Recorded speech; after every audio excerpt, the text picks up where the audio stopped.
Hello, everyone, and welcome back to Identity 5 Arena. I'm Veronica. I'm here today with the lovely Kira, and we will be your casters for the first matchup of Day 3. So today we're going to be seeing Fly High go up against Phoenix. And Kira, are you excited? We did get to see Phoenix yesterday as well, so this will be very exciting to see them once more on the stage, and then Fly High as well from Day 1. Yeah, of course. Like we have our first winner versus winner bracket, so it's kind of like having better players against better players. So it might be leading up to more interesting gameplays as the difficulty level increases. Yeah, we are, of course, in our higher bracket today, so we will be dealing with players who have not yet fallen down, have been winning their matches. No, sorry, I misspoke. My bad. We are in the lower bracket, so we will be looking at people who have lost their matches so far and are now fighting their way to get back up to the top. And hello to everyone watching so far. I mean, we're just starting off, and we are very excited to see you back again.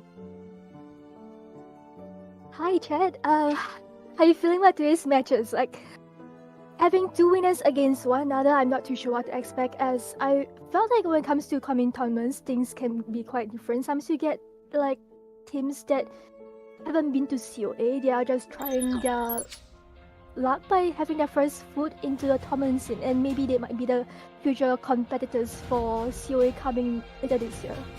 Yeah, absolutely. We're going to be taking a look at our tournament bracket here today, and as you can see, we are, of course, seeing them down in the lower bracket, down right towards the left there, so FH versus Phoenix, so that is Fly High and Phoenix today, previously going up against Venom and Aquarius respectively.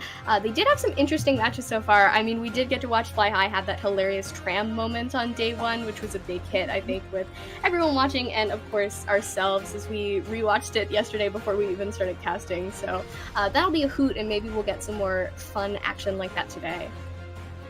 That was so unfortunate though for the survivor side, because it was a night that they were going against and the humidity was a bit dangerous. I feel like the survivors would have, lived for, I don't know, probably a whole entire minute more, if not for the trend. So I feel like the scariest part on the map is the trend itself. Yeah, the train is absolutely a terrifying thing to be dealing with, and if I'm not mistaken, we will actually be starting on the Ever-Sleeping Town today for our first match with this matchup.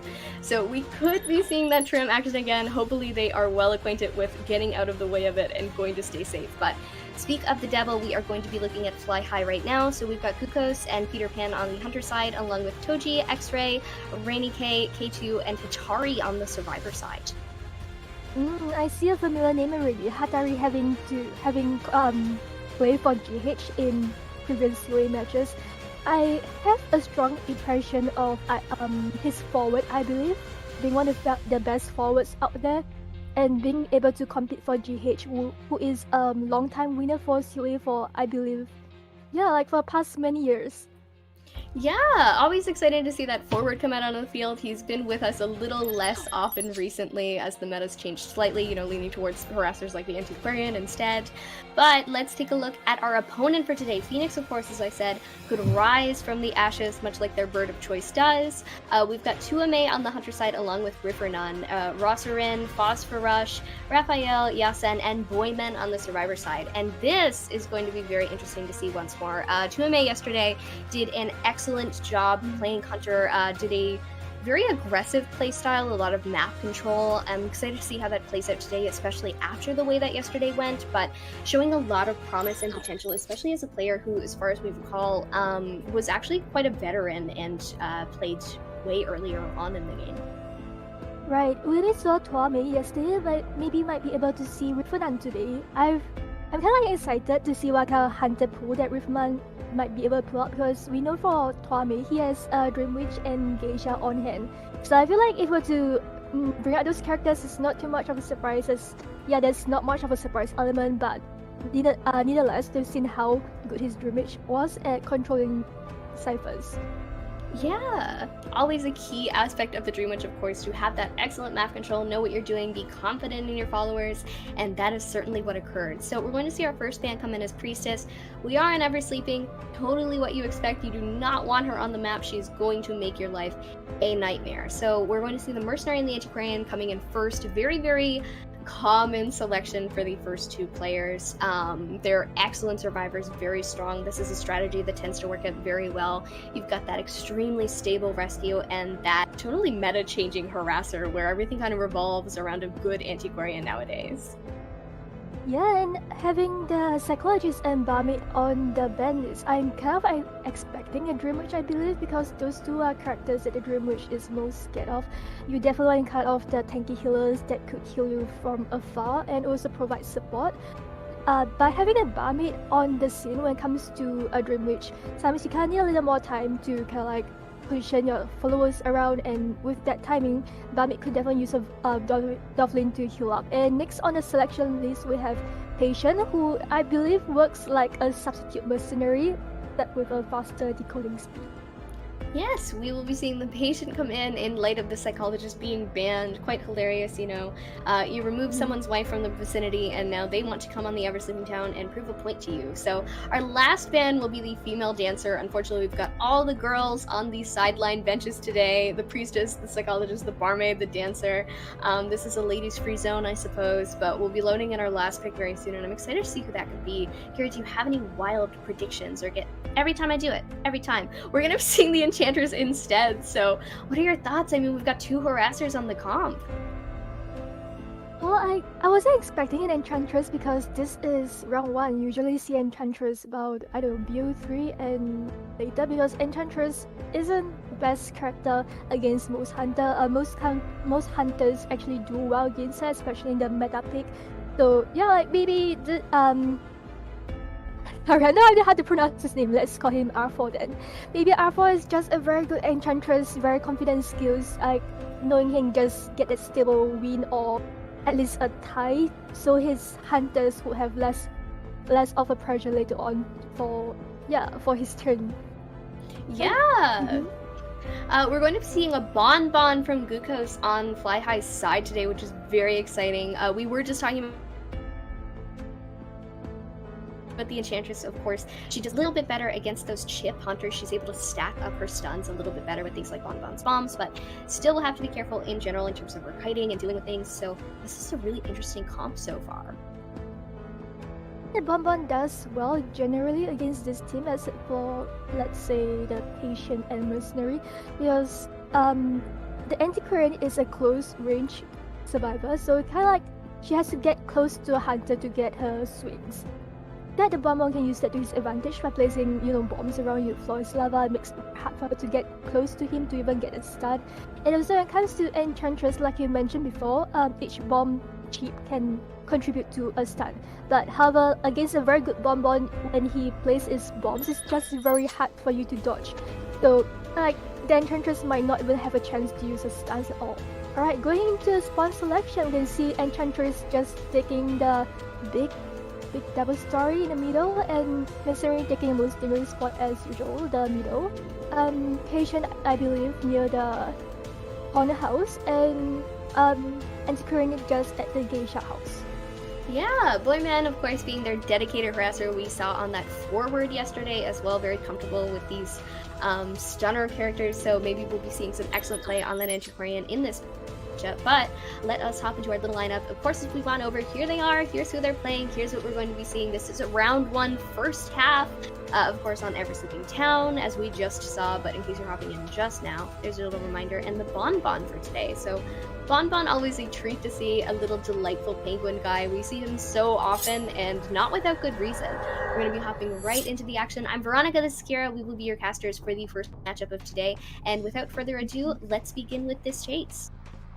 Alright, Bonbon hot on the heels of the Enchantress already. Like mentioned before, against a good Bonbon, he could just use his bombs to get hits on you from afar. So like in that sense, you don't really have time to charge up your stuns, and you're not really in the range to use your stuns. And Enchantress just leading on to, I believe, just trying to kite around the double story that she spawned from, not trying to disturb any ciphers. Yes, a strong start so far from this Enchantress. We are going to see, unfortunately, the first little bomb chip hit, but she does manage to get the stun off. However, going to have to be very careful with this trim here, narrowly avoiding that hit through the pallet. Bonbon is carrying Excitement, trying to deal with all of these stunner characters today. Enchantress using the stun, using the Excitement, and what an amazing early down from Glucose here. Yeah, there was a very fast down considering that Enchantress have few chip hits she had stuns to work with, but Glucose bombs were just too accurate for Enchantress to dodge any of the bomb hits. Mercenary just sneakily hiding around trying to give like the Tinter's mark so Bonbon wouldn't go and disturb the ciphers that nearby, because Bonbon with his bombs on hand he can easily throw bombs onto nearby ciphers and that kind of like disturbs the ciphering progress. Yeah, Bonbon having a little bit of map control of his own, trying to prevent those hits from happening. Mercenary coming in for the rescue, managing to pull it off, getting one chip hit in the process. Enchantress using yet another stun. Excitement is on cooldown. Of course, we did see it used earlier, but going to actually fail that flywheel there, Kira, and the Enchantress is going to have last effort popped on her. I feel that the better a better scenario for the survivors here is to go for the tie, as Enchantress does not have any stacks on hand and it's very risky to rescue a Bonbon. And I feel like Enchantress dying in corner is kind of like telling teammates, don't rescue me, I'm about to die here, so like I won't disturb your ciphers. Yes, trying to gain some distance, make sure that no one is disrupted with their decoding, but Glucose seeming to understand the plan here. They might not send someone in. However, the Enchantress is coming in for a little backdoor rescue while the Bonbon is distracted, or perhaps just propping up Tetanitis in the area in order to keep him here and away from the ciphers being done. With 3 remaining, they are working on them as diligently as they can, and unfortunately, we are actually going to see her get spotted out here, but she's taking that kite with glee and happiness, as it means that none of her decoder friends will be bothered in the process. And let us see how this plays out. Graveyard, I mean, it's a strong hiding spot, so hopefully it'll be well. Yeah, but she also has to worry about the basement that's nearby, because when you not to mention Mercenary has already used up Turner, and when you die in the basement against a Bonbon, it's just very hard for you to rescue, as there's not a lot of leeway for you to dodge a bomb. You still have the excitement to get past the swing anti-current with her stick on hand, just trying to make a kite last. However, she's only 1 chip hit and 1 hit away. Yes, we've got Boyman off to a very strong start with this kite. It's been going so very well, avoiding the excitement, avoiding all of that, using a beautiful flywheel. I mean, just everything is going so well so far, but we are going to see, of course, coming in, transitioning away over to the little geisha house here in order to transition away from that graveyard, however you used it up, comfortable to move elsewhere, especially considering the ciphers in this area are being completed. We're going to see a remote bomb come into play here, but unfortunately not going to be able to get the hit, using the chain and getting the antiquarian down finally. Yeah, have a look at Cypher's Veronica. It's only like the last cipher left, and I believe they're already halfway through the mark. This means that we're able to get a regular rescue with Titan effect that would potentially buy a lot of time for the survivors. However, Antiquarian just been checked near the cipher. They have to go in for the rescue so Antiquarian can bring it away. But however, oh, misses a swing right there. Antiquarian just trying to pull away from last cipher while it's being decoded. Will she? Oh, gets the bomb hit. Gets a swing. Will she go for? No, the bomb hit instead. Yeah, a beautiful swing to get the Bonbon away from her, but unfortunately went down to the bomb laid on the ground anyway, you know, trying to move out of the area after finishing her animation, and she's going to see the chair once more. So the patient working on a separate cipher while the mercenary is forced off of the one he was on prior. There is good progress on it at the very least, and it seems that Phosphorus is making a little bit of a wide turn, circling around, trying to make it to this chair safely, but oh goodness, Kira, we are in certainly a situation they need to get that cipher primed, and they need to get the antiquarian off the chair, protect her long enough to get the pop going. Mercenary has to make this rescue work, but because if he were to fail the rescue, that would gets the turn shot. What a change of events! Goes in for the pop, misses the swing. However, Mercenary at half health, and I believe Bonbon has detention. I can't really see, but yeah, I believe Bonbon does have detention, which means that Mercenary is only 1 hit away. Uses a blink to close the distance with the Mercenary. Misses a swing. Will he get the pellet stun? Oh, sorry, will he get a pellet vault? Yes, we are circling around this mercenary. Gotta be very careful. The dungeon is in the area. He will be falling down soon. The patient is not able to make it out of the gate in time for the mercenary to make it to the dungeon, but the Bonbon is going to just use that hit to make sure he can't die on top and get out. So, with that final close off, it has been a 3 elimination to begin the day for Fly High's Glucose. I mean, what a way to start. A beautiful turn of events with that little Bonbon, usually negated to a tie hunter, but getting just one more and starting on a high note. Yeah, I feel like that Terror Shock was a big change of events because one of the high conditions when it comes to a late end game is to just that get the anti-current off the chest. So in that sense, anti-current can kind of like pull off the kite and probably try to bait out a regular hit. Or when it comes to bonbons, sculpted hunters that with chip hits in general, when there's enough distance between you and the hunter, you might just want to go for a pop immediately. So you're at more health when the cipher is popped. Yeah, there are certainly very good ways to make that cypher pop happen, but as we take a look at our statistics here, just a few things to run over. 48 seconds on the Enchanter, so it was a very quick down, and the rebound kites were not turning out too well. The Anti-Crayon, however, 82 seconds, the Mercenary with 87, and that patient has 6 because he did 3 whole ciphers all on his own. So, huge congratulations to Yasen for working so hard behind the scenes to make that cypher pop and prime happen. And as you mentioned, of course, yeah, that situation at the chair at the end, I mean, wow, managing to line up those bomb hits and land the Terror Shock. So the Mercenary was downed and unable to get the rescue off in time, which really did not put them in the best position. Yeah, and that's also one of the dangers of going against Bonbon, but because Bonbon being a good camp hunter, this is one of the advantage of playing him. Where if survivors are just too busy trying to dodge the bombs, sometimes you might get a terror shock against them. This is actually a very hot and common Bonbon tactic to go for, trying to get terror shock on the survivors by trying to predict their moves when they're just so busy with trying to dodge the bombs.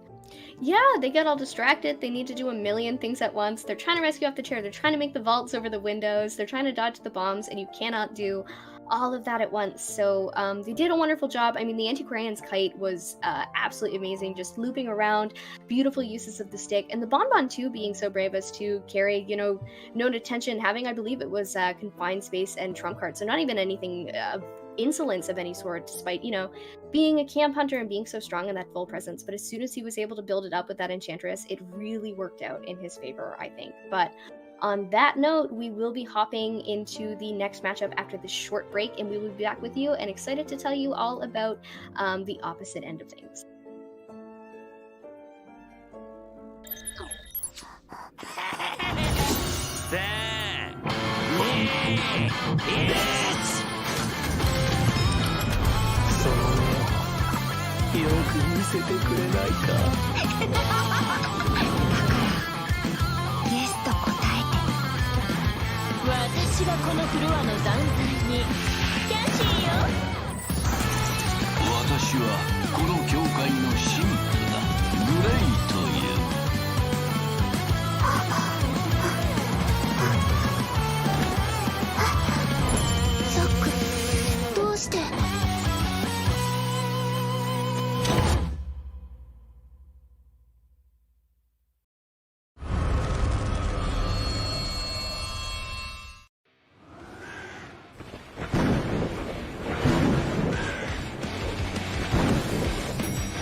いい子だから怖くないよ。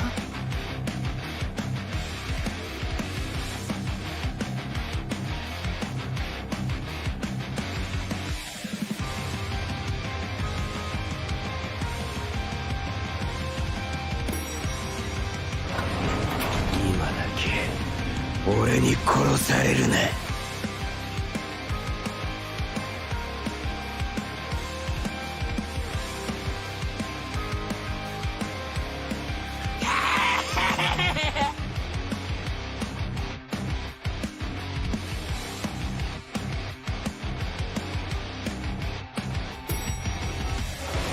その目をよく見せてくれないか。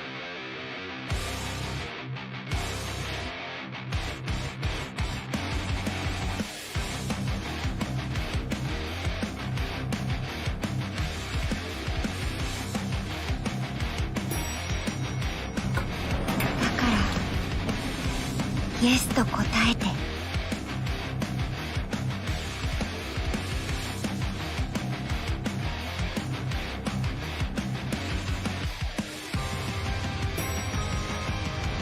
私がこのフロアの断罪にキャシーよ。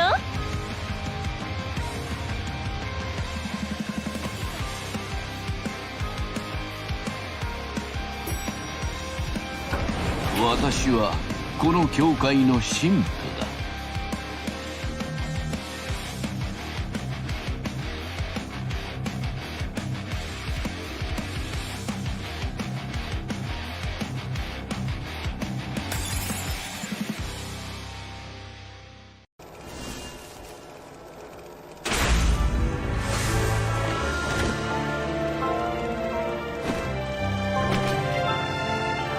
俺だぞ。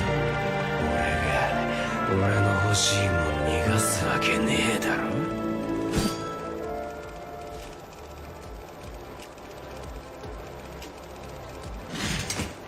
3、2、1。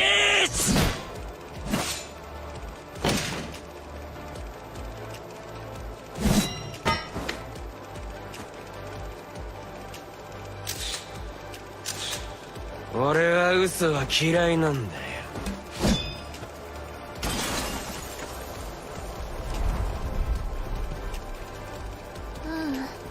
ザック、忘れてない。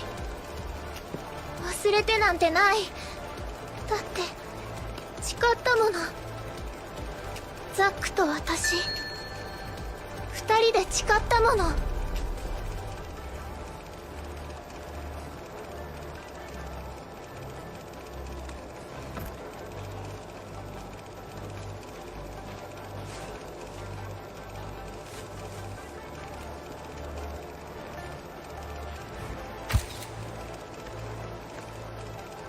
レイチェル・ガードナー、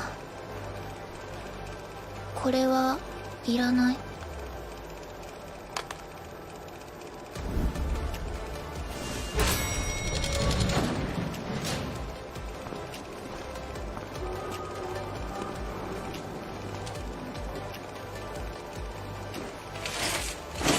その目をよく見せてくれないか。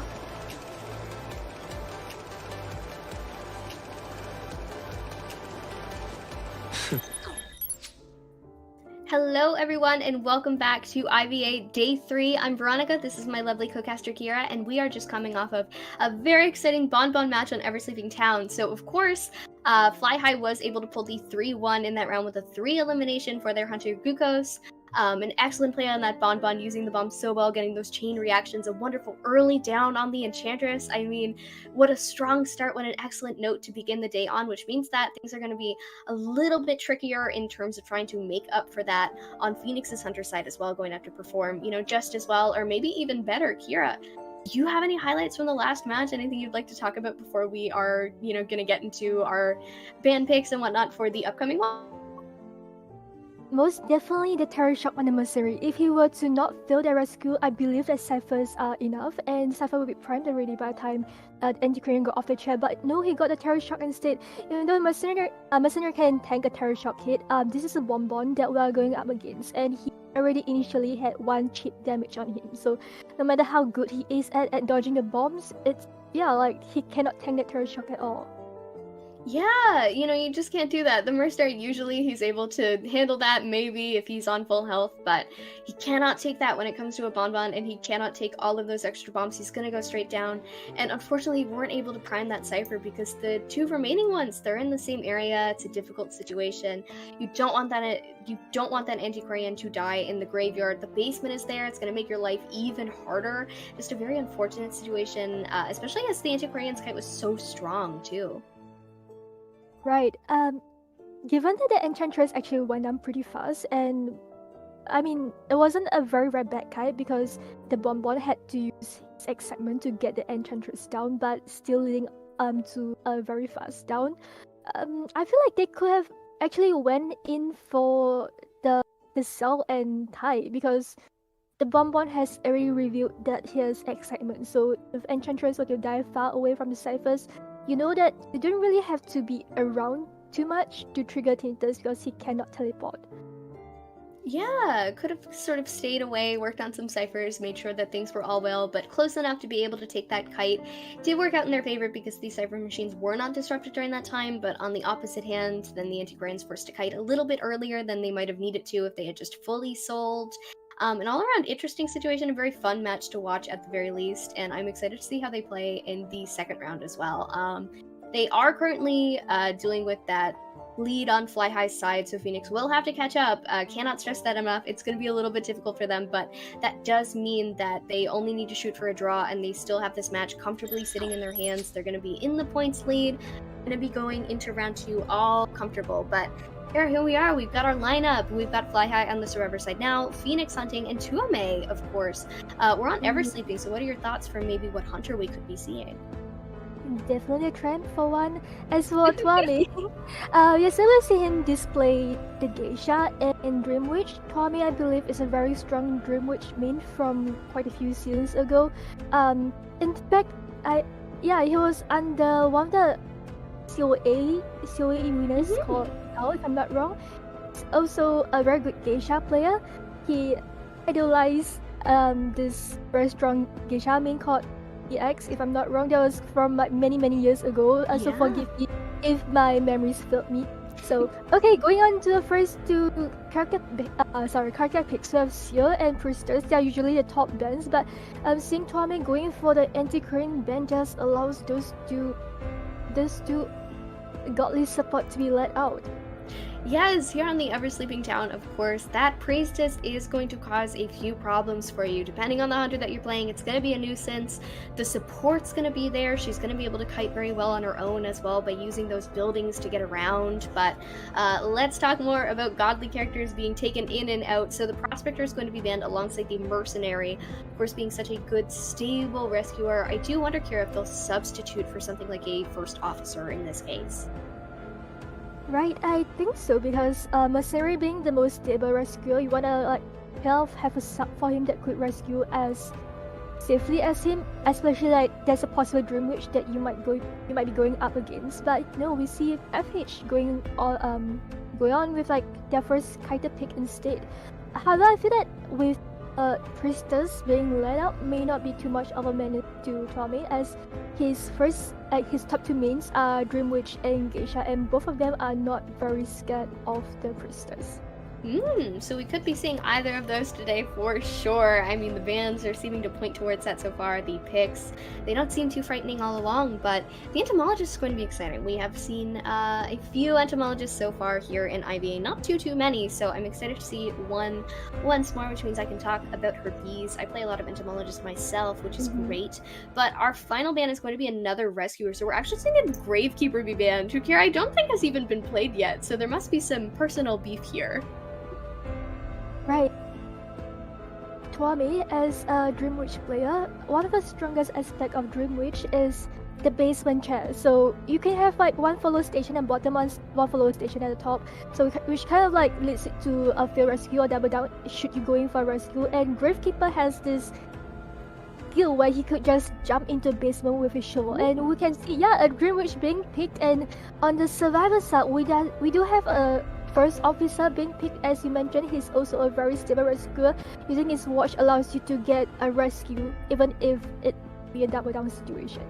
Yeah, I am a prophet and this is a dream. We've got the First Officer on the field coming in, as Kira said, going to be a really stable rescuer to have around, able to pull things off even with that hit, has that watch to utilize, it can pop a last effort, and it is great for kiting as well in terms of distracting the hunter, not letting them know exactly where you are, going to play a few mind games with that Poseidon's watch, and on top of that too, one of the stronger rescuers, especially for his decoding, I find, is he has that little buff every time he depletes his resources, and he's a lot better off, I think, than characters like the Mercenary and the Gravekeeper, who are certainly not on that end of the spectrum.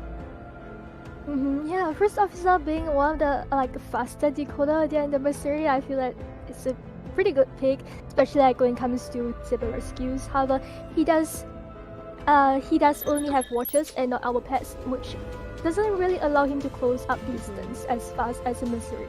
Alright, going to spawn location, we can see Entomologist taking the double store in the middle, Rescuer taking the most dangerous middle spot as usual. Priestess, I believe, is stationed between two little houses. I feel like she could like use those to advantage with portals.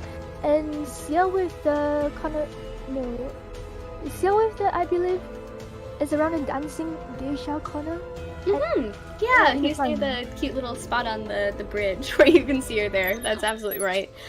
Dream Witch, of course, spawning near the graveyard instead. And here we are with our lineup. We've got K2 on the Entomologist, Rainy K on the First Officer, X-Ray on the Priestess, Toji on the Seer, and of course, Tuame on the Dream Witch. We did get to see this Dream Witch yesterday on Sacred Heart Hospital, so I wonder if things will be a little bit easier on a map like Ever Sleeping, where Yidra can be extremely strong. The map control was certainly there. We saw it yesterday. It was very impressive. So I think this might come into play even better, Kira, especially in a situation where things look good for the Dream Witch. But without further ado, once more, let's hop into the action. I'm Veronica, this is Kira. We are your casters for today. We are in the second half of the first round with our first matchup. So, avoiding this tram narrowly and coming for our first chase target, which actually does seem to be X-Ray on the Priestess. Going for her first chase, getting leash on Priestess. Priestess have to make this kite last, hopefully get a leech hit. Oh, almost gets the swing on the Priestess. Priestess having time to put on portal can bought a lot of time as Tomei actually cancelled the portal with his swing. Yes, walking over to this First Officer too, kind of passing by him, waiting for the spawn follower to catch up, but actually just going to deplete the patroller onto him immediately and disrupt his decoding and, cause a little bit of distraction, make things a little bit worse for him, and deciding to change targets entirely. So Rainy K is now our victim of choice. A beautiful owl coming in from the Seer in order to negate that first hit, even with the patroller bite on, with the Entomologist bees coming in for support too. That would buy so much time for the First Officer. Look, the patrol has already been used up, and the Dream Witch still doesn't have a hit on the First Officer. First Officer on second watch, which means that even if he were to get down, he does not have second kite potential. However, First Officer just buying so much time, it seems like Dream Witch is just gonna leave him for, I believe, the Entomologist. Sorry, Coming over to this. Coming to the Seer instead in order to... Sorry, I'm a bit behind it.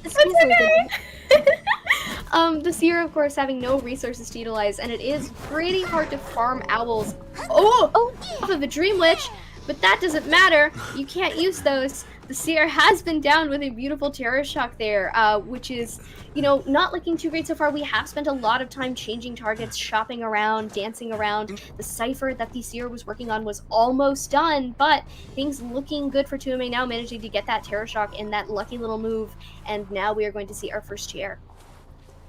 That was very unfortunate for survivors as sorry, there's so many things just going on at the same time.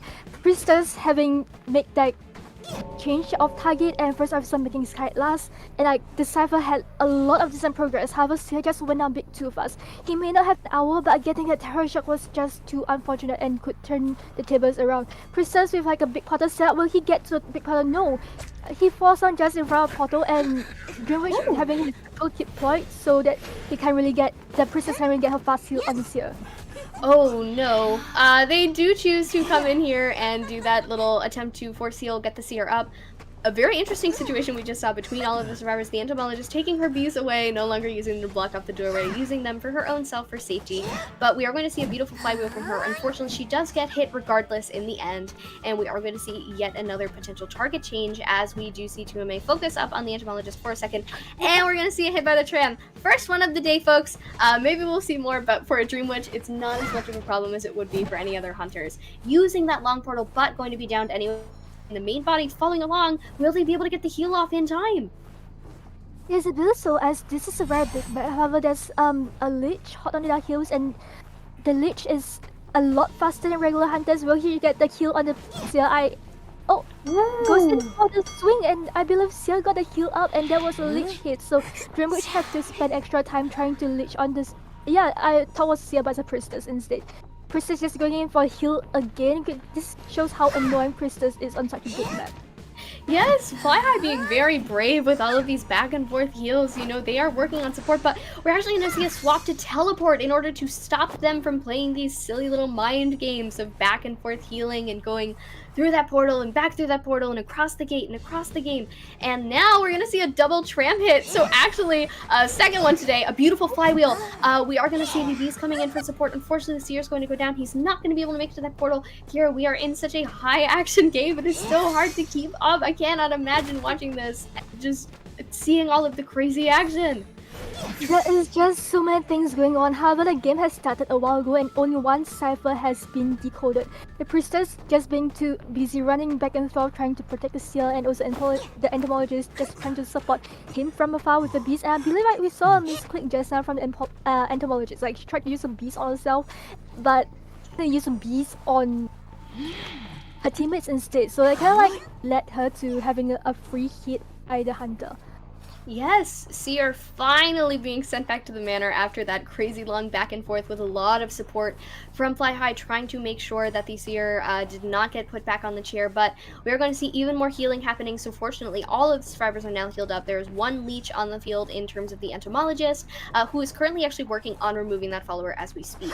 Meanwhile, the spawn follower is following along with the first officer here, who will now take a hit, and we will continue on with this exciting chase.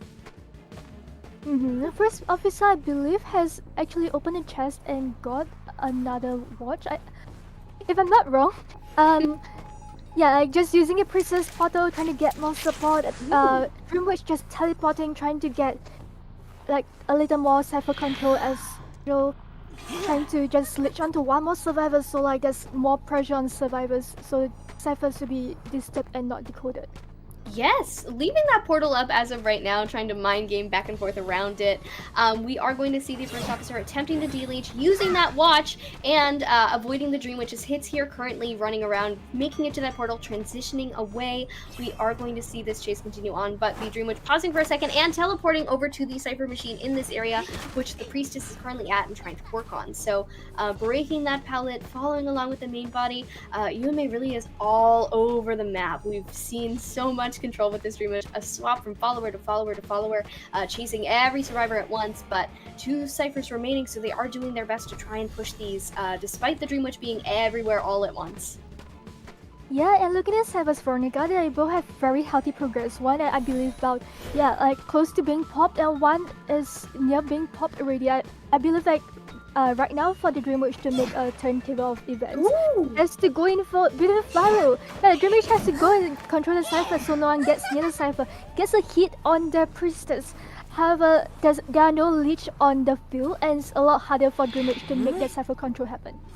Yes, things are getting a little bit more difficult as time goes on. We've got 1 cipher remaining, a lot of support from the teammates, but that entomologist only has a few bees left to utilize. Priestess currently with 0 portals. Resources are looking slim, which means they're going to have their wits about them and do what they can. Another beautiful teleport from 2MA all the way across the map. No stone left unturned, not leaving a single cipher alone for them to decode. The entomologist, of course, aware she's in the area, but not sure exactly where she's at, utilize the rest of her bees here in order to stop the spawn follower, slow her down a little bit, and continue to loop around the area in which the dungeon is.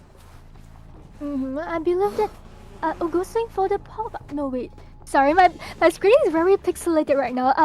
The cipher is being decoded. They're just like, oh, this is a flyer right there. The survivors are just healing up so that if entomologists are to go down, they'll have someone to send in for the rescue. Also, this is the Dream Witch that we're talking about. Her map control is, you just want to have as many healthy survivors as you can possible, because she's just want to go from cipher, and you just want to be on best condition so you can tank the 1 hit and transition away.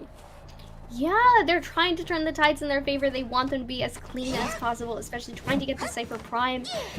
The first officer, of course, going to take a hit. Still no item left to utilize. Has not yet been to a chest to grab anything else. And another teleport onto this famed cipher that we keep coming back to and coming back to put even more pressure on it as we control, of course, both of these across the field. You don't want the survivors to be able to get them done. You know that you are at the advantage at this point in time. Just walking back and forth between this triangle of ciphers to make sure that they're not done. And now focusing on the first officer with the main body here. Placing down yet another leech in order to hopefully get this down finally. Yeah, and here we see the priestess just sneakily trying to move her follower just so there's less pressure on the survivors on the map, especially like they're close to having the cipher pop. Because it's their last cipher. And I believe the cipher is at 40. They actually have to switch to a new cipher just so. Oh, okay, a little bit of a tramp king in action, but this is a dream witch main body that we're talking about, so this not really happen. Like this stun It does was not happen. it was quite scary to watch. I was like, oh, trim hit, and then I remembered it was the main body. I was like, we're good. But we are going to see her teleport away, of course, and now cheering the first officer close to that cipher there. There is a long portal on it now. The entomologist is hard at work on this cipher. The main body is here. We're going to see another leech, even more cipher control and pressure in the area. The entomologist is on half health, and the first officer has gone down once again. So the priestess will be forced to come in for another rescue when he's chaired, which means it's going to be even more difficult for them to try and get all of this done all at once. Absolutely, because if the priestess were to go in for a rescue, she'll most likely have to tank a hit before getting a rescue. Oh, misses a swing right there, and priestess going for the rescue just means that there will be no healthy survivors on the scene. Yes, managing to get off that rescue and take the body block, but teleporting back to this cipher to put even more pressure on it. It's not quite primed yet, so they can't push it as much as they'd like to. They are working on a separate one down in this area here, trying to remove their followers as well, do as much as they can, and they are healing on top of it all, supporting each other as much as they can against this Dream Witch and her little team of followers. So transitioning into the two-story area here while the entomologist holds up the fort at home at this cipher that they're trying so hard to prime. I believe the entomologist is trying to get back to the cipher. However, there's a follower just their station. Is very risky for her to catch a cipher. Oh, goes in for the swing again. First officer down. First officer being unable to make it to the tram, and persist just being around the area. This make it very very risky for a balloon hit. However, the Dream Witch follower just not going for the swing instead. I don't know why. However, this is not looking very good for the survivors as none of them are in a good state and the ciphers are being controlled. It's not safe for the entomologists to go over to their end to decode at all. Yes, not safe at all. Priestess having two portals to utilize. The entomologist has an elbow pad for when it comes down to the time to use it. Currently working on the cipher near the Dream Witch's main body, and you know what that means, Kira. We're going to see a leech come onto her here to put even more pressure on this cipher. And now we are going to continue on with this crazy action. I mean, such a high stakes match, really pulling out all of the stops with this Dream Witch here, and looping around, trying their best to keep her distracted in intervals as the priestess is unable to heal herself up at all. She cannot pick up any items, and the entomologist is just continuing on with this kite. Luckily, they know that there's no blink, so they can kite a little bit differently than they might otherwise, but a sandwich situation is being created, and we're gonna see the entomologist go down. Right, even though it was a lich hit, things are not looking too good for the priestess because even if the cipher that's being primed is being popped, when it comes to Dream Witch, you just want to have as many survivors as you can on the scene. However, Dream Witch not going for the balloon. I think the priestess might be able. Oh, get some balloons instead. I was thinking like if like the Dream Witch went in for cipher control and then pick up the entomologist, they might have a better chance when it comes to the game. Yes, she's going to be forced to just go for this pop in this situation. Going to get these speed boosts, try and make it to a gate or just transition around. The dungeon is in that area, so she's going to need to sort of kite back and forth to the best of her ability, do some wide circles, loop around. But the follower in the area got to be very careful here. No pallet left to utilize. The priestess will go down, unfortunately. Does not use the flywheel in that situation, which means that this is going to be a 4 elimination for the hunter on Phoenix's side. What a comeback after losing that first round with a 3 elimination from Gukos. I mean, just wow, Kiera. So much going on. Look at these containment times. Are you kidding me? Right, here we have the priestess being, I believe, the main character. Priestess just buying so much time with support portals, helping teammates, and also like buying so much time herself. And not to mention the first officer, him being second target and making the kite last with his watches and also with the owl. I believe that he was the first snowball of the kite because he actually made it last and things were actually not looking too good for the hunter. However, this is a Dream Witch with extreme cipher control, and with that she managed to turn things around to her favor. Yes, and I think too this is exactly the kind of play that we were expecting, especially based On how things were going yesterday on Sacred Heart, Mm-hmm. the first thing we noticed was that extremely impressive map control and comfort with going back and forth between these followers that she had. So it's really no surprise whatsoever that she was able to pull that in her favor. And I mean, wow, Kira, Mm-hmm. Terror Shock on the Seer too. I think such a major game-changing moment to be able to get that down after struggling so much with changing targets. But the changing target strategy worked out very well. The musical chairs, the cipher control, it was just absolutely amazing to watch. Mm-hmm. Right. By changing targets, she's actually playing the strategy of trying to use up as many resources as she can from the survivor side, so they can lead to a better late game. So even though her early game may not be the best, she had to change targets twice. I believe it kind of just worked out in the end, But with Sear's mistake, that was also quite detrimental on the survivor side. Yeah, it made things a little bit difficult. He'd used that owl earlier in a beautiful block for the first officer to buy time and bait out the patroller and make it all the way, across with the entomologist support as well. But then he had nothing to work with, got terror shocked, got down, and unfortunately, we saw things sort of change the tides in that moment. But what a beautiful job from Tuame on the map here with that Dream Witch on Emer's Living Town. But with that being said, of course, that means Phoenix does pull this round in their favor. So we'll be going into our BO2 after this short break, and we'll be very excited to watch that action with you guys as well.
いい子だから怖くないよ。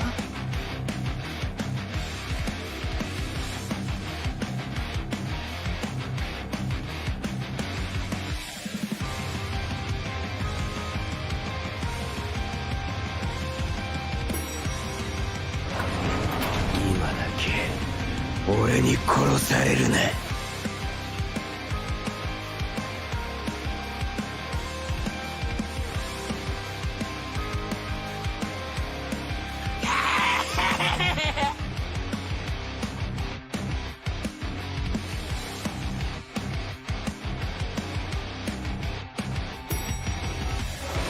その目をよく見せてくれないか。だか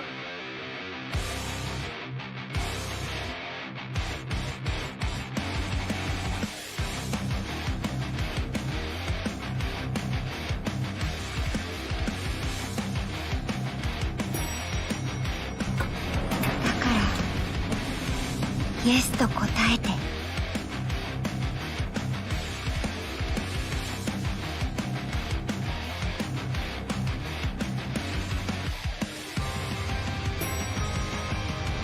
私がこのフロアの断罪にキャシーよ。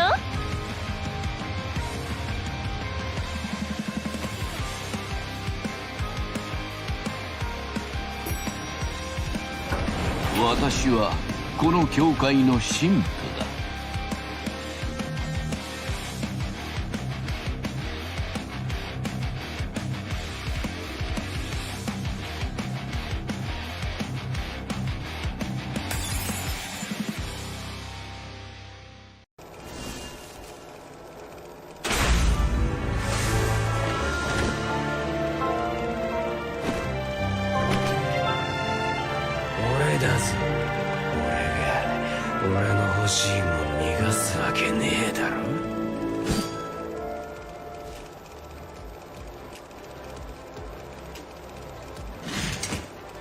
3、2、1。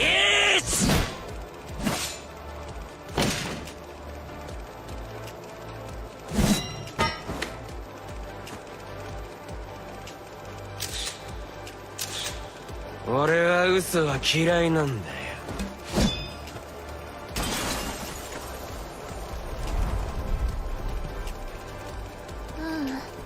ザック、忘れてない。忘れてなんてない。だって誓ったもの。ザックと私、二人で誓ったもの。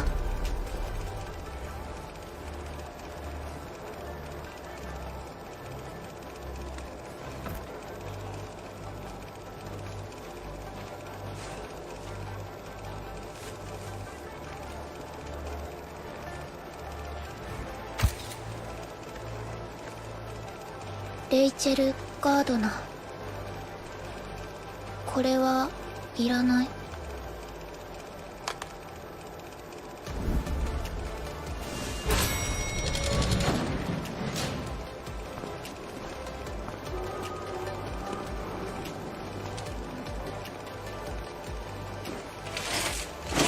その目をよく見せてくれないか。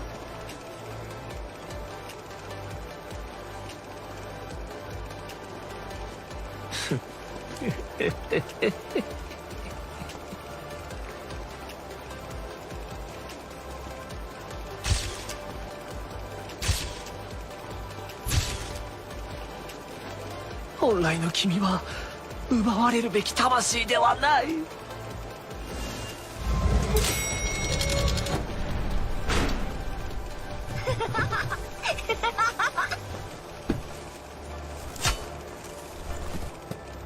美しい石の蓋で永遠に閉じ込めてあげるよ。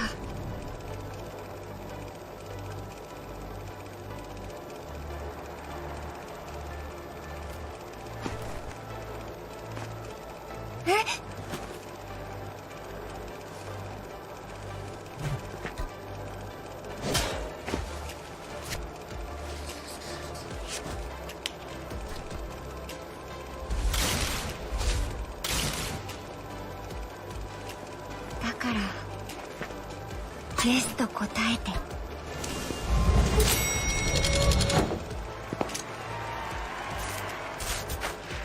私がこのフロアの断罪にキャシーよ、その目に焼き付けてちょうだいね。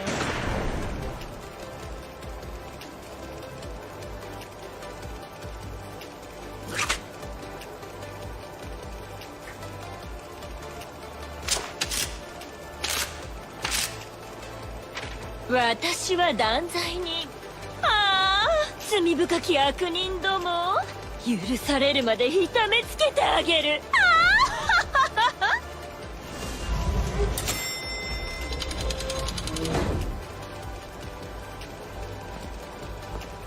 私は君がどのようなものかまだ判断しておらん。罪を吐き出せ。罪を受け止めろ。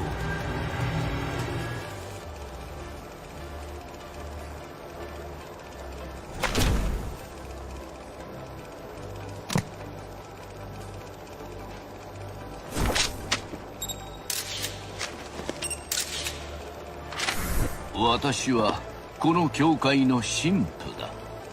グレイという。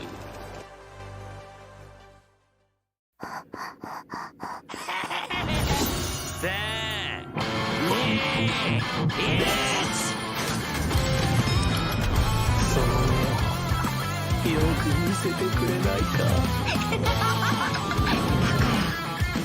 イエスと答えて。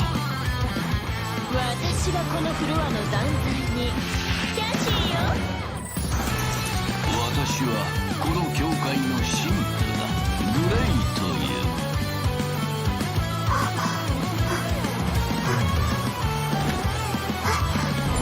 ザック、どうして。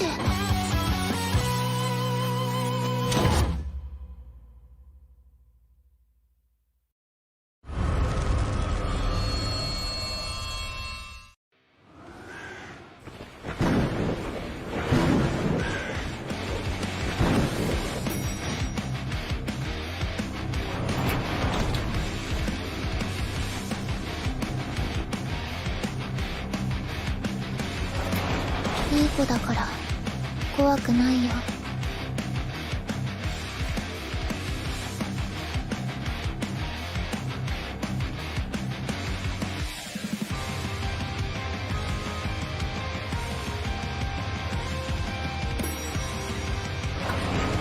今だけ俺に殺されるな。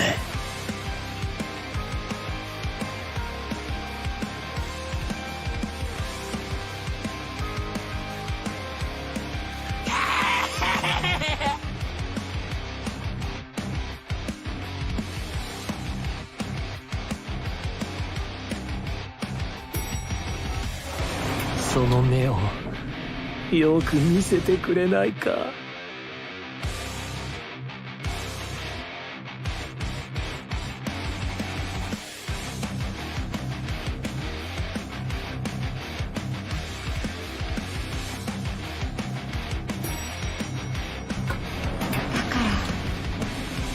らイエスと答えて。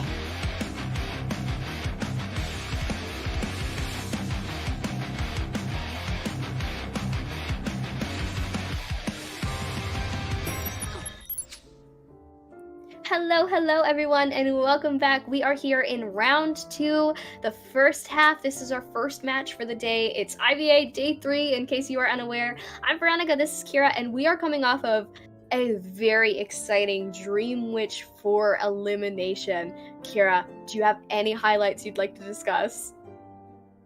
Most definitely the terror. No, wait, that was the previous match. Most definitely the terror shock on the Sia, and how Tuame actually played Dream, which was quite interesting. He likes to play this method of just depleting the resources of the survivors, and not just the resources of the survivors, but also when you prolong a match, you are actually using a lot of pellets.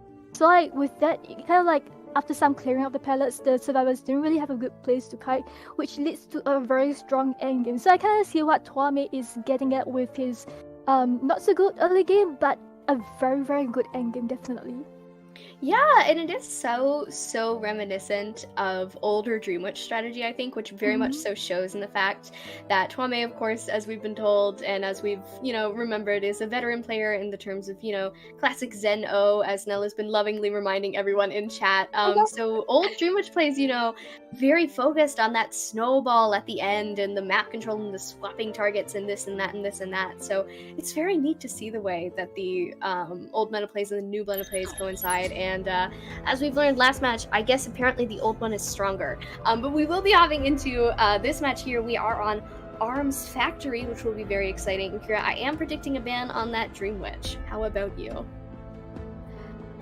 I feel like Geisha might be potentially stronger here. However, his Dream Witch is really strong. Maybe the survivors just do not want to deal with that. When it comes to Dream Witch, she literally thrives in big maps because they can like forces the survivors to go for a scramble, and they can bias a lot. However, Dream Witch in a small map can also potentially play that to the advantage because a small map just means small area to control, and here we can see the first 2 bans being placed. Antiquarian being the, Hunter's Hunter, you kind of want to have on the bench as soon as possible. Also, the Seer, you just want to cut off any form of early teamwork support if possible, to also stop the rotation of the survivors, because I feel like the most important part of the match is most definitely the first subtle game, because if you were to make a good rotation happen, it makes it very, very hard for you to catch the survivors, and they can buy a lot of time for cypher decoding to happen. Yeah, they need to do their best to coordinate things, to work things out as much as they can. So that Seer with his owl can be a menace, coming in all the way from across the map with a few little clicks and a little bit of communication to get a whole body block off with that owl, which is just absolutely mint for the survivors and a little bit difficult for the hunter. I mean, yeah, you got a little bit of presence up, but now you don't get the hit that you thought you were going to get. So we will be loading in, of course, with our first 2 survivor selections, which are the female dancer and the psychologist. Dancer, of course, being a great little gal to have around here on the Arms Factory. There are plenty of places for her to set up her support music boxes, so even if they're trying to avoid that Seer support, we've got 2 strong supports coming in already, along with a ban, it seems, on the Naiad, actually, Kira. Naiad is actually a very strong character here because it's very easy for her to get the humidity circle around areas such as the ruins near the big gate and also Shack. Also, the middle just so many areas for her to go around with the humidity circle. And as you mentioned, for the character pick, they went with the psychologist, which is pretty much similar to Seal, where she can tank 3 hits, but she doesn't have an hour to give up. However, she can also do that Wi-Fi healing, which kind of like substitutes in for the owl. Here we go into the next band picks from Hunter's side, which is the Mercenary and Prospector. You definitely want to cut off one of the strongest support and harasser in the game, which is the Prospector, because it buys so much time for the teammates and also potentially harass the Hunter into getting a balloon rescue. And alright, Mercenary being a stable rescuer, yeah, you just want to cut off a form of stable rescue, which can lead to how do I say, like, if you were to cut off a form of stable rescue, you kind of like plays into your advantage, as this kind of like sends the survivor into a panic. Yeah, then they're scrambling for another rescuer. They're so used to that Mercenary and how good he is with the delayed damage. He can pull off so much, he can make so much distance with those elbow pads. It's just wonderful. Mercenary is great to have around. And that Prospector, as you mentioned, a strong harasser. We have seen plenty of very good Prospector picks, of course, during all tournaments, IVA included, and Arms Factory is certainly a place to have him on. He can stun on those little trees, and that lasts a little bit longer, so even with the nerf that Prospector received after Koa, it is going to still be a hassle to deal with him, so no wonder that he is out of the game. But we will be seeing the Acrobat come in instead, a very strong kiter to talk about. And once more, Kira, they're taking my friend the Keeper out back. They will not let him come in. So what are you predicting for the last pick here? Most definitely a rescuer if possible, like maybe a harasser like Forward, because Forward not only does he double as a rescuer, he's also a harasser. However, that means that, look, goes in for the Bami pick instead. I believe that they are expecting a Dream Witch from Twame, seeing how well he performs well the Dream Witch, and the Dream Witch is scared of the Bami. However, I feel like Twame not going in for the Bami ban, he might have other plans in mind. Oh, never mind, he goes in for the Dream Witch instead. Yeah, even against this team comp, which, as you said, got some really strong players against Dream Witch. They're ready to brave it out and deal with the Dream Witch once more. This time, they're prepared. They know that Twame is going to be all the way over the map, here on the Arms Factor, just in every little corner at any given moment. But now they're prepared to deal with it. They know what to expect, and they are ready and raring to go. So I'm excited to see how that plays out. I mean, they have a lot of support characters, and more importantly, a lot of characters who are capable of healing themselves and their teammates from a distance, or without having to, get down on the ground and actively, hold them and tell them that it's going to be okay until their health goes back down to 0. But I'm very excited to see how this plays out, Kira, especially after the long-last, exciting match that we had. Yeah, they may not have a rescuer, however, we've seen teams like Jux yesterday play without a rescuer, but also like getting the win with the power of teamwork. As you mentioned previously, friendship is magic, teamwork makes the dream work. So we might be seeing some interesting plays come from here. Dancer being a very good support, especially in the middle, where we used to call it 3 pallets, or I guess it's down to 2 pallets now. But yeah, like if she plays boxes in the middle, the survivor who's being chased could just get one hit and transition to middle, and that kind of like makes it hard for the hunter to get to the survivor. Yeah, it's going to be even more difficult as we load in with our spawn locations here. We're going to see, of course, as you said, all of them lined up. We've got the dancer here down in the factory. We have got the barmaid in the center there with that 2 pallet, 3 pallet, whatever you want to call it, depending on your era of IDV. Maybe you're an IDV Generation C, maybe you're an IDV Millennial, maybe you're a Boomer, who knows. But let's look, of course, at where the Dream Witch is going to spawn. She's near a gate, near the dancer, so we could be seeing that first chase coming in. Kira, who do you think will be the first target? I believe it could be the dancer, but she's also spawned at the factory, I believe, which is a very good kiting spot and many good areas to place on the music box. So maybe not a dancer after all. I feel that the Dream Witch wouldn't be too scared of the psychologist if she were to get the psychologist down fast, because it just means like she doesn't have the extra health to support teammates later on. Yes, we are going to see that the Dream Witch, of course, is carrying Detention and Trump Card here in the corner, and we are hopping right into the action. So again, I'm Veronica the Sakira. We are here in the first half of the second round of the first match of today. We are with Phoenix versus Fly High, and we are going to see our first chase here. Phoenix on the Hunter side with Tuame, who is now chasing the Psychologist across the map. So getting the first leech down, not yet landing a hit, but as we saw last time, really comfortable with that slow and steady wins the race strategy, landing the first hit through this pallet here, winning that little mind game, and able to pressure the barmaid too.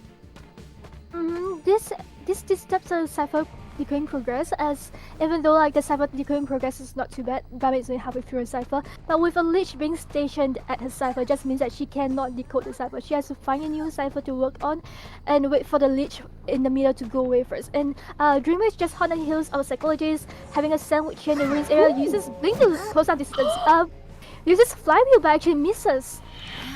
Yes, missing that flywheel, unfortunately taking the hit from that little blink there. We are going to see another leech on the Psychologist, who is now telling her teammates to focus on decoding, but the barmaid coming in for the support and actually missing out on it, so unable to body block for that Psychologist, who will unfortunately go down already. Of course, 2 leeches on the field, 1 on the Acrobat, 1 on this little Psych here, who will now be seeing her first chair, and we still have 5 ciphers remaining.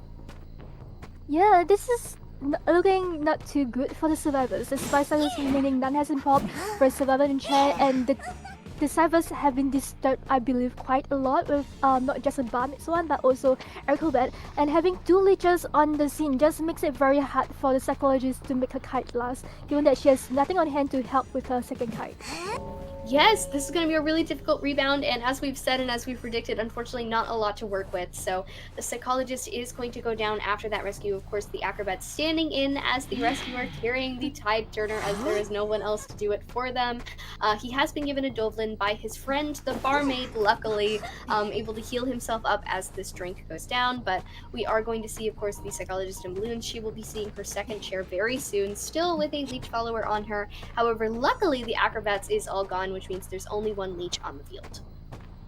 I feel that they have to rescue the Psychologist, even though she doesn't really have a rebound card potential, because this is a Dream Witch that we're talking about. She has a lot of map control and presence around the field. If you don't rescue your teammate, just means that she can disturb the suffering progress as and how she please. So going for the rescue, I think trying to make this safe as possible with 2 survivors sent to rescue the Psychologist. Barmaid just trying to body block for Psychologist so that she gets transitioned into a better kiting spot. Just passes as a Dovlin and uses a blink to get the Psychologist down.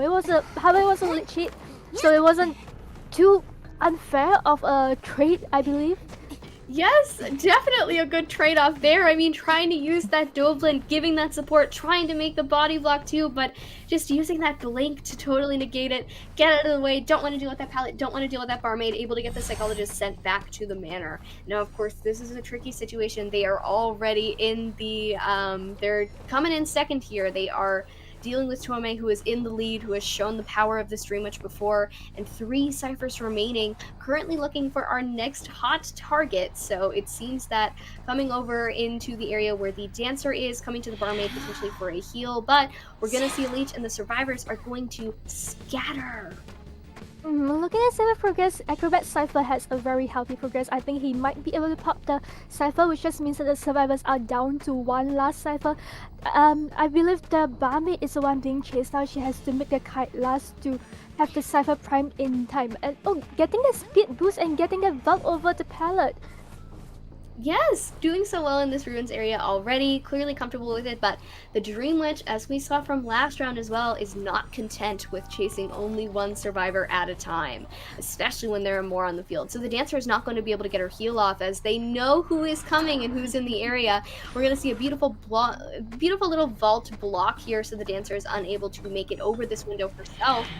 She is, of course, carrying Flywheel, so she doesn't have danger or anything, and she is now going to be focused on beating it. And Sarah, we do see the Dream Witch already setting up followers at different cipher machines to prevent them getting destroyed. Yeah, this kind of sends the survivor in a bit of a scramble, as not only do you have 1 last cipher to work on, it's safer for you to work on a second cipher yourself, one that's as far as possible from the first cipher that's being decoded, so like the Dream Witch will have less of an advantage when it comes to cipher control. It's like a dancer just trying to remove a follower just so like the Dream Witch should have less presence on the map. Yes, definitely trying to negate that as much as possible. You don't want her to be able to control every cipher on the field because you need to decode those. But luckily, while we are distracted with this acrobat, we are actually going to see that the dancer is opening a chest and the barmaid is decoding a cipher of her own and making pretty good progress on it, if I might say. So dancer, of course, has now gotten herself an elbow pad to utilize in a kite if she's picked on later on and bullied by this Dream Witch, who now has sought it out. We have noticed the barmaid is working on that last cipher. It's got a lot of progress on it, and there is blink to utilize. And the Dream Witch is now going to be continuing chase, now focusing on every survivor possible. Blink is up in the air. I feel like acrobat should, if possible, gets the Lich hit out. I feel like okay, that's not too bad of a trade-off because with Lich hit, it just means that the Dream Witch has a lot more presence on field to control the last cipher, and this is a very important time for the survivors as they are just down to the last cipher, and they have to heal up to make sure that everyone's healthy on the field and ready to kite if should the Dream Witch ever switch target to them. Yes, the barmaid will be taking the kite once more. Unfortunately, of course, in the area where the strongest cipher is currently sitting. The other survivors are healing up. They do need that strength in numbers. Friendship is magic. Support your friends. Work with them. Cheer them on. But we will be seeing Koji on this kite here. Beautiful flywheel in order to throw that pallet down. But we will be seeing the blink hit with the spawn follower, which means that the leech is still on the field, luckily for Twame in this situation. Transitioning out of this area, now knowing that the blink is on cooldown. But unfortunately, as we know, the barmaid does not have any resources to work with in this situation.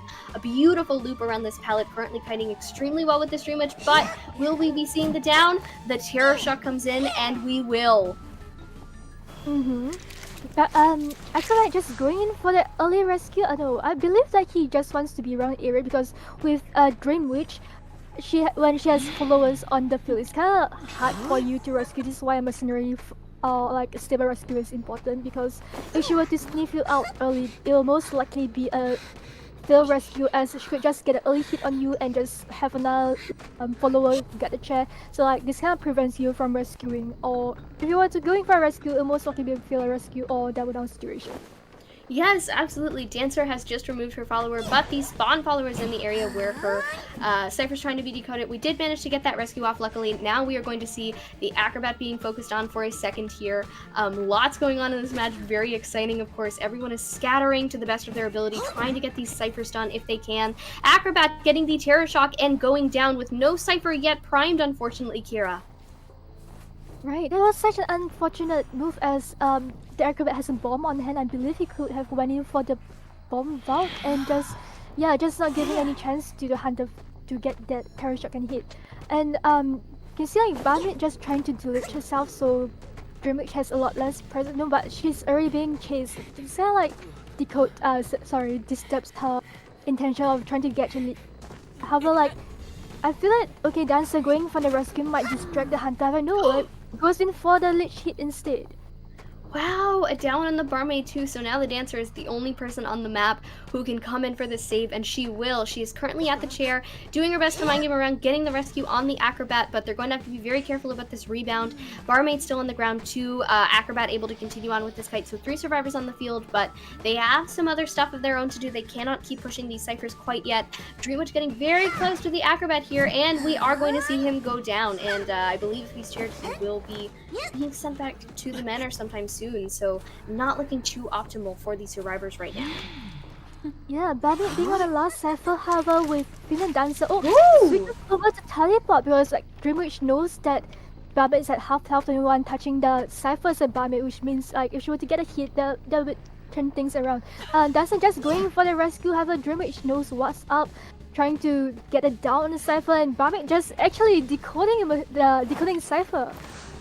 Yes, we're going to see the teleport be utilized once more to get on this barmaid here. She is on half health, so she has to be careful. She is able to decode that cipher to the best of her ability, but it's gonna be rough and it's gonna be a little bit difficult.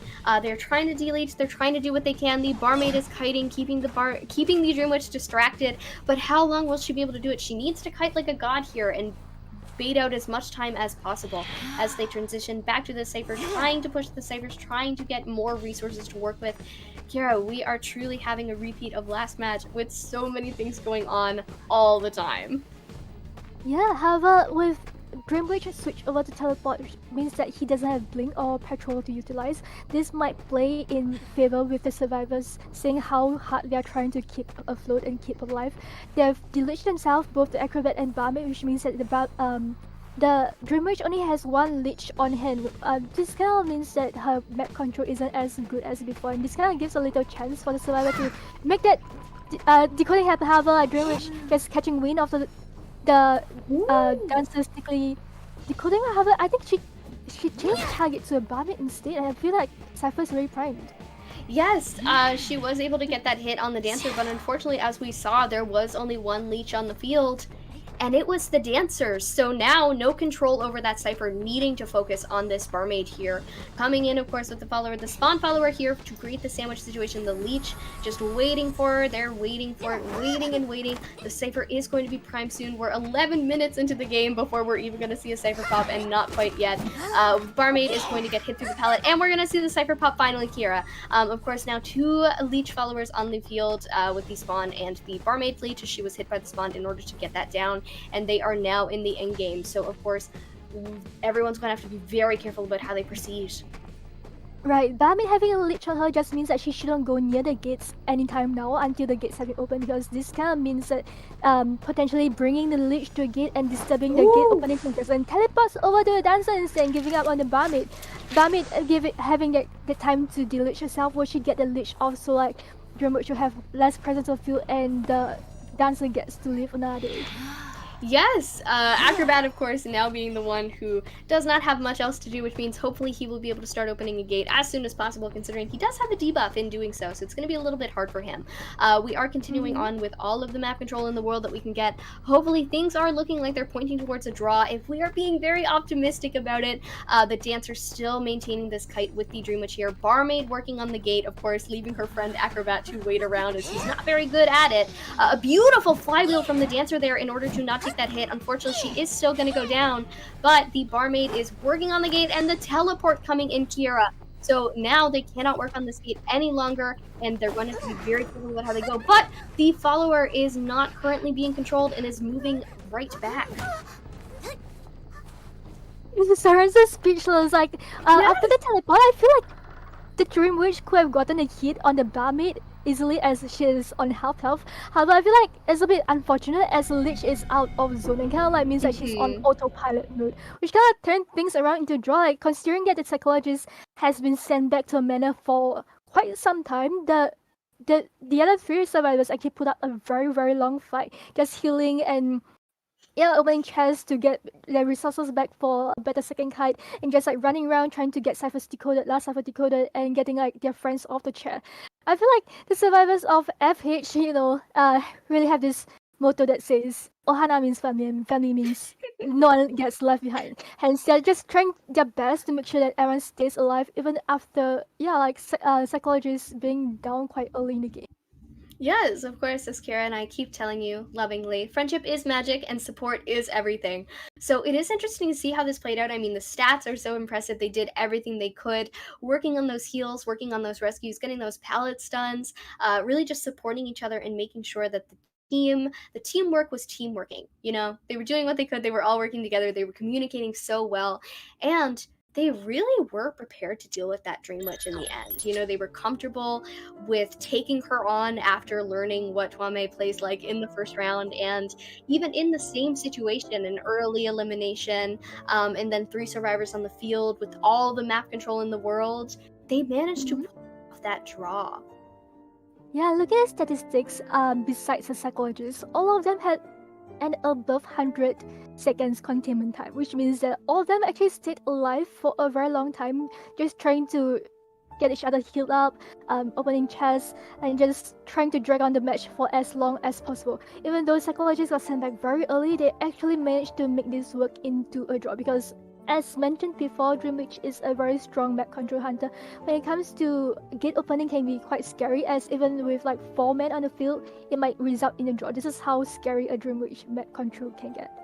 Yes, things were not looking too good in the middle of the game there, and then towards the end it was scary once more, but a lot of very Mhm. interesting game-changing moments I think that can be picked out. I mean, using the leech follower to hit the dancer who was then able to get the cipher primed and pop it, teleporting with the leech follower to the gate, which was then out of range and automatically started walking away, but so close, and they did manage to pull out that draw, which was extremely impressive and a great start to this round two. But with that, Kira and I are going to take a short break, and we will be back with you guys in just a few minutes.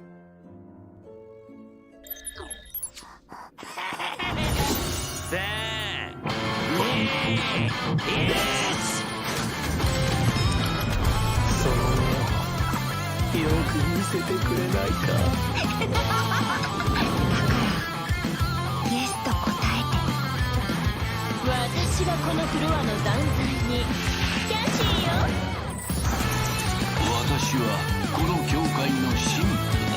グレイという。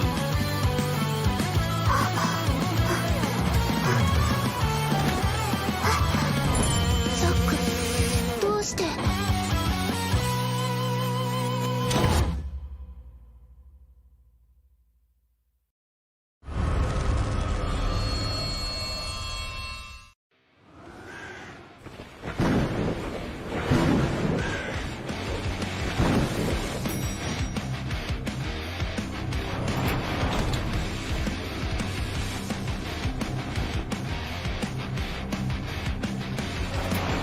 いい子だから怖くないよ。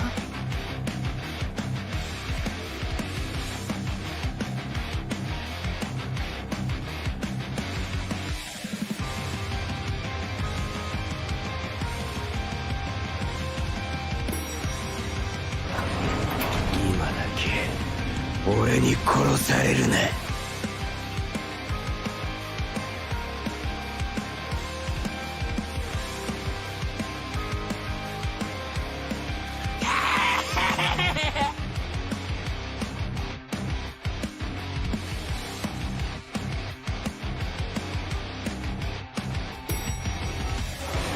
その目をよく見せてくれないか。だか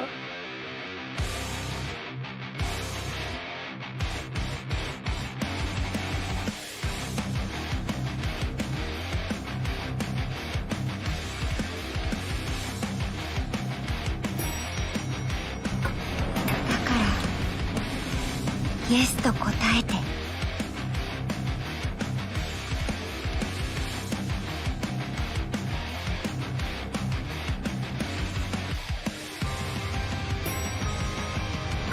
私がこのフロアの断罪にキャシーよ。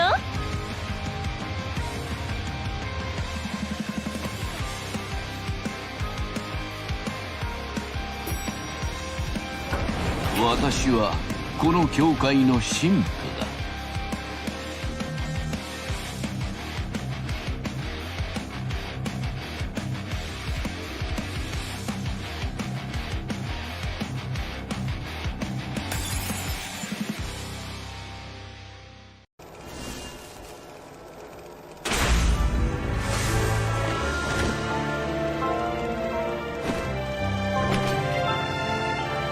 俺だぞ。俺の欲しいもん逃がすわけねえだろ。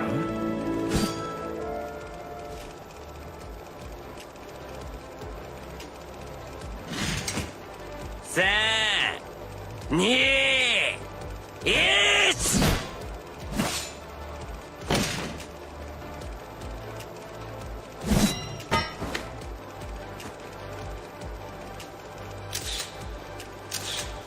俺は嘘は嫌いなんだよ。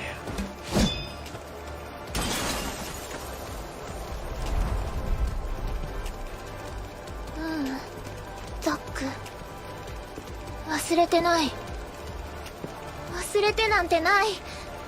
だって誓ったもの。ザックと私二人で誓ったもの。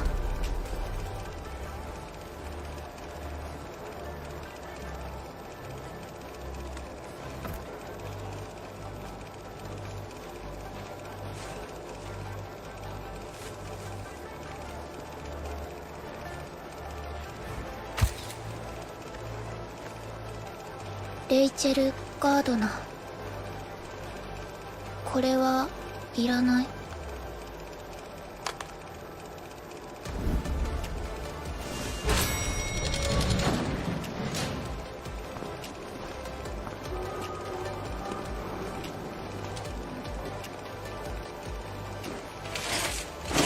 その目をよく見せてくれないか。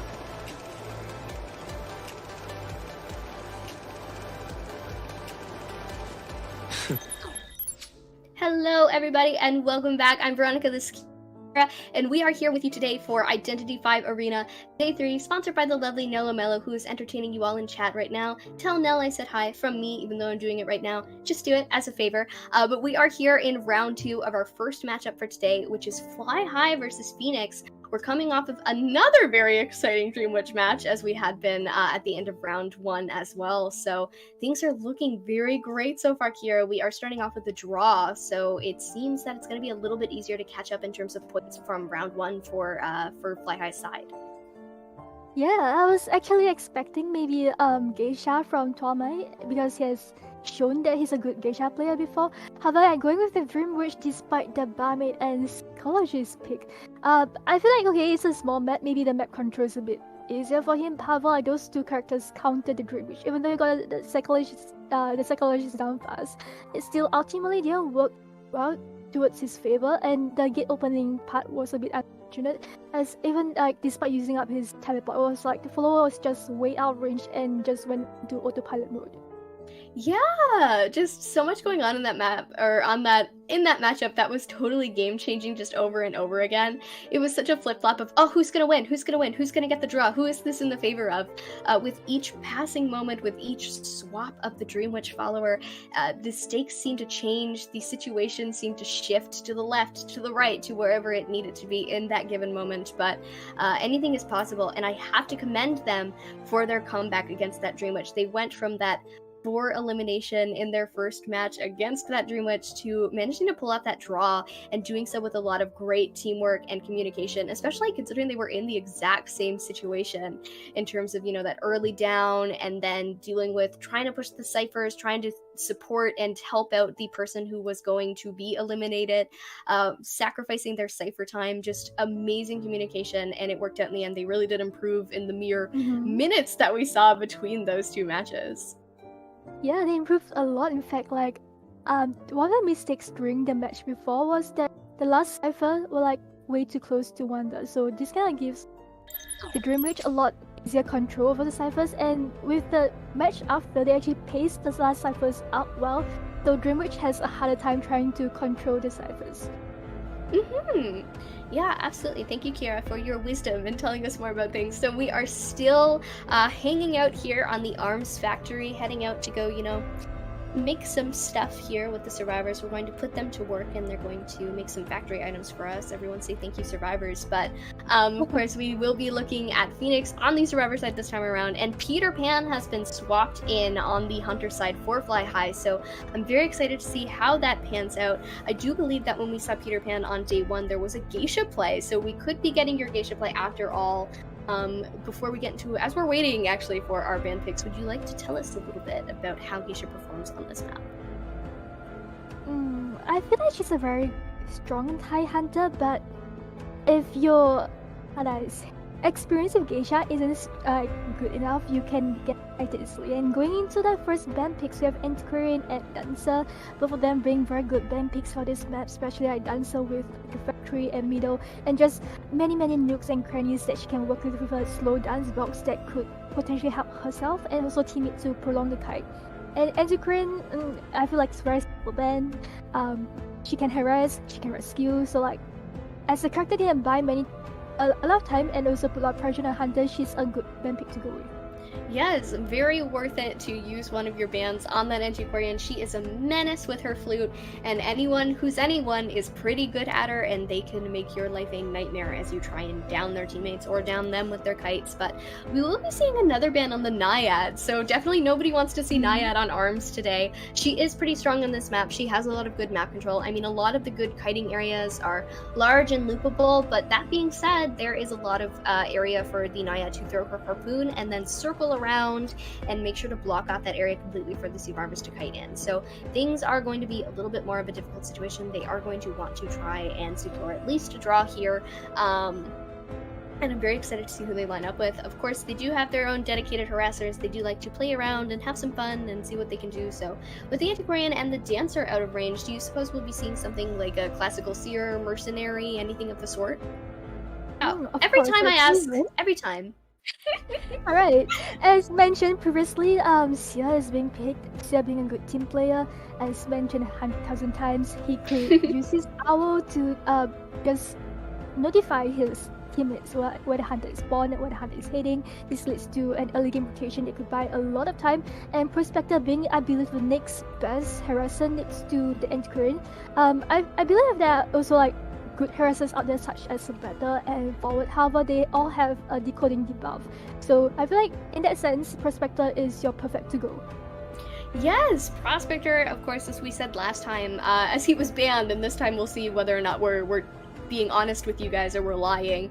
The Prospector is great on Arms Factory. There are a lot of places for him to hide and then come in for support on his teammates, but in a solo kite for the Prospector as well, there are a lot of little trees that he can stun the hunter on, and the smaller the object is and the further away, the longer the stun is going to be with this Prospector here. So hopefully the map will be used to his advantage in terms of this team comp, in terms of whatever hunter we could be seeing later on, but for now we're still in our survivor bans and picks, so I'm excited, so far bringing out that classical seer, excellent support, the Prospector being a really good harasser, a good kiter on his own, and a great supporter for his teammates. So we will be seeing the mercenary and the acrobat being barred from entry in terms of the survivor lineup, Kira.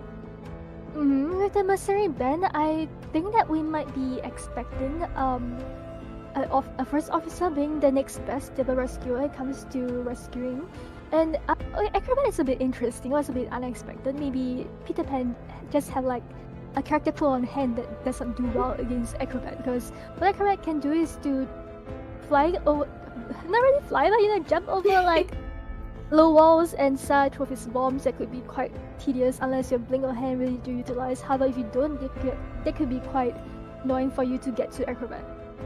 Yes, he is a slippery little fella that will be difficult to catch up to in terms of him being on the map, so I'm not at all surprised. He can kite really well around the factory area, which tends to be very difficult for the hunters to deal with on this map. One of the stronger ones to kite in. You don't want to deal with the acrobat there, and we did see, of course, an acrobat last round who used those bombs really well, so we don't want to be seeing him on the field today. We will be seeing a forward be selected for Phoenix's survivor side here, which is exciting. We did see Boyman play that forward yesterday on the Lakeside Village and showed off some really good control in terms of using that football to dash and get these very long stuns. So I wonder if we'll be seeing any more of those today. It looks like Phoenix is going on the offensive side with two harassers. Even though Forward does have a decoding debuff, he is a very good harasser as he puts a lot of pressure on the hunter. With his balls, he can perform a lot of long range rescues. I can't really say it's long range, but more for like he can at least start using his ball to rush towards the hunter for a rescue if he knows where the survivor is at and when the survivor is being picked up. With a long stun rescue, this actually buys a lot of time for his teammate to get away. Depending how like the forward is split, this could lead to a potential turntable of event. Yeah, our final ban is going to be the Psychologist here, and of course, as Kira said, it's going to be difficult with these two harassers in the field. You're going to have to be careful. They are strong, they have their strengths, they have their weaknesses, so let's hope that it's in whatever side you're rooting for's favor. If you are hoping that Fly High is the winner for this round, then let's hope the harassers fail every stun, but if you're hoping Phoenix wins, let's hope that they don't miss a single one, and excitement is never even thought of in the play. But, that all depends. It's all in good fun, all in good sportsmanship, and as we mentioned, way earlier in the stream, this is actually our lower bracket, which means that these matches are even more crucial than any other one. So they need to crawl their way back up in order to remain in IVA, so this will be a very high stakes match for them, of course. Our final selection is going to be the Barmaid, of course, as we saw in the last round, who can offer a lot of really good support here on the Arms Factory. Looks like they're also going on the support, like high on the support side as well, with Psychologists being one of the 3-hit survivors being burned, they are also putting another 2-3-hit survivors on the scene, such as Seal with his Owl for support, and so Barmaid actually gets the Dolphin rolling. So like, this kind of puts a lot of pressure on the Hunter, especially when you have 2 harassers on the scene. So, for example, if Barmaid got hit and she's playing stealing, the Prospector or forward who's nearby can come in to assist, and this can potentially lead to the Barmaid having killed up, and this kind of like throws the Hunter off, because as a Hunter yourself, one of the important things is staying calm and knowing how to counter the survivors. And when you have things like that that kind of throw you off, it might actually lead to like a turnover of events. Yeah, it is always so fun to see. Oh my goodness, our friend the Sculptor is coming out to play on the Arms Factory today. Yeah, playing IDV is a lot of capitalizing on the other teams and other sides' mistakes, so it's kind of just a matter of who uses the situation to their advantage the best. But speaking of using situations and mistakes to your advantage, we did unfortunately see Phoenix lose to a Sculptor quite poorly the other day when they were playing, which means that this is going to be a difficult matchup for them if they are no longer feeling very confident with that Sculptor. But hopefully, if they prepared, if they've sort of remembered how they wish to best counter this Galatea, they will be able to pull this round instead. But in terms of that, last time it was on Lakeside, how do you think that Galatea functions here on the Arms Factory? I don't think there's too much of a difference. However, I feel that Arms Factory is an easier map for you to control, as not only is it a lot smaller, it also have that annoying big boat that has double story for you to actually go around with, because you can easily get kited in the area. And not only that, when you throw a chisel onto a big boat, sometimes you can't get into the areas that you want because it has like 2 completely different stories. And in that sense, I feel like this gives Galatea a lot of like easier map control. However, I've seen it in previous matches with Phoenix when they lost to Sculptor was because of a fast down, and also Sculptor was on second presence. Alright, going to the spawn location, we have Prospector taking the middle, quite interestingly, because usually it's the rescuer, the new rescuer that takes the middle. We have the Seer and Barmaid at the side. Galatea just spawning in front of the Prospector. I think that she may be potentially going for the Seer or Barmaid first. Yeah, of course, with her statue, she is able to negate both of their abilities. You can use that chip damage to get rid of that Seer Owl, so it won't be as much of a detriment as it would be to a single hit Hunter, on top of being able to deal with the Barmaid's unfortunate goblins by using those statues and breaking her out of her heal. So with that, let us get into the second round. I'm Veronica, this is my co-caster Kira, and we will be with you for today. But Peter Pan beginning strong on the chase. We can see the build down there in the corner. We're carrying trump card and detention, very classical, totally what we expect. And we will be going for that Prospector first, it seems, coming here in the middle to begin chase on Yazen, who is our target for today. Yazen probably have a confidence in kiting by taking the middle area, which is the most dangerous spot. However, Prospector, even though he is generally a good kite at the start of the match, he only has 1 magnet to work with. So after getting a stun, it's kind of like it kind of leaves him vulnerable to getting hit. However, this is like, gets a stun the Sculptor. What a beautiful stun on that Sculptor with the knockback. We are going to see continued chase here. Prospector buying as much time as possible. Excitement is online, which is our first trait, of course, with these 2 harassers, totally to be expected under these circumstances. Cypher's being pushed pretty okay, as we can see in the corner right now. 1 being worked on by the Seer at about halfway. Forward a little bit slower. What do you expect? He's not very great at it, but he's doing his best. And so is the Prospector with this kite. I mean, a beautiful loop around. Gotta be careful of that vault with these statues in play. And now more magnets dealized, so we could be seeing a stun soon, but we'll be seeing the Owl instead come in to block. Beautiful Owl right there. This leads to Prospector being able to rotate back in the shack. He has no worries as Basement is not here, and already having a magnet on hand, which kind of justify that he has been kiting for a very long while for the 1 magnet to regenerate. And Sculptor just trying to get Prospector down with the uses that Simon to get a terror shock on the Prospector. I think he was expecting a blink instead. Yes, the excitement! Oh my gosh! Able to get that down on the Prospector. And as Kira mentioned before the match, one of the biggest drawbacks they had against the Sculptor on the Lakeside match was that early down, but unable to get that no-hit rescue off as attempted. The Galileo was just knocked back. The forward was stunned himself, and we are going to see more statue hits on the Prospector here. He is going to knock her back, but he is going to be hit by the statue in the process, and he will be going down on last effort. A lot of action so far already, Kira, and the Sculptor, unfortunately, at her full presence already, it's going to be even harder to pick the game up from here with only 2.5 minutes so far. Right, have a look at the cypher progress. Two ciphers have been decoded. I believe that the survivors on those two ciphers have already started working on other new ciphers as well. Forward's being queued up. I feel like their best bet in this situation is to go for a cell, as this is a second presence sculptor you're talking about, and the chair that the prospector being chat on is a very risky spot, because when you were to approach a chair, it's very easy for the hunter to spot you, given that it's like chat at a very far corner away from the ciphers. Yes! Oh my goodness, so much going on already. They are choosing to leave this Prospector. It seems it would be safer to sell under these circumstances, especially considering how hard it is to rescue against a Sculptor at full presence. The Barmaid will now be our kite of choice, so Phosphor Rush is going to have to transition into the factory to try and avoid the Sculptor here, but taking 2 statue hits right off the bat, so already on half health, trying to use the drink. We're going to see another statue hit here, and we are 1 away from that down, or just 1 hit, and the blink swap to get the down on the Barmaid. However, I feel like ciphers are almost enough, because Sear cipher had pretty decent progress, and the forwards one too. But I feel like they should go for a 99% rescue, as this is a second presence sculptor that we are talking about. So rescuing against a sculptor is very risky, as they could lead to a very easy double down. And not just a double down, even if you were to get the rescue down successfully, doesn't mean your teammate could really live for that day. And especially that forward had used up his tight channel on the prospector before, it just makes it a very risky situation for them.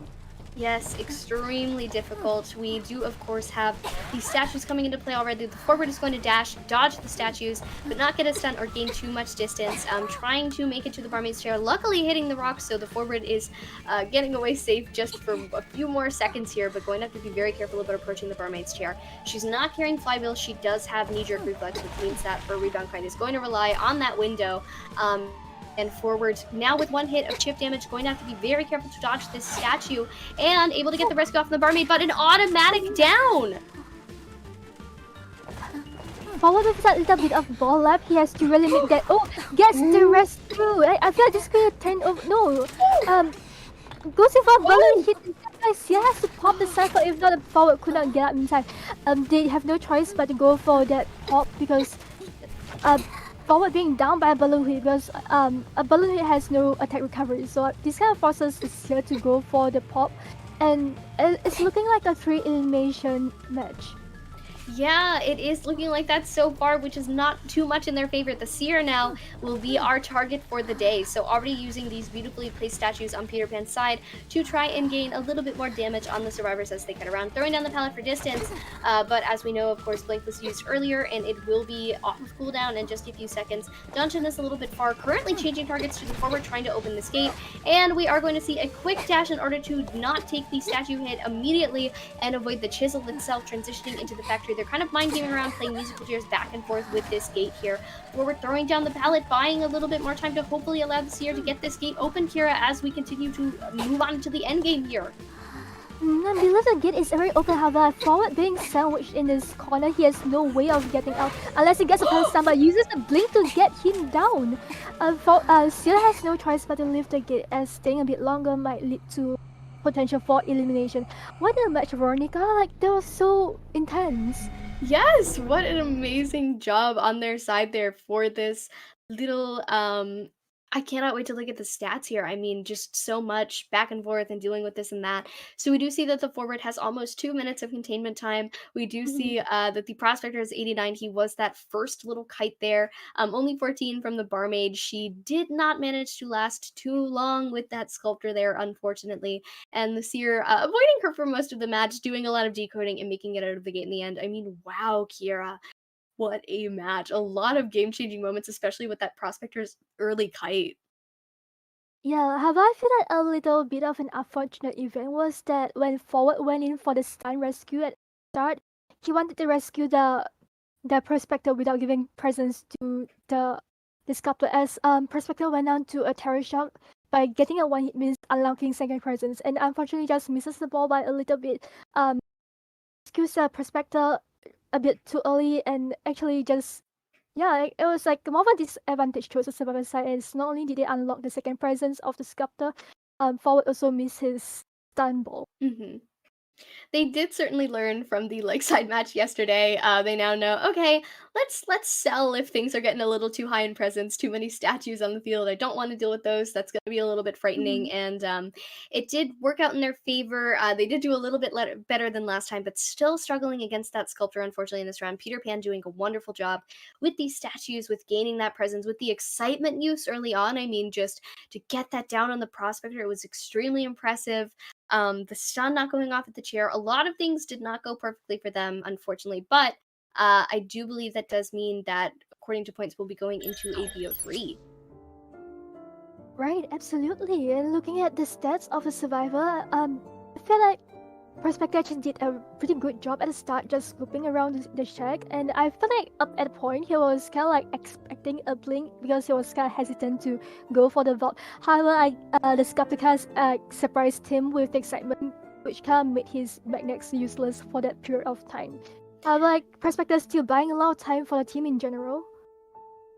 Yes, especially because he only starts off with that one magnet, and then he's got to gain on the other ones by waiting and raw kiting around. So they were used at the right times. They were used when they needed to be to gain even more time and get away from those cipher machines to allow teammates to decode under those circumstances. But wow, Kira, what a match. I mean, Fly High able to make that comeback from their first round where they received that 4 elimination and that unfortunate little situation there, but what a beautiful job for them, able to attain the draw this time, which means that they do get to win the round this time. So currently we will be going into a round 3 in just a few moments, but we'll be back with you guys after this short break.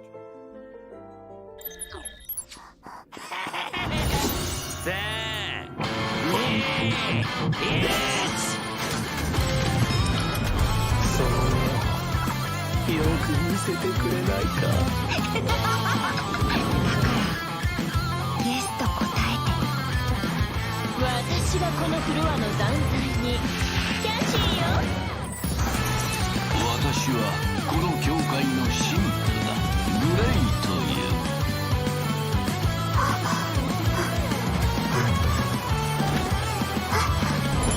ザック、どうして。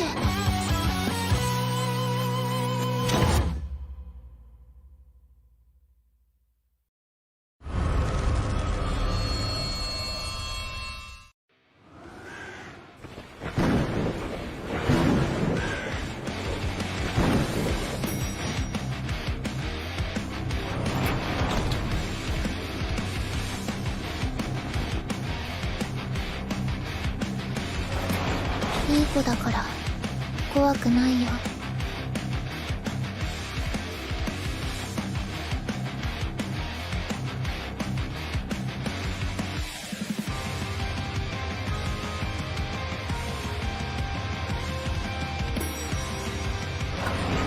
今だけ俺に殺されるな。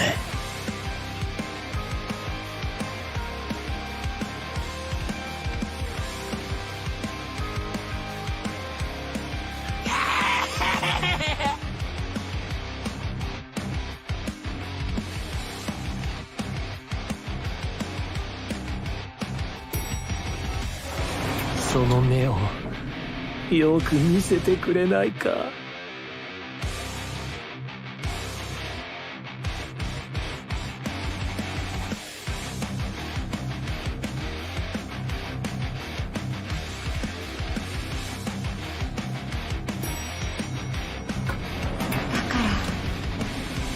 らイエスと答えて。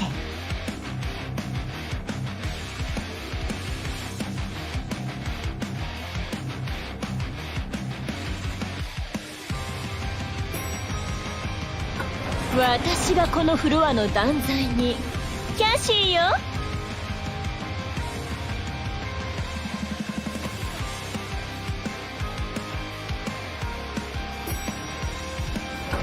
私はこの教会の神父だ。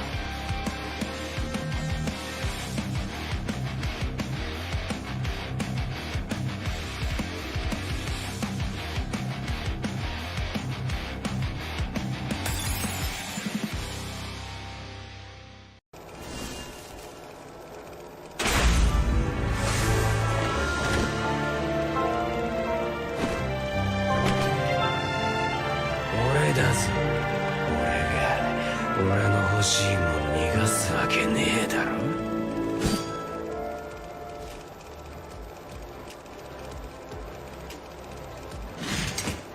3、2、1。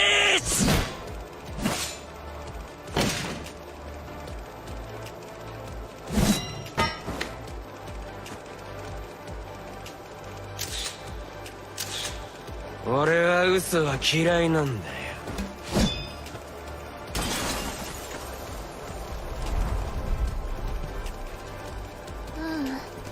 ザック、忘れてない。忘れてなんてない。だって誓ったもの。ザックと私、二人で誓ったもの。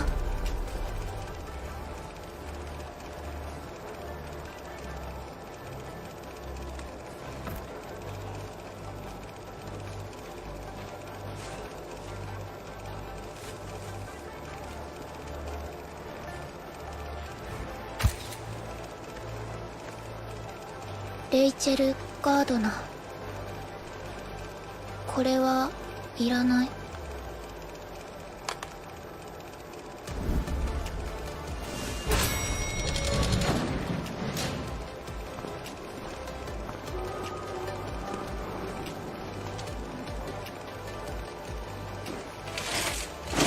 その目をよく見せてくれないか。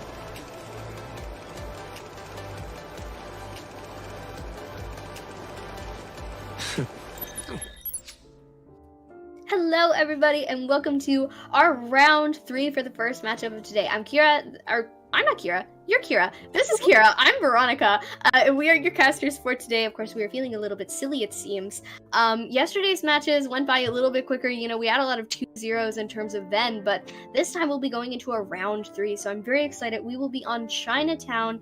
And so far, the scores are looking really close, Kira. How are you feeling to start this off?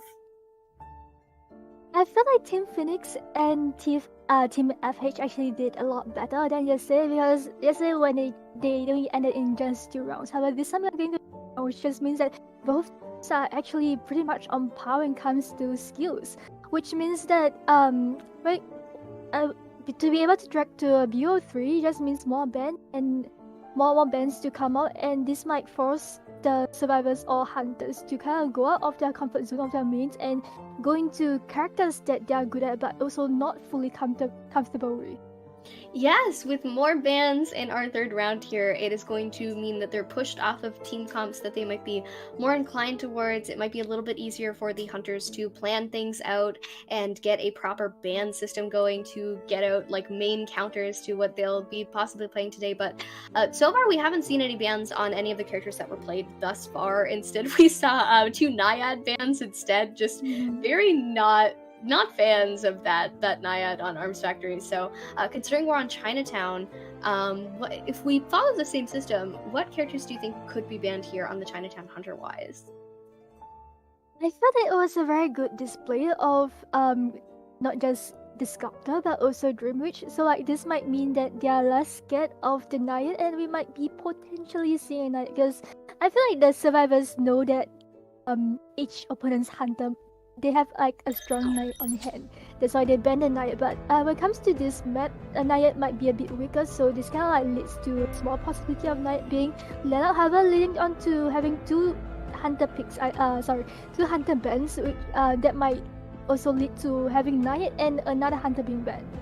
Yeah, absolutely. In terms of Chinatown, there are a lot of characters that have a lot of great mobility here, and speaking of that mobility, you do want to take that Priestess out as soon as possible, which is what we will be seeing.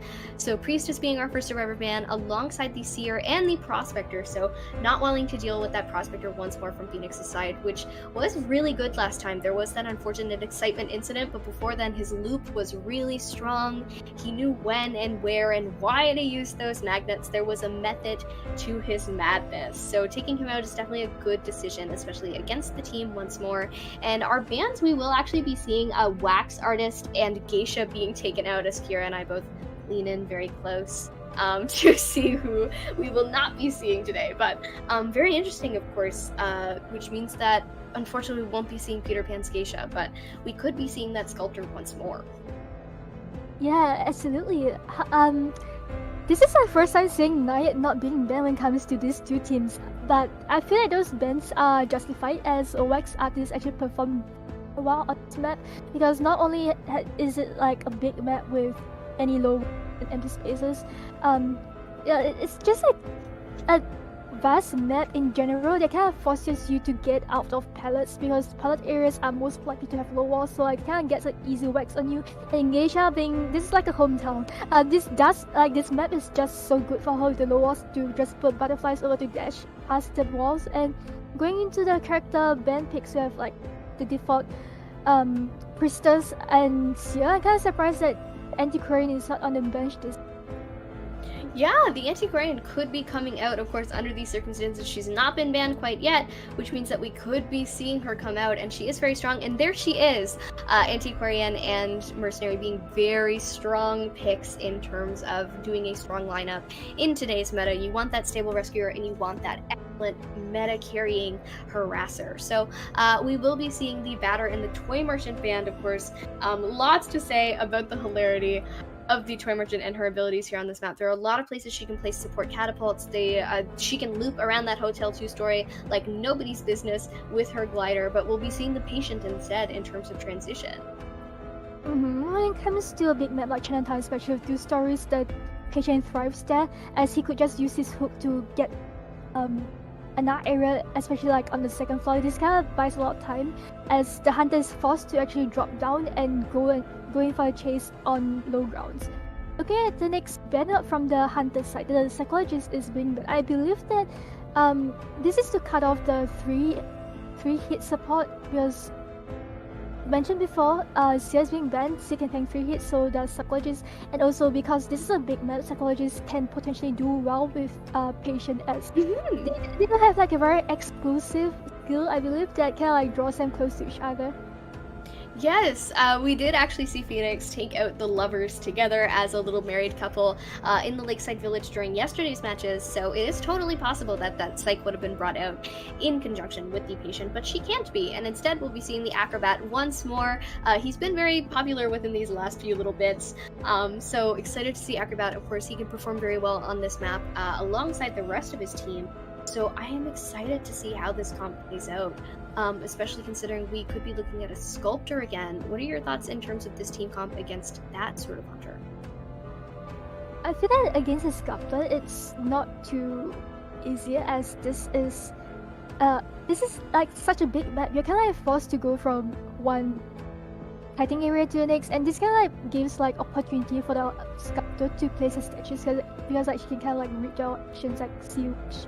Oh, goes in for the Nayat instead, like a Nayat that we have all been anticipating. I got a feeling that Phoenix knows that Peter Pan is a very good Nayat main, has respect for that Nayat band throughout the 2 other matches just now. Yeah, did see some love in chat from Giselle in specific, excited to potentially see a Naiad. So luckily here she is. We will be seeing that Naiad after all for our lovely Giselle, who cast on day 1, by the way, if you do want to go see what she was capable of. It was very pleasant and lovely, but we'll be seeing a Naiad instead of that Sculptor being played once more. This will be a good situation. Chinatown's a big map. You want to be able to get around, and oh boy, can that Naiad make a lot of distance and block off a lot of good kiting areas too. Yeah, absolutely. And also, Nayat is a very strong TIE hunter, so if you want to go in for a stable outcome, I feel that Nayat is one of the best to go to. Yeah, oh, absolutely. Especially, you know, so much area and ground to cover. And against this team comp too, I think she might do okay. It is a little difficult to talk on, you know. There are some characters that she's not going to do too well against, like the Antiquarian, but others that she might have a better time with here. Things like being able to block up the area of the Mercenary is going to give him a little bit of trouble when he's trying to rescue, but here we are with our spawn locations. We are all settling into where we need to go. The Acrobat's spawning on the side of the hotel, but not quite in the hotel, but we are going to see that Naiad spawning on that 2-story outside of the hotel, so she does have her pick of the crop here. Kira, who do you think would be the most optimal chase? I feel like she might go after Acrobat, as honestly speaking, other than besides the mercenary, which is a given because he's the rescuer, as a first chase is just not the best target. I feel like the other three survivors are just, yeah, I feel like kind of counted Naya in a sense if they don't look around the same area because she has water circle around. I feel like when it comes to Antiquarian, Acrobat, and Patient, the moment Naya withdraws a harpoon, they can use the skill. So it's kind of like a skill trade-off for another, which can allow them to prolong the kite and transition to a better hitting area. Yeah, there are a lot of things that she can do on this map and do very well. So let's hope and see that she will be able to pull that off. And we are actually getting right into the action. I'm a little bit behind here, but that's all right. So we will be seeing, of course, our first chase happening kind of in the center area here, I believe, on that Antiquarian now being in the area of the Naiad, currently collecting a little bit of humidity, but transitioning away and actually choosing to focus on that Acrobat instead. I feel like that's not a very good chase, or neither is it a bad chase for Nugget. However, because like the Acrobat only has one bomb on hand right now, which means that if she were to force a bomb out, even though she may not have a very good time at the start, it just means that Acrobat does not have much to work with way later and gets a hit on the Acrobat. His humidity is right now at 50-something%. It's a little dangerous for him. He has to get out of water circle. Knight just trying to circle around him and actually manages to get out of the water circle and gets a hit on the Acrobat instead. Ooh, landing the first down on the Acrobat about a minute into the game, just a little bit over then, using the blink. So the blink was forced out luckily for the survivors, but unluckily for the survivors, we will be seeing him hit the chair. They are, of course, trying to peacefully work on their ciphers. Not too much progress on some, but a lot more progress on others, you know. That's the way that things fall. That's the way that things crumbles, the way that the world divides. But going to block off a huge area here to camp this chair extremely well. The mercenary coming in, of course, being the dedicated rescue, hanging out in the area and actually waiting to come to the Acrobat's chair so far, just kind of camping around and finally coming towards the chair here, creating these little circles, landing the hit on the mercenary, and the rescue will go off. However, Naya is only one hit away from being full presence, and we all know how scary a full presence can be. Gets the water on the Acrobat instead, and goes in for the swing and misses the swing. Gets but not to worry, gets a swing like a little after currently now at full presence. The survivors have to be a lot careful as her water circle is a lot more powerful and faster now. Yes, she can create those bigger circles, she can get it back a little quicker, and her humidity has been upgraded when she dashes at them. So they're going to have to be really careful about how this rescue goes off with the Antiquarian already in the area. Unfortunately, missing the balloon rescue with the stick there, so she will be forced to sort of hang around on the stairs, figure out what to do next, game plan, think about it for a bit, but the Naiad, knowing full well, more presence means more power, and going to create even more huge water circles to prevent the Antiquarian from feeling safe here, prevent her from being able to rescue properly. Acrobat having a little bit of bomb left to utilize potentially, but Flywheel on cooldown after that use earlier. Right, you can see Naya just trying to get a water circles around the Antiquarian, who is in a little bit of pinch. Never mind, gets the rescue, and I believe trying to harass just around trying to harass the hunter. Well, gets a swing on the hunter, but never mind. Naya just dashes through and see Acrobat just using the bomb to get away. No, we see Antiquarian getting down from the humidity hit instead. Oh, sorry. There's just a lot of things happening on at this time. Wow! A beautiful play from Peter Pan, really comfortable with this harpoon. The Antiquarian, unfortunately, wandering back into the humidity with having such a high percentage to try and help that Acrobat with a little bit more support. So Acrobat is going to go down with a quick throw with the humidity and be sent back to the manor upon being chaired. Able to transition all the way back to the Antiquarian already, put Boyman on the chair as well, but luckily for the survivor side, they do have one cipher remaining, which is currently being primed, and it seems that we'll be sending the patient in to attempt this rescue just as he hangs out in the area. And they are aware, you know, Kira, they are totally prepared for these huge humidity circles to prevent them from going in for a safe rescue. They really need to be scared of the power of this Naiad. It is no wonder she was banned last round.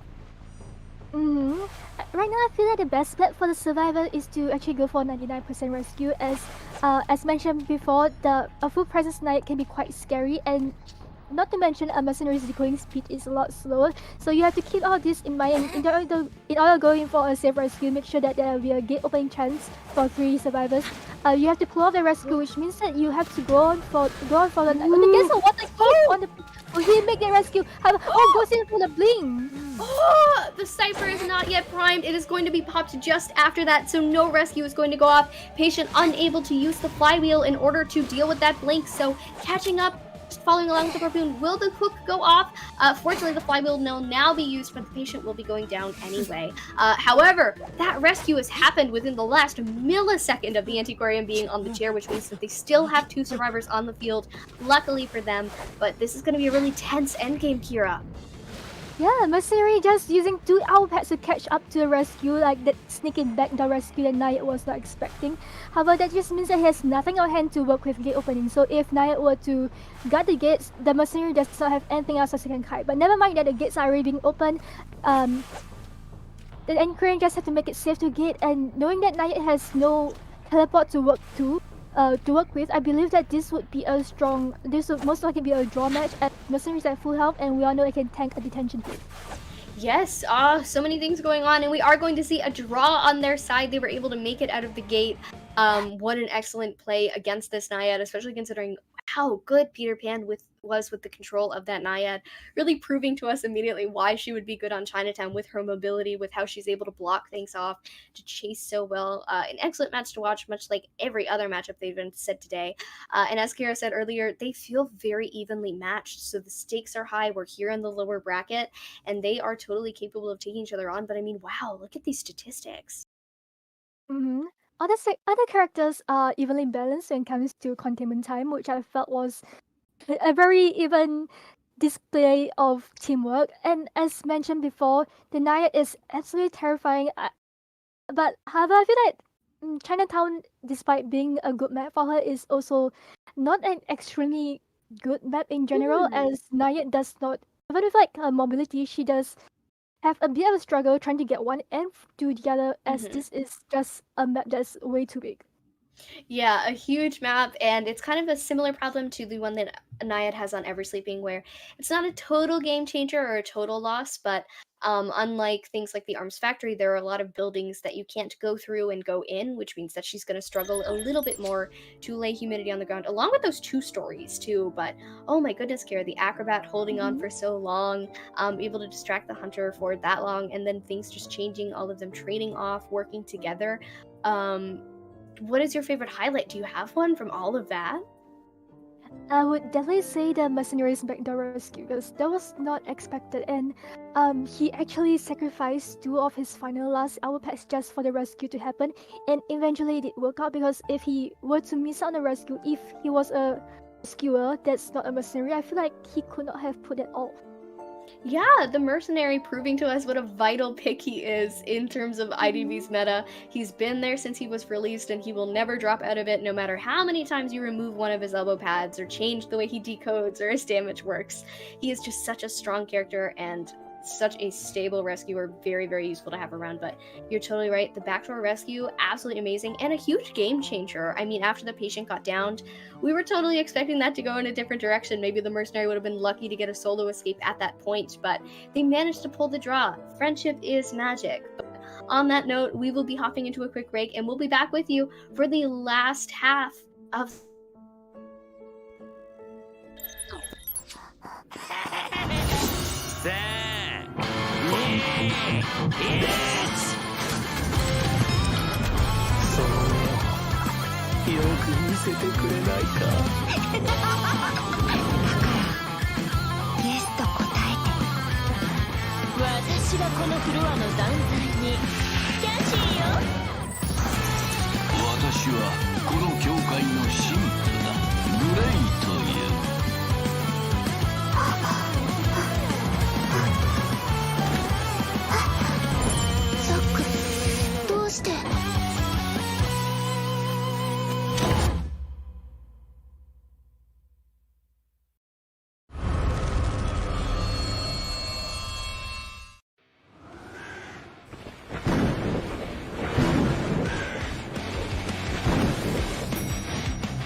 いい子だから怖くないよ。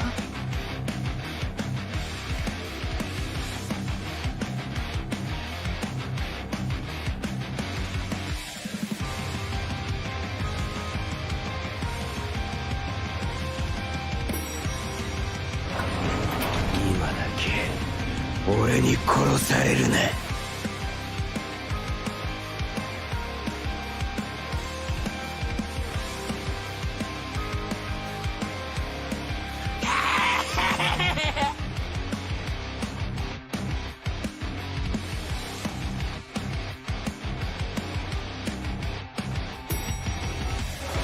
その目をよく見せてくれないか。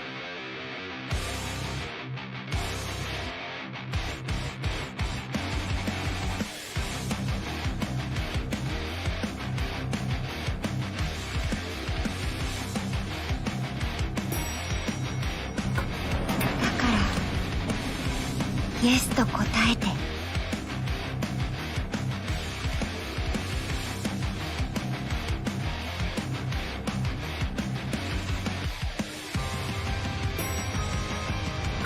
私がこのフロアの断罪にキャシーよ。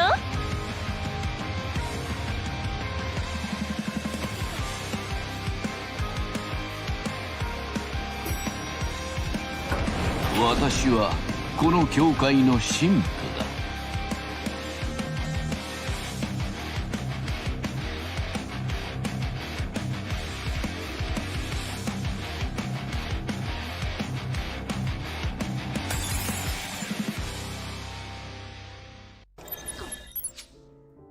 Hello everybody, of course, and welcome back once more. I'm Veronica, which I remember my own name this time, and this is my lovely co-caster Kira.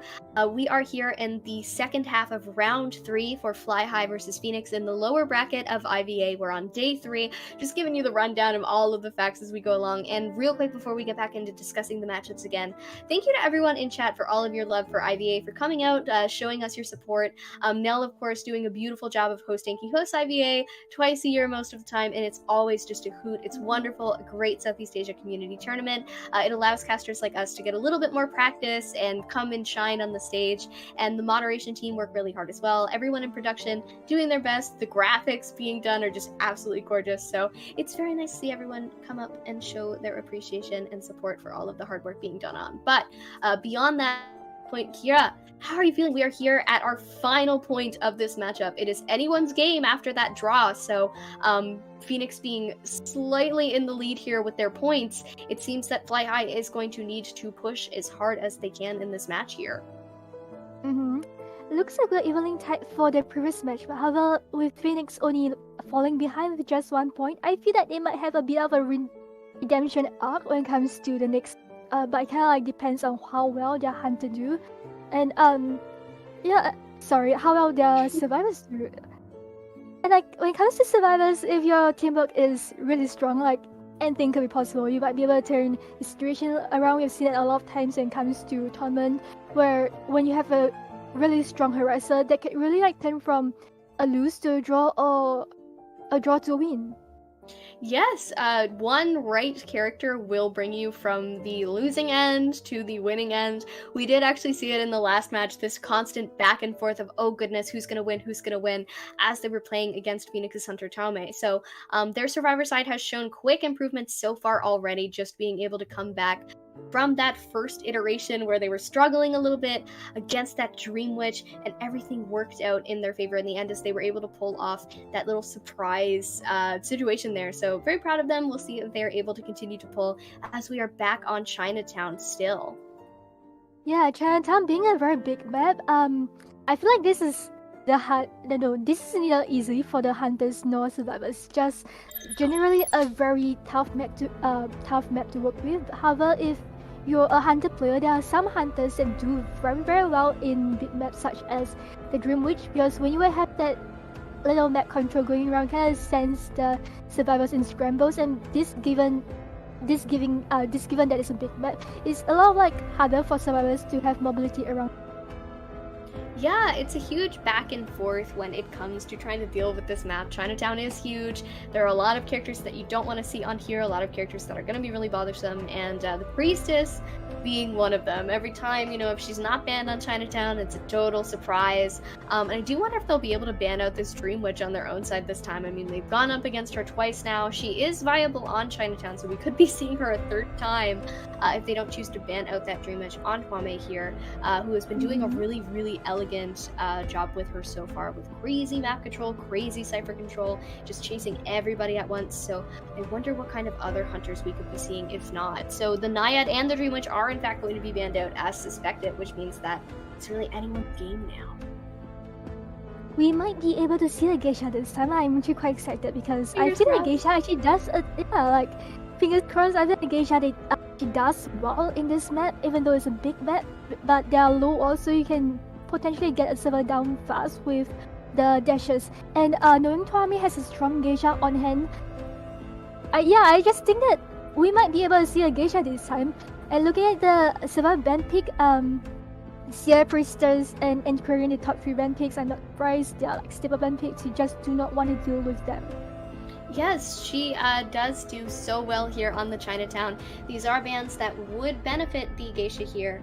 Of course, we do know that Priestess is a hassle, but as Kira mentioned earlier when we were talking about ban picks and the potential of a geisha, the Priestess is not as much of a problem for the geisha as it would the other hunters. But what we will be seeing come onto the field are the Prospector and the Mercenary. The Mercenary, as we just had a little chit chat about, is an extremely stable rescue. He's been in the meta since he arrived. He will never leave it. We will be seeing the Mercenary until Identity 5 goes offline. He will be here with us, haunting us for the rest of eternity. So, of course, he's coming onto the field, going to pull off some wonderful rescues for us, and the Prospector as well here on Chinatown as a priority pick.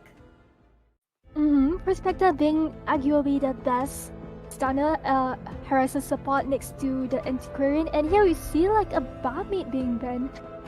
And a dancer too. I feel like the barmaid ban might make a little more sense when it comes to Dream Witch, because if Torment were to bring out a geisha, I feel like when it comes to this map, it's a lot easier to get a fast down on barmaid if you were to use your dash correctly.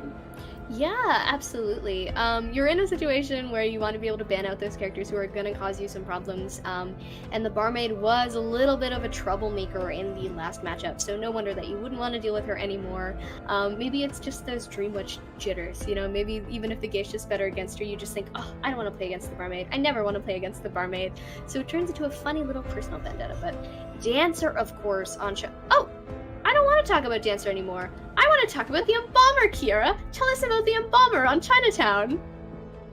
He's an amazing Thai character. That's all I can say. But the first thing I think like Embalmer when it comes to big maps, especially like Chinatown and also Lakeside Village, he's a very, very strong Thai character. You could just sell out coffee, and even if your first chase, you're like a squishy character. But it might result in a tie because of the amount of time that the hunter takes to get to your coffin if you were to bring away from the coffin.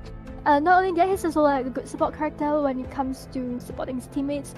If it's still on scene when it comes to gate opening, he can still assist the teammate. However, it just means that he does not have the invincible 7-second bubble when it comes to resurrecting his teammates.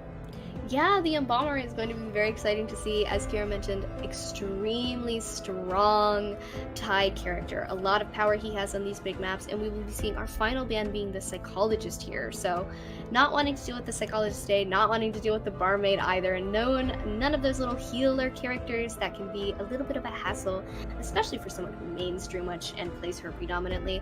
Of course, being that she's banned, we likely won't be seeing her, and we'll likely be seeing a Geisha instead, considering the Hunter pool, or at the very least, fingers crossed, we get to see Miss Michiko make her little debut onto the Chinatown today. But there's a lot to consider. I mean, we've got our final pick coming in soon, and do you have any random predictions on who it might be for this team comp here?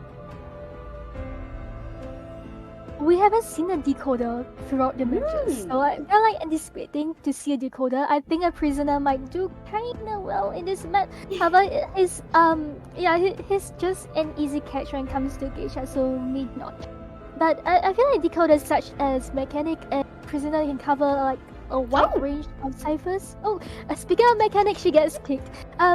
Here we go, our first decoder of the day. Kira, you're a genius. As you were like, oh, maybe they'll bring out a decoder. I was thinking, Maybe later today we'll see the double decoder strat. I missed that. Will we see that again? Can we see that, please? But we'll be seeing one half of it today by using the mechanic on the field. And the curious thing I find here is that now they have two of these extremely strong TIE survivors. So the mechanic and the embalmer in nowadays meta have been negated to being very strong TIE characters. So it does seem that that is what they're aiming for. At the very least, they're trying to play as safe as possible. But let's see some love and some applause and some excitement for this geisha that we've been waiting for. Kira, here she is, your lovely friend, the geisha, who will be playing on the map for us today, here on Chinatown. Right, very excited to see Tuame to finally bring out his geisha for first time today. I believe we've seen his geisha yesterday, but not so much for today. Geisha does well against the mechanic, I believe. If the mechanic does not have a bot out, this could mean an easy down. However, one strategy of being a mechanic main is a mechanic does not have the best kiting skills. She's slow, so you might want to bring 3 stacks of long chair. So in a sense, if you were to die fast, it kind of buys the teammate a lot of time by your long sitting time on a chair.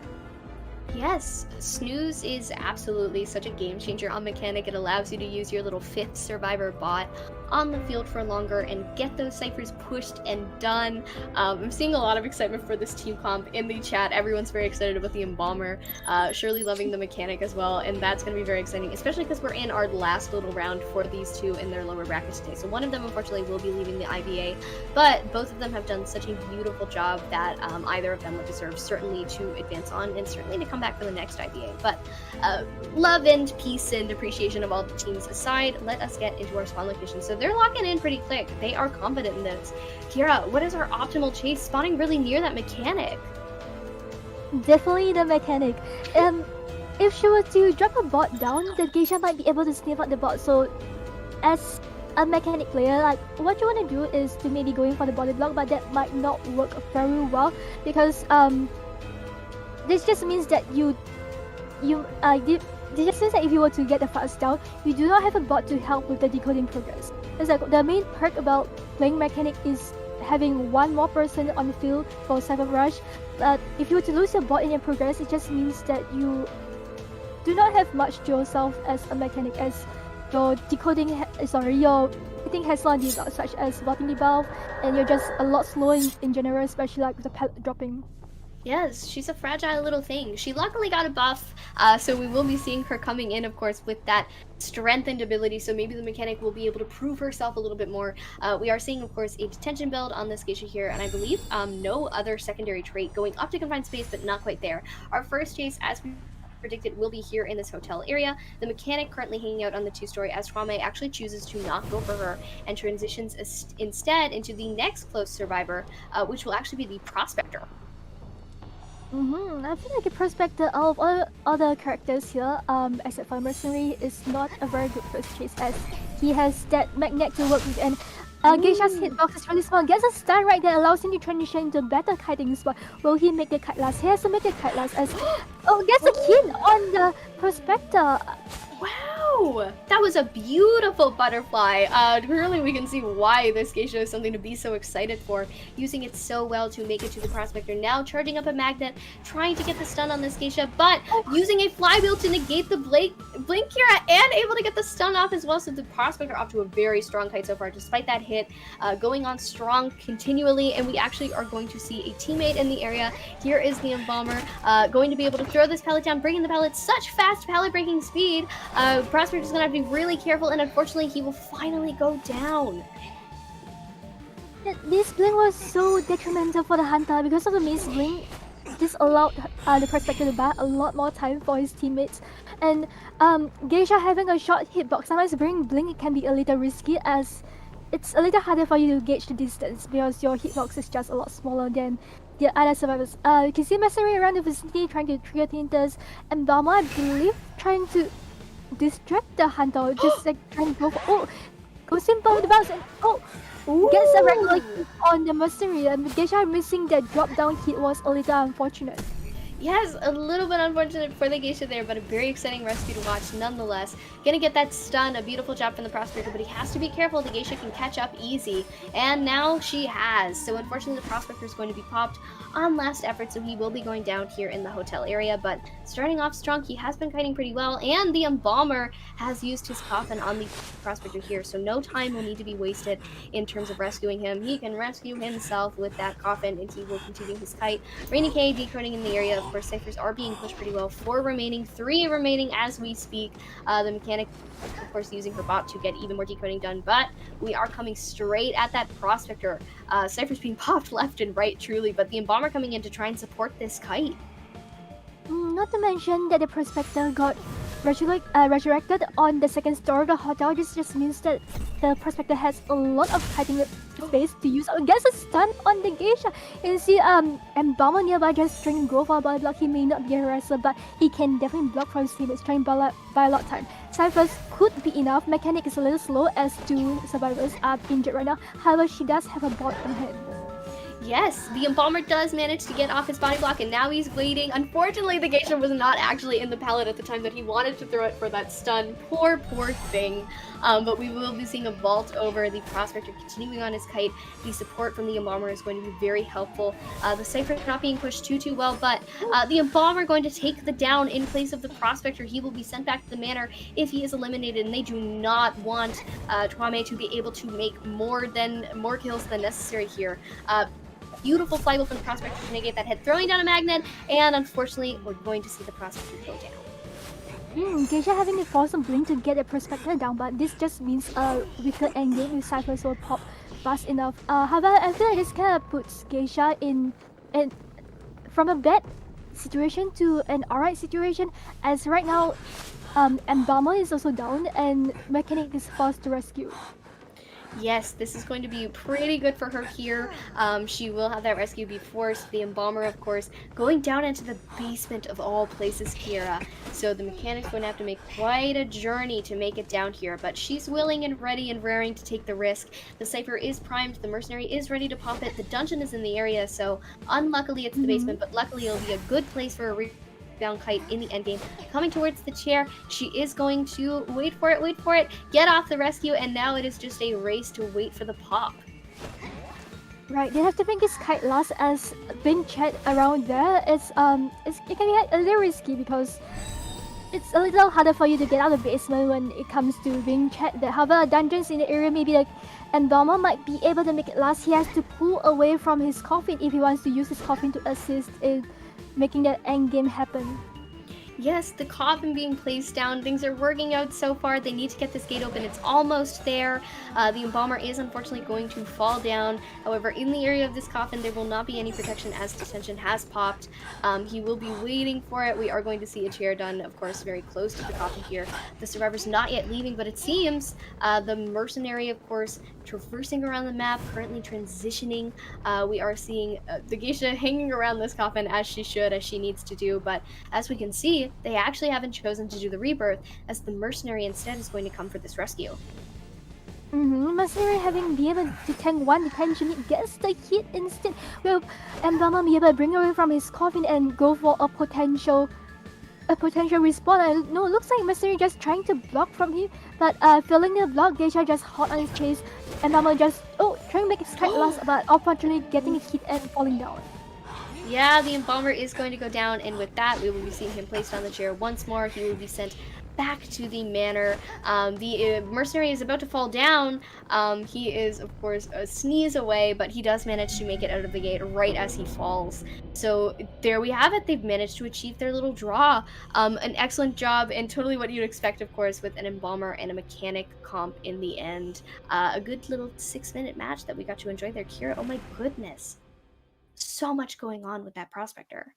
I know, and also for the end game, the mercenary was falling a little close to just falling just in front of the gate. He had just a little 1 second to work with, and fortunately he was able to get out the gate safe and sound.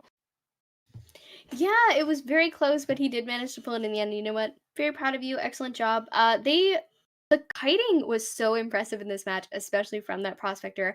I cannot wait to see exactly what these stats are. They're here in the corner for us, so let me take a peek at them for you guys as a treat. The mercenary got 54 seconds of containment time. The embomber did 113, and as expected, that prospector did over 2 minutes of containment time, only by a few seconds, but still very impressive. And it was just absolutely wonderful. And with that little tie, it seems that Phoenix has actually taken the round here, so they will continue on in the lower bracket. These stats, of course, proving that they are totally capable of pulling that off. Twame able to deal with these survivors at their strongest, doing their best, able to pull it off in the end, despite friendship is magic and them working so hard together to try and make that three escape happen because that's what they needed. And it looks like they actually fulfill their little goal successfully. Here, going into the statistics, we can see Prospector being a main character of the game, just making a kite last for 160 seconds. It's pretty impressive. It's really smart that they decide to hide the mechanic the hospital. Sorry, not hospital, the hotel where it's like 2 stories and it's very hard for the hunter to get to them. Alright, congratulations to Team Team Phoenix for winning this round. That was a very intense battle and I'm very happy to see how both teams have fought it out for us to see like how different characters and compositions work for another.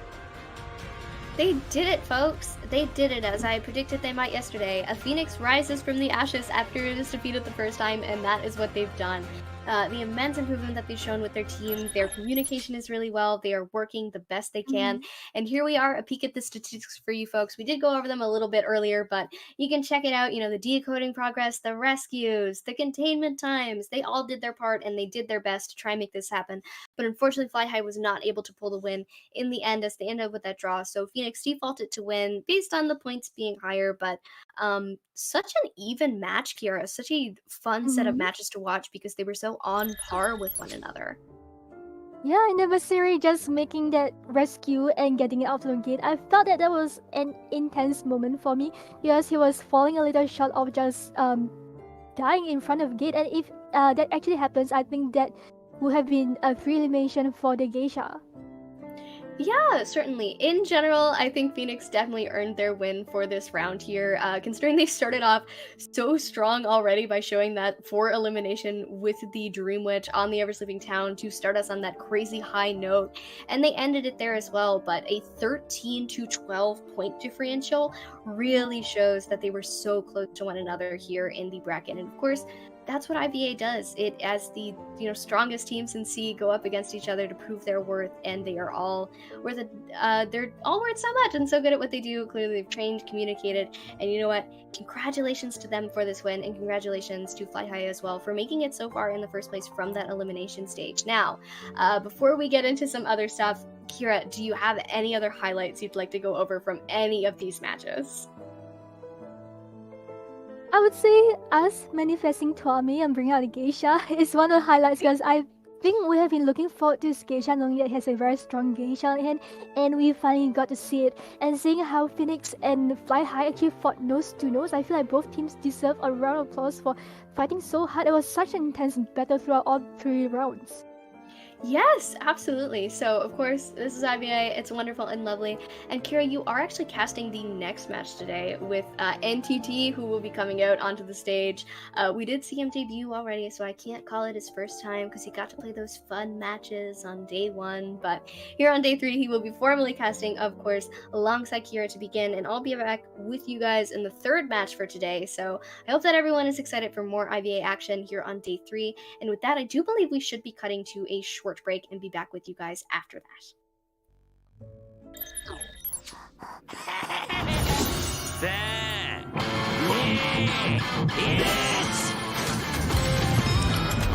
その目をよく見せてくれないか。イエスと答えて。私はこのフロアの残罪にキャシーよ。私はこの教会の神父だ。グレイという。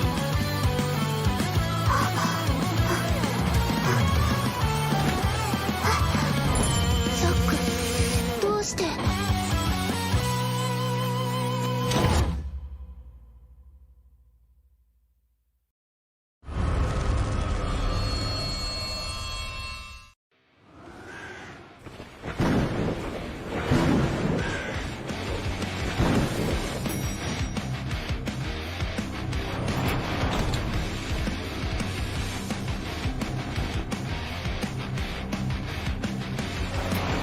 いい子だから怖くないよ。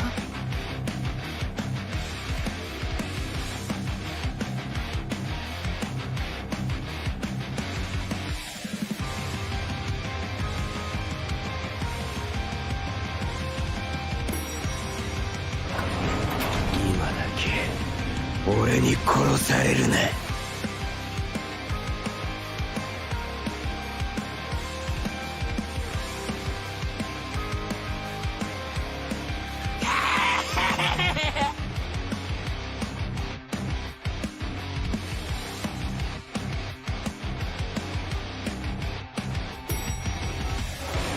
その目をよく見せてくれないか。だか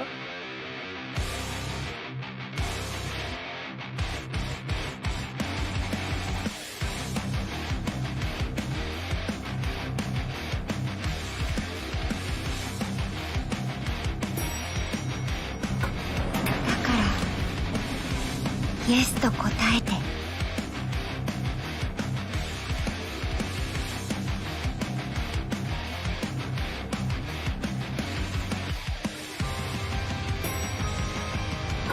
私がこのフロアの断罪にキャシーよ。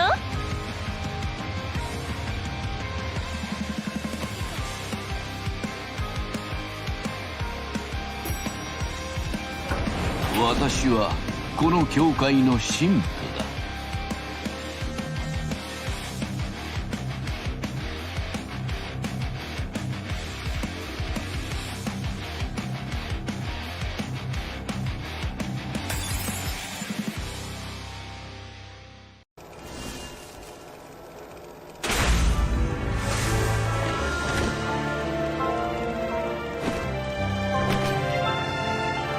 俺だぞ。俺の欲しいもん逃がすわけねえだろ。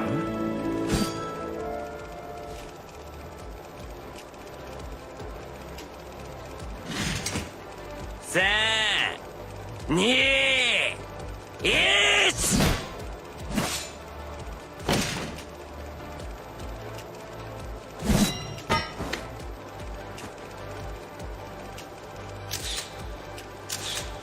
俺は嘘は嫌いなんだよ。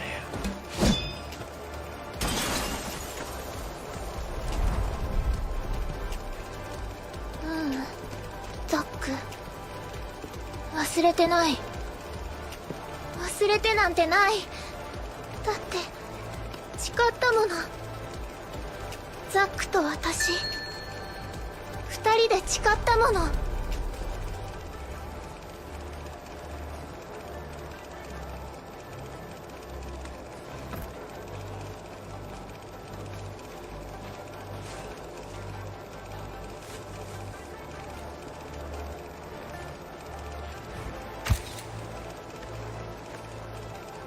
レイチェル・ガードナー、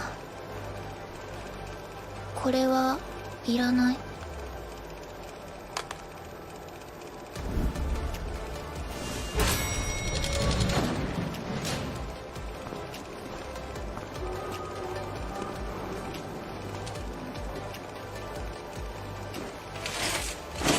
その目をよく見せてくれないか。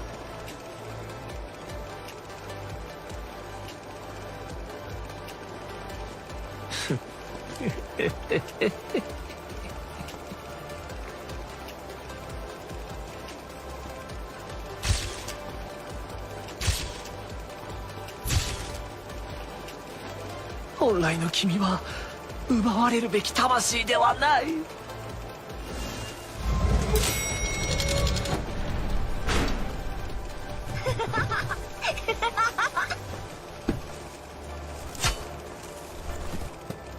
美しい石の蓋で永遠に閉じ込めてあげるよ。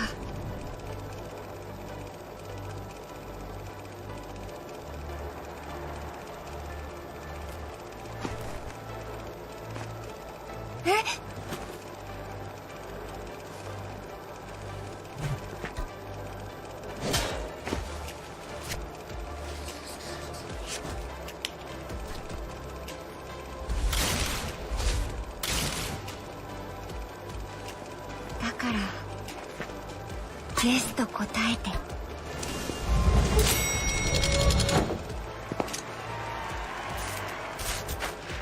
私がこのフロアの断罪にキャシーよ、その目に焼き付けてちょうだいね。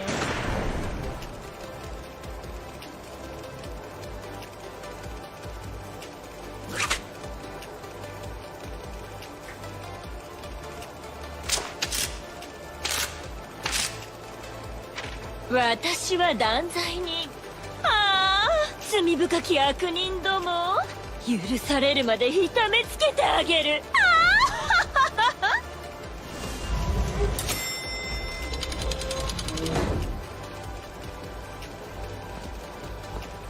私は君がどのようなものかまだ判断しておらん。罪を吐き出せ、罪を受け止めろ。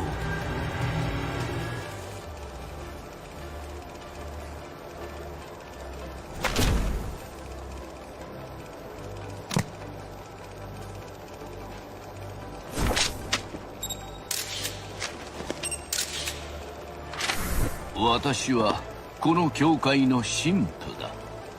グレイという。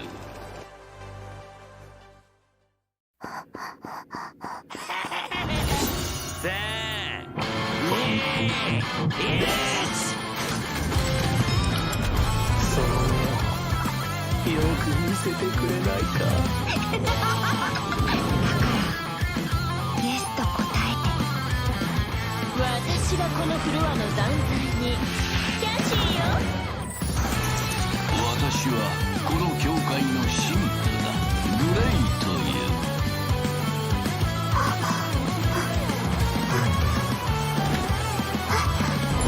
ザック、どうして。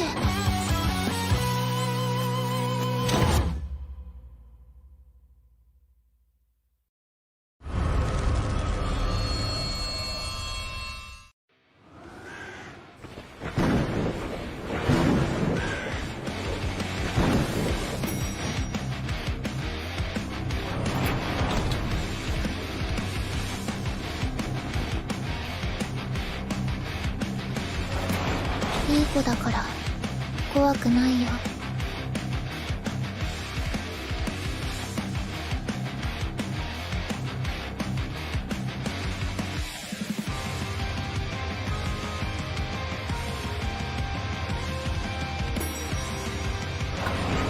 今だけ俺に殺されるな。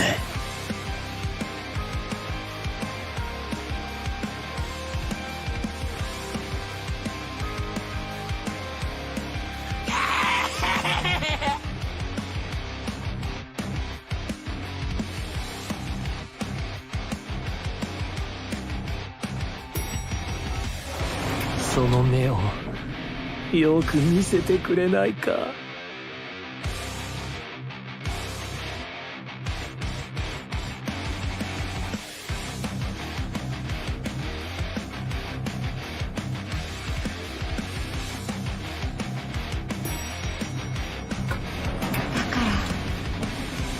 らイエスと答えて。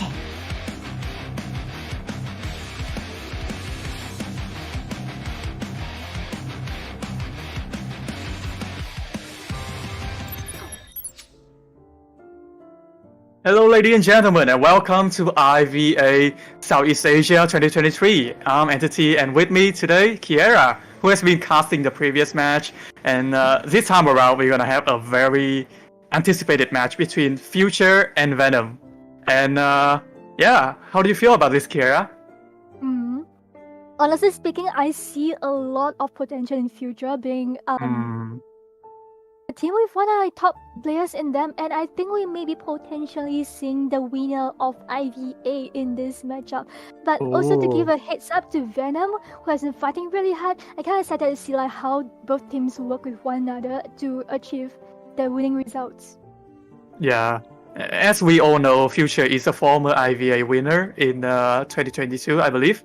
And Venom, they consist of a few GH members, which are very good on their own, on both survivor side and hunter side. We did see we do see Venom Survivor side, they have Gotcha and 72S, and for the Hunter side, they have Seichu. As for Future, they have Meow Pie and Kuga for their Hunter. And as I'm saying about the players, we have the lineup right here for Future. Hunter, we have Back, Kuga, and Meow Pie. And as for the Survivor, very familiar name here, Kiera, Shadow, Dragon, Panda, and Blue X. As mentioned previously, I think we are seeing the clash of veterans versus veterans. As mentioned previously, as members of GH has been sent for COA, and so does Meow Pie, who actually hunter for ZT for last COA. So I think we are seeing a little, like seeing the best of the best going on there. So I think that could potentially lead to like very exciting matches to come. Yeah, exactly. And as for Venom Survivor side, we have FS210F, Gotcha, 72S, Tartaglia, and Yonke.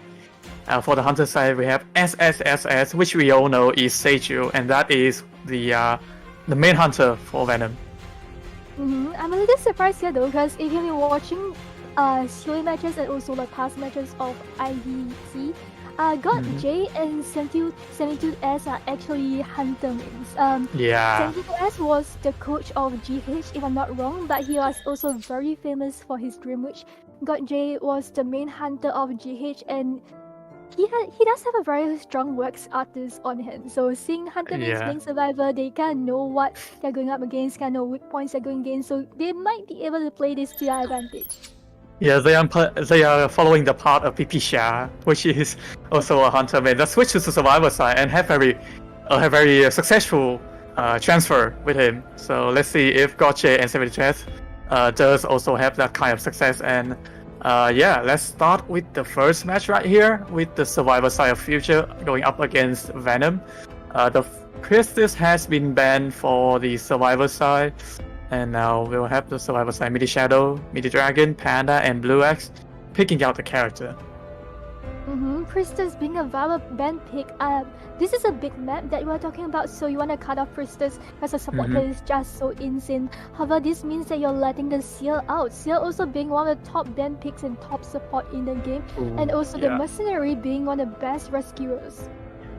It's weird that they didn't pick the Antiquarian first, but they might think that the Hunter would go for one of those harassers, so they can pick another one. We still have Antiquarian, Prospector, and Forward in the lineup, so whichever is banned, they can pick the other one. Seems like they want to ensure a rescuer first. That's why the Mercenary appear early in this lineup.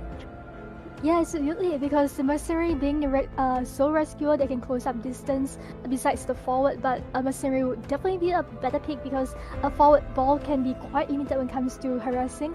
Mercenary with his elbow pads just being able to close up a lot of distance, trying to get to a chair. I feel like this is why Mercenary is very important when it comes to trying to pick up a rescuer for a team. Yeah.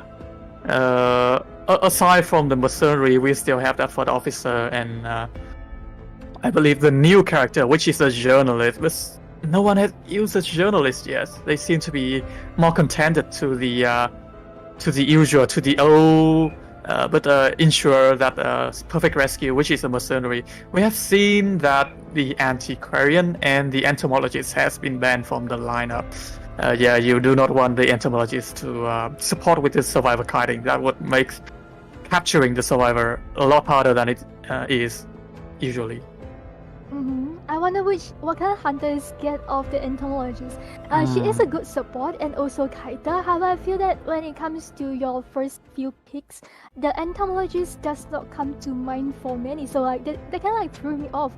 Seeing Panda with his Acrobat pick. Yeah, the Acrobat early on.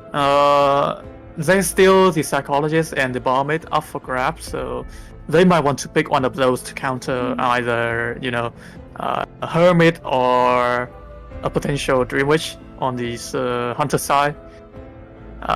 Picking the Acrobat here early on, a very good kiter, and also usually bring that Tide Turner to ensure a perfect rescue.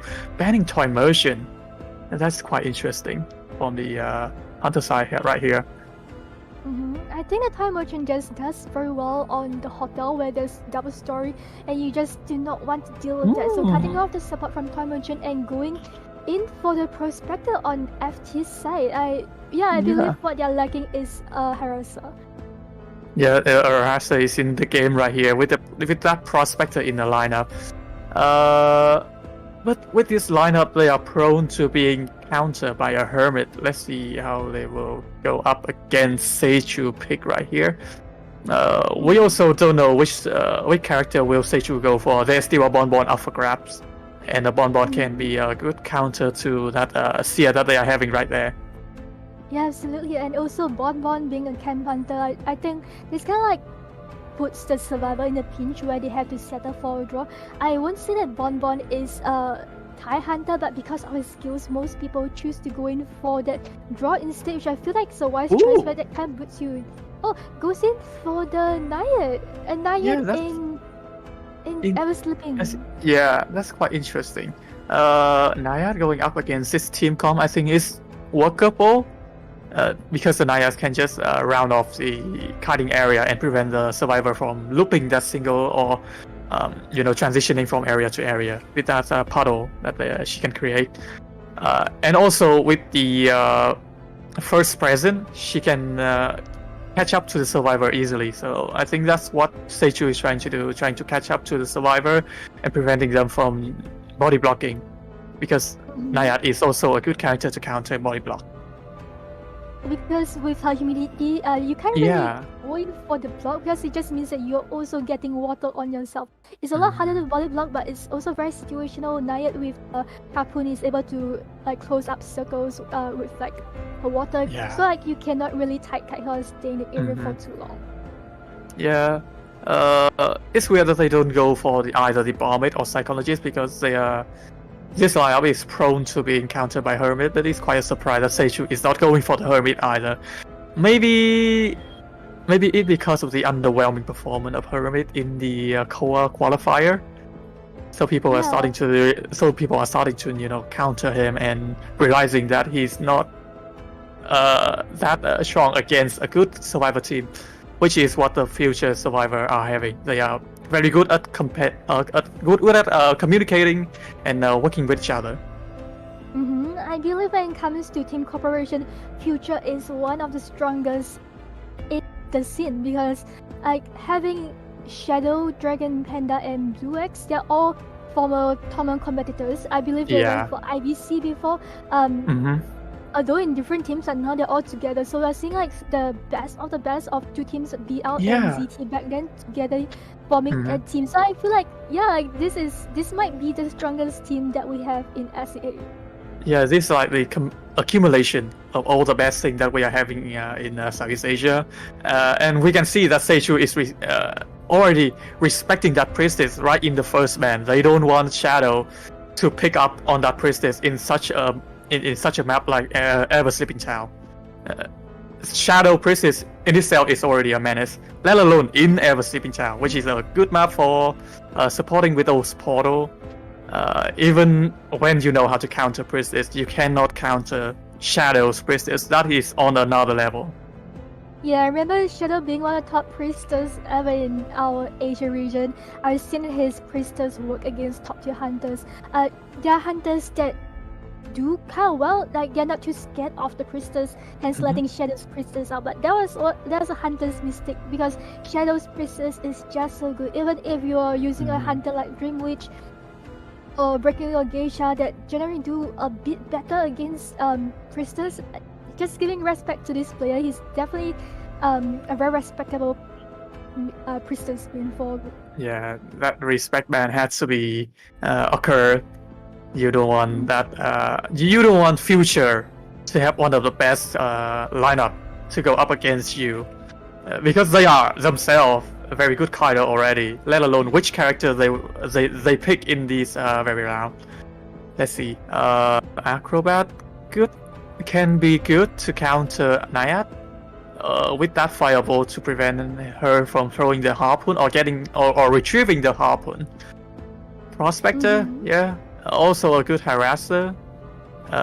Sia, as we all know, has been in the Tea Party since COA 2, ever since. So the ban here is the pick from the future side here is easy to understand, and also Mercenary for that certain rescue. Even though also Harasser is the prospector, I like what you mentioned earlier, because of the acrobat's firebombs and such, he can be a potential OB character where he could come in for the harass. Even though the harass is not something as impactful as getting a rescue, he can definitely annoy the hunter and kind of throw the hunter off guard for that. Yeah, I'm wondering how many of their player will pick on that flywheel effect, because they could not. They probably didn't expect the Naya to appear in this round. They could have, used 3-9 or 3-6 instead of 3-12.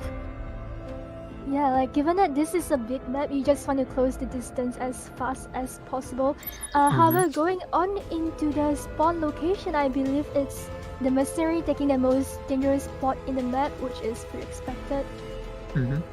Yeah, the Mercenary in the middle, easy to rescue anyone in the close vicinity of the map. Panda and Dragon just switch spot with each other, so Panda gonna spawn at the gate shadow ends, Dragon in front of the graveyard, Shadow in front of the fake it, and with Seichu pick right here, right in front of the graveyard, the Cypher in the fake it will be blocked off, so Shadow will have to double back to either S palette or run back to the middle. I feel that for Nayat, her most optimal chase might actually be the Prospector, or like Prospector Acrobat will work, because both of them only have one tool to utilize at the start of the match, so which means if you were to get that out, that means easy double hit for you. Yeah, chasing everyone is a risk right here. We will get into the match here between the Survivor side of Future and the Hunter of Venom. Here we see a 3-6 Nayat, so very unconventional. We usually see Nayat with 6-9 as a blade. So yeah, Nayat here with 3-6. Seems like he's very confident with his harpoon in the early game.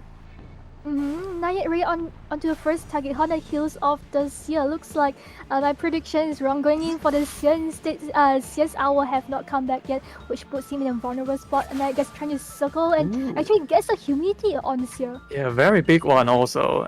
So Seer will have to transition back to the S palette area. Here the palette is in the view, but wasn't able to use the Owl on time. So yeah, at half health, it will be a very tough area to transition out of. Now he will have to use the owl very carefully here. Oh, baited the owl from Seichu. Nice job from the Nayat right here, able to mind game the Seer into using the owl. So this will be a very hard situation for the Seer to get away.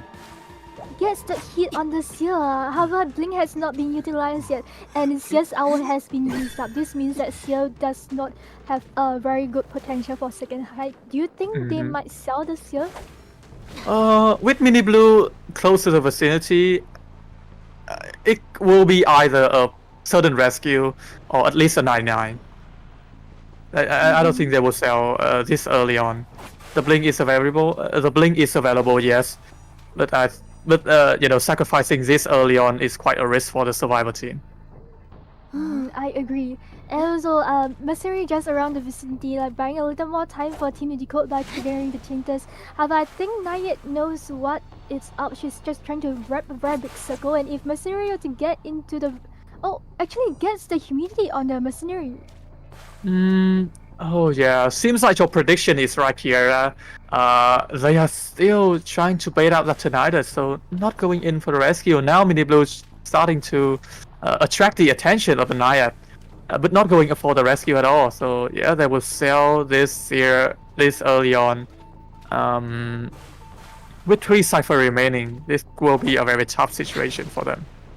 Yeah, it does not look too good on the Survivor side, and I feel that they sold the sale because they also don't want to risk Nayat just unlocking a second presence.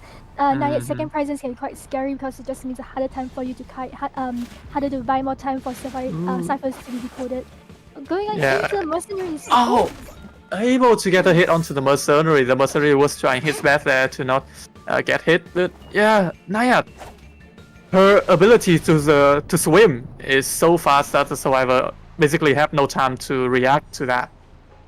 Right, after getting a swing on a mercenary, knowing mercenary has to spend more time finding a comrade to get healed up, has already switched targets to an easier catch. I believe, yeah, it's the acrobat that's being chased this time. However, it looks like Knight has other plans, is like changing targets again. She might be looking for the prospector. Yeah, if she just hit the survivor and then left them be, there would just be a back and forth between the survivor and the hunter side, because they can just keep healing each other, and Ned will basically reach a dead end when it comes to getting a survivor up on a chair. Masuri now having 94 humidity on him. There's still a few elbow pad to there's still one elbow pad to be utilized. Ooh, nice elbow pad there to distract this Naiad, but get hit in the process right there. Leaving Mini Blue right away. Very questionable decision coming from Seiju. Yeah, given that Mini Blue has nothing to work with, he has no our pet on hand, and also this is close to second presence for Knight. So if we were to get a second presence of the mercenary, I feel that it kind of cuts off the rescue support later in game, which could be a viable strategy for him. Yeah. But now with no one on the chair and 3 Cypher, it's still 3 Cypher remaining, but a lot of decoding progress has been happening. Seiju just tried his best to round the pool around the Cypher, and then try to, keep that Cypher progress at bay. Now, with no one on side. Seiju catching sight of Dragon, the acrobat. I believe that she's trying to do little cypher control. Cyphers are being disturbed a lot right now, even though like all 3 of them have a bit of a progress. And Naya has to be a little careful of the tram. It looks like she's switching target. I think she's just looking for, could it be the mercenary? Because like he's at half health, he doesn't have much to use on him. Yeah, it's weird that the mercenary hasn't looked for a chest yet. Seems like he'll go for this jet right here down at the corner. But no, he's actually trying to decode the Cypher. So no chest will be look in this situation. It's quite risky for the mercenary to have nothing on him in this moment. So maybe he has faith in Panda for making cut last. Oh, getting that magnet stun, however, stun didn't last too long. Flashing through the pallet and gets the pallet drop, allowing him to move the location to a better location to kite. However, like this is a Naya they're talking about. She has ability to just fence off the area with a water pool, forcing a water pool and such. Just a reminder, Seiju hasn't used his blink yet. So this prospector can be down at this very moment with that blink on hand. But Seiju keep coming back to the middle, keep controlling that Cypher with no one on the chair. A very control-heavy playstyle here coming from Seiju. Let's see if it will work out for the Hunter side right here. With Mini Dragon, right, using that ball in to get to the graveyard area. Watch out for the tram right there. Seiju coming back to the Cypher again. Quite an interesting playstyle. Yeah. Just putting so much pressure on the Cyphers, but however, we went from 3 Cyphers to 1 Cyphers with no survivors injured and on a chair ever since Seal has flown off. This is a very untraditional way of playing, and I usually see these kind of gameplays when it comes to Dreamwitch, and will she get the hit on the gets a hit on the mercenary? Means that Acrobat and Prospector. Acrobat actually getting a hit from the water, and this means that they just went for hop instead. I was thinking like, okay, the Cypher's run prime. The Cypher is prime already, so Acrobat can take that risk to decode the Cypher. Masuri has been brought down by Seiju at the fake gate corner, and will switch to teleport to try to capture another point for the Sire Venom. Nice magnet coming from Panda, but there should be another magnet to be utilized here. Oh, Panda actually on purpose getting that hit to get that speed buff to transition into the graveyard area, so that was a nice plan coming from the Sire Prospector. Now with another magnet on hand and also a flywheel. Let's see if he can kite up this situation. Nice job. Prospector having to make this kite last for Mercenary to get up, and I believe it's a lot of time. It gets the hit on the Prospector, who kind of got a little blocked by the train there. I guess that's also one thing about the tram. Not only can you knock you down and stun you, he can also block your way. Yeah, if he's not hit by Naiad, I think the tram would have hit him anyway. So it is a trade that he has to make. So with that elimination on the Prospector, there will be a 2-point for both sides here. A tie for both sides. I think it's happy for everyone. It just puts both sides on equal potential. So like for FT's Hunter, he doesn't have a lot of pressure in trying to to clutch that win, but however he also can't afford to lose out to. Like a draw would be the most minimum thing to try to achieve. Yeah, exactly. I think the problem for Seichu Naiad is him switching target constantly, try to keep the cipher progress at bay, but it doesn't work out because the cipher decoding is just too fast. I feel like he could have gotten a hit on the mercenary, cutting off the rescue support later. Yeah. Because, Prospector and Acrobat, they are not rescuers. They might not perform too well when it comes to rescuing. It can be a little risky, especially against the second presence Naiad. I feel like he went for a mercenary, however, he decided to just leave a mercenary alone and go for the cipher control. It's a little strange because mercenary does not have any tools on hand to work with. Yeah, and not to mention, Naiad is also a very good character to calm out the chair. We have seen a lot of Naiad player able to terror shock, able to down the survivor in front of the chair. So that is, so if Seichu managed to get another person up on the chair, he could has the ability to pressure the survivor into rescuing and maybe getting another survivor down in the process. Right, that's true. However, Naiad being a strong Thai hunter, I feel that has already fulfilled her goal of just getting 2 survivors on the chair. This kind of sets a little cushion for this hunter and also Venom's survivor. I feel like both teams don't lose out, which kind of put them back to ground zero once again. Yeah, and to prepare for the next match, we will head into the short break. So don't go anywhere. More IVA action when we come back.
いい子だから怖くないよ。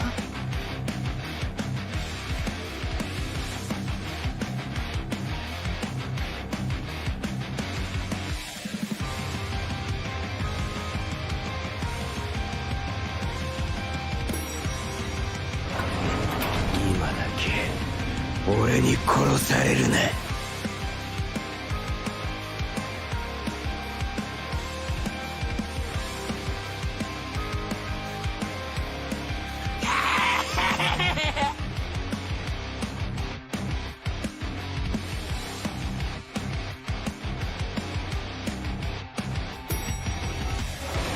その目をよく見せてくれないか。だか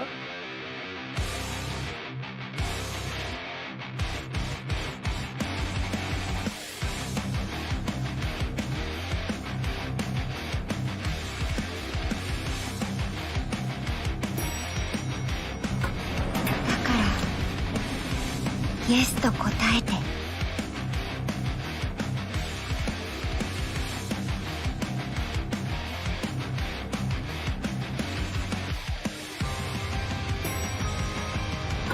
私がこのフロアの断罪にキャシーよ。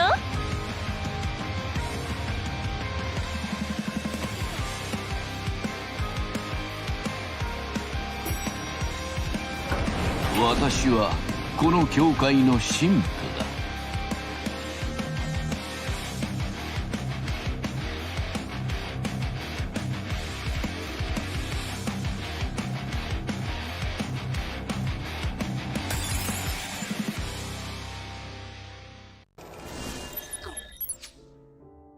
Welcome back to IVA. We are heading into an action-packed match right here with Future and Venom on both sides. We just had a very intense match between the Survivor side of Future and Venom, and now we're heading to the other side, which is the Survivor side of Venom and the Hunter of Future. So, what are your thoughts on the match, Kira?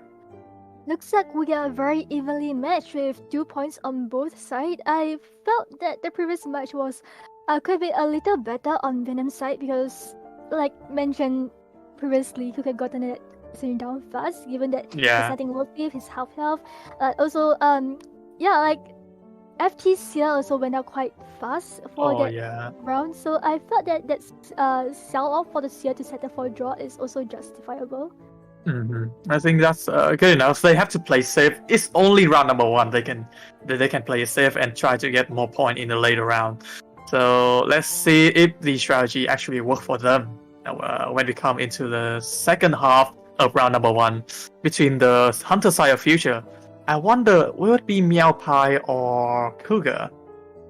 I actually think that it might be Cougar because Cougar does have a Dream Witch on hand that he's quite known for, and Dream Witch being a BO1 hunter is very common because you just want to secure as many kills as possible. But of course, one other method is settling for a tie because, like, in that sense, no one loses out. So Meow Pie is capable of playing the Dream Witch. However, he's more known for other characters such as the Bonbon and if I'm not wrong, the Clerk too. He brought it out in Shield. Yeah, he did play Kirk, he did play Pollen and Galatea also. And he did get that very spectacular 4K with the Galatea in the Koa final, in the Koa Grand Final in the group stage. So a very formidable hunter to go up against. So let's see which hunter will Future brought out this time to go up against. A very scary Survivor side from Venom also. We have 72S and Gotcha in the lineup. Right, hunters as survivors, who knows, they might perform better as the opposite faction. We don't know what to expect. I mean, as hunters, we definitely know what to expect, but when it comes to them as survivors, I guess we have like quite a few surprise elements in on hand. Yeah, you don't know what to expect. Absolutely, you don't know what to expect. They could play whatever. You cannot know their strategy because they are huntermen. They are not survivormen. So you really don't know their strength in the survivor side. And we did see, I believe, an antiquarian on Godj's side. Yes, in the previous days of IVA. So let's see. We're gonna head into the band picks of the second half of round number 1 here. Oh, the Priestess band right off the bat. Kiera. They are not loving the Priestess right here. Definitely not. And as you mentioned previously, Godj has an antiquarian on hand. Banning Priestess means that Godj might be able to bring out the antiquarian in this map. Oh, it looks like, yeah. Oh, right away. Yeah. You're a psychic, Kiera. The antiquarian right off the bat with the Seer, also a good supporter to have in their lineup.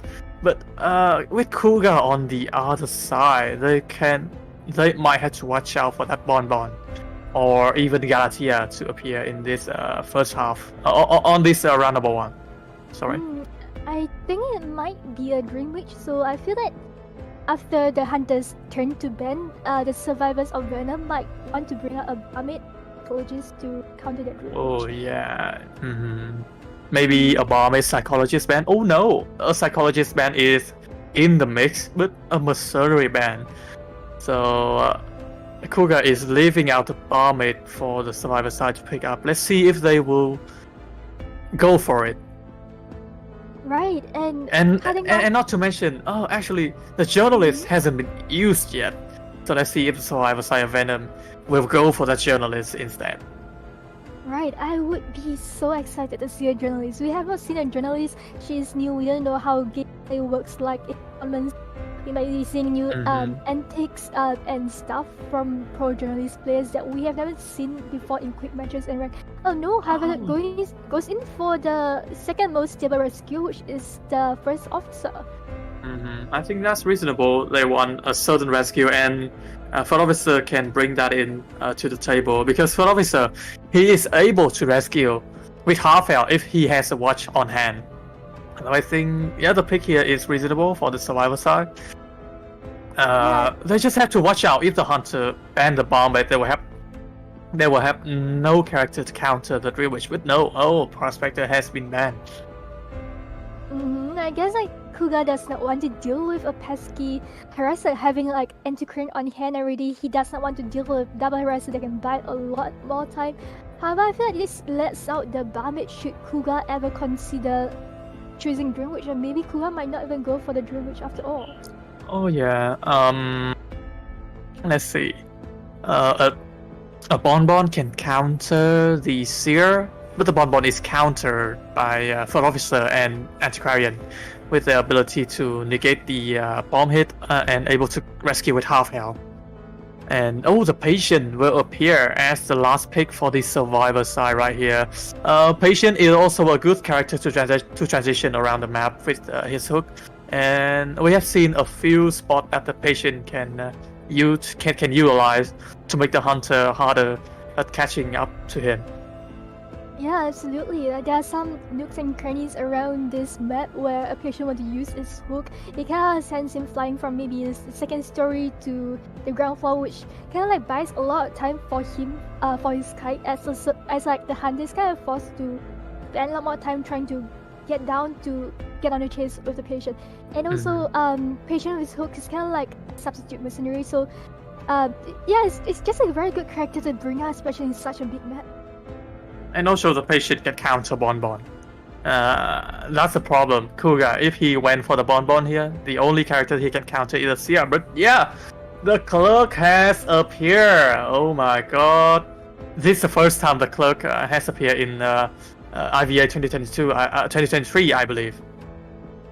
Yeah, I kind of excited to see a Clerk because, if I'm not wrong, the Clerk has a lot of that Cypher dubbing skill that kind of puts the survivors in a pinch. So like we'll be seeing how the survivors of Venom trying to work together to counter that Cypher decoding disturbance.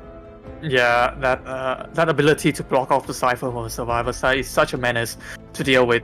So the survivors, they will try their best to, fulfill the objective of decoding the Cypher with the Clerk on hand of Kuga. So let's see the spawn position. They have go for a very conventional position with the rescue at the middle and the survivor and every other survivor around in the map. Let's see the pick from the hunter side. I feel like the hunter would pick that little location in front of the graveyard, if I'm not wrong. Because they kind of put the hunter in like a good spot, having like 3 survivors nearby. But interesting. No, I'm wrong. Interesting spawn. Yeah. The corner house instead. Yeah, actually, it's at the S palette, and the corner house Cypher will be blocked from the survivor side. So I believe the Patient will have to go for another Cypher if he wants to fulfill that decoding progress. Let's see. We are heading into the match between the survivor side of Venom and the hunter side of Future in round number 1, second half, with Entity and Kira as your commentator. Right, Kuga just trying to find his first target. I wonder who will be. Looks like he's making a beeline for the anti-current, who is got Jay just rotating, trying to buy more space between him and the hunter. I feel like Clerk is on the faster hunter when it comes to walking, so you have to be a bit careful trying not to get a recording. Trying not to get a recording because if you drop pellets, you can just record it and just flip pellets for you. Yeah, but he'll have to be very careful when it's come to capturing this anti-carry, because she has the ability to jump over obstacle, let alone that ability to stun the hunter and preventing them from hitting the survivor. So that's why Kuga is bringing with him an excitement. I guess he brought the excitement just for the anti-Korean and just for the anti-Korean, I believe, because gets the swing on the anti-Korean. However, there's excitement to use should anti-Korean ever use her stick to try to get stun on the hunter. Gotje now will have to be very careful.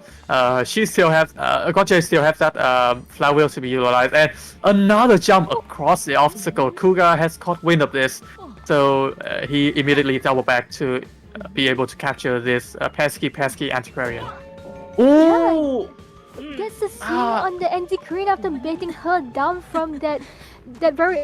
It was a very smart move for her to use the skill to jump over, but it looks like Kuga is one step ahead with that. Yeah, the seer was actually watching Gotje, watching the antiquarian there to give the owl, but seems like the attack animation is too fast for the seer to keep up with. So antiquarian has been brought out and now at the chair, which he can now safely, blocking the cipher away from the survivor side. When it comes to a clock, you will want to go in for a rescue because when you have one person on a chair and one person going in for the rescue, there's only 2% decoding. But however, with Clerk's skill of disturbing ciphers, it just means that there's only 1% decoding during most of the time. So they definitely going for rescue. Oh, gets that non-damage rescue and gets a hit on the first officer, blocking the hit for Antiquarian, allowing Antiquarian to transition into a betting kiting spot.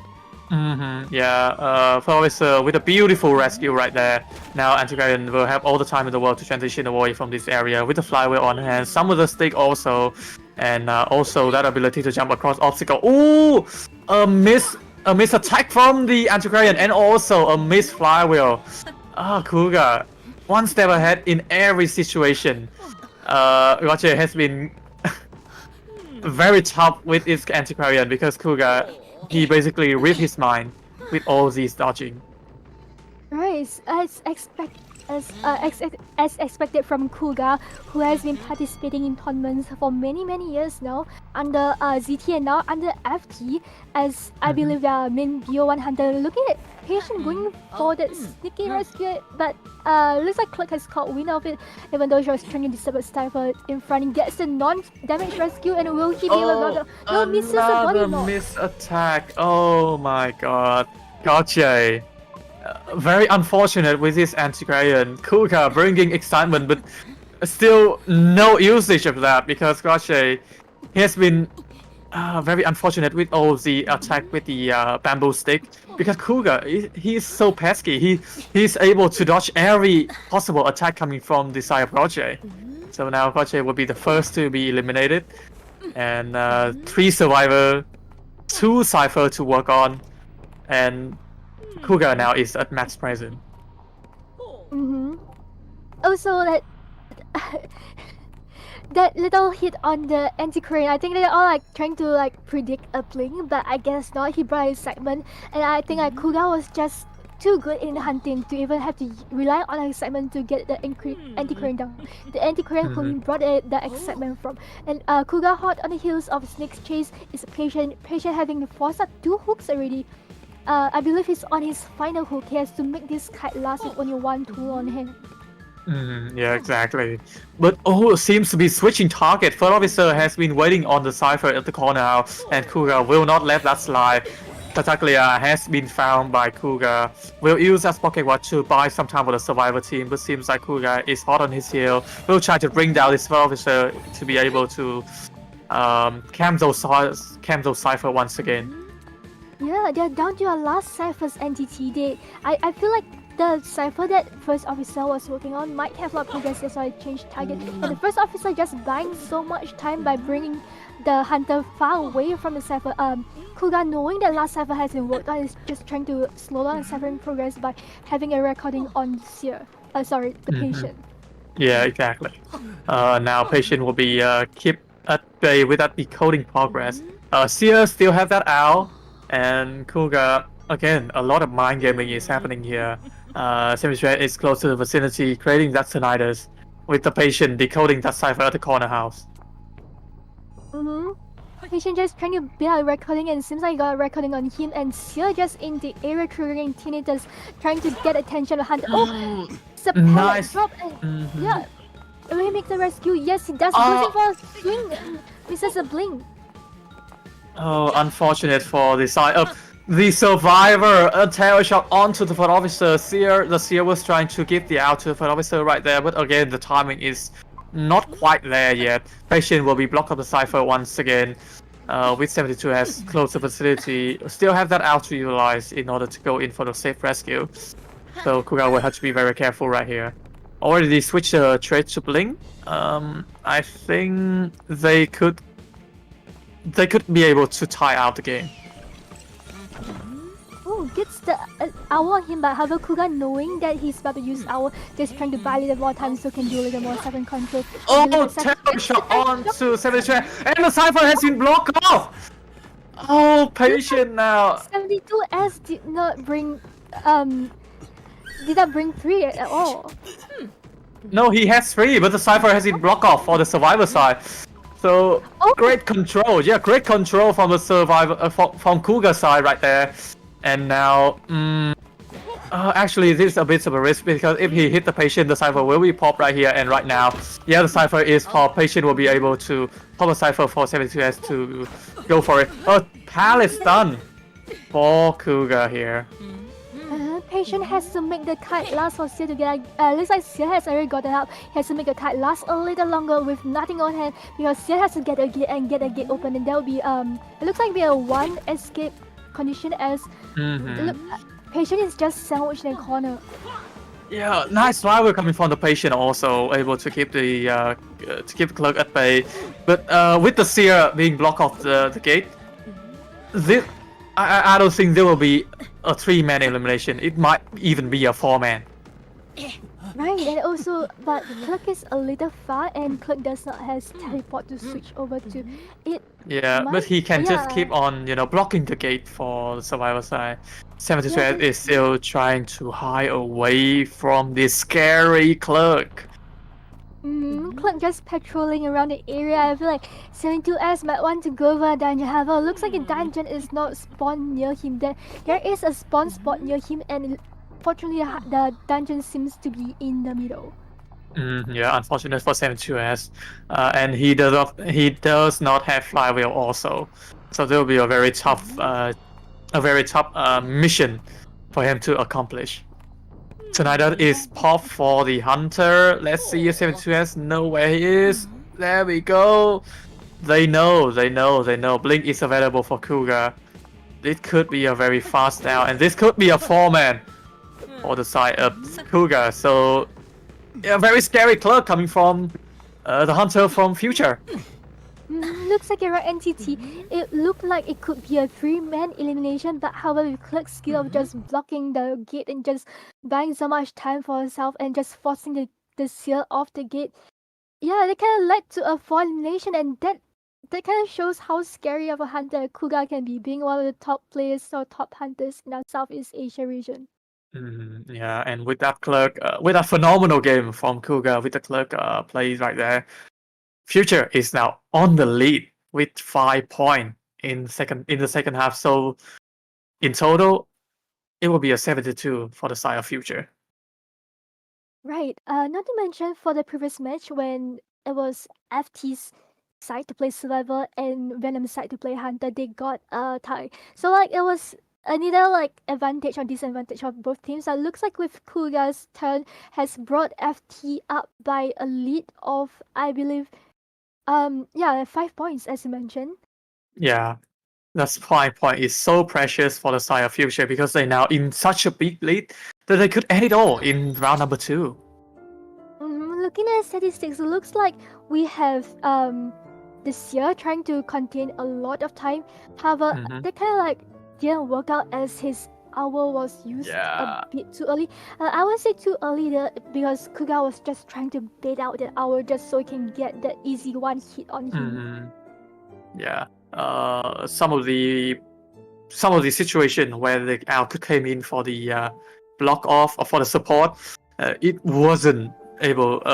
72S wasn't able to keep the owl in time for the Survivor, so that's why the Survivor was in such a scramble when it comes to rescuing and fighting also. So a bit of a mistake from the side of the Seer right there, but it is what it is. I think with such a big round deficit, with such a big point deficit, they just focus on the round. Maybe in the later round they could do it better. They could recover from the mistake. So let's Yeah. see. Let's hope for a redemption arc on Villain's side, because them having two Hunter mains on their Survivor side just shows that as Hunter main you kind of know the Hunters they're up against it, because it's Mhm. what you're most familiar with, so you might sort of play at your advantage. But also at the same time, you might be too used to playing Hunter, and it takes a little time to get used to Survivor. So, who knows? Like, there are possibilities on both sides. Yeah, and to continue with IVA, we will be going into a short break, so don't go anywhere. More IVA action when we come back.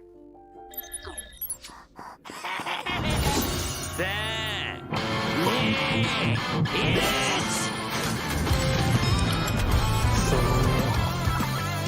の目をよく見せてくれないか。イエスと答えて。私はこのフロアの断罪にキャシーよ。私はこの教会の神父だ。グレイという。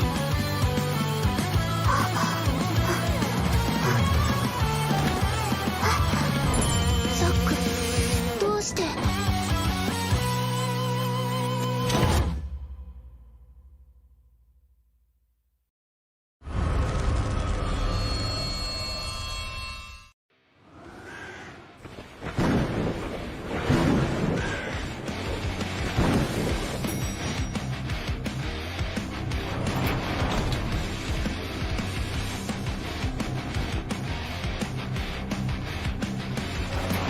いい子だから怖くないよ。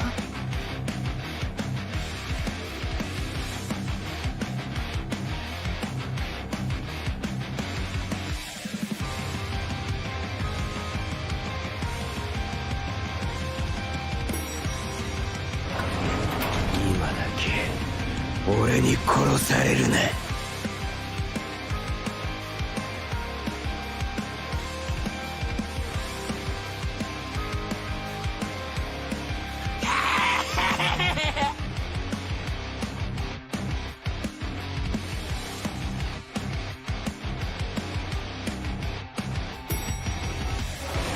その目をよく見せてくれないか。だか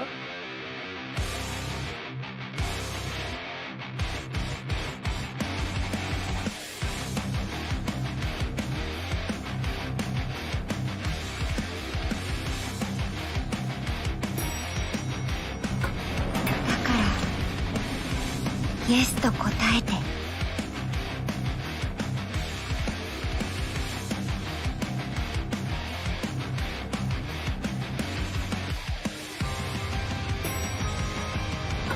私はこのフロアの断罪にキャシーよ。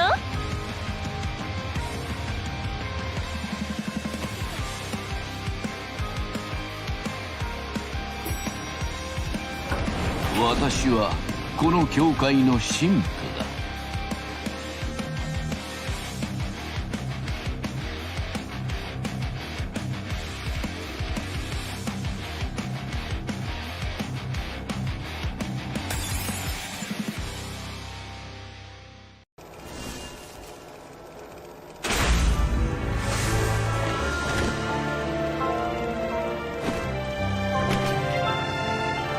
俺だぞ。俺の欲しいもん逃がすわけねえだろ。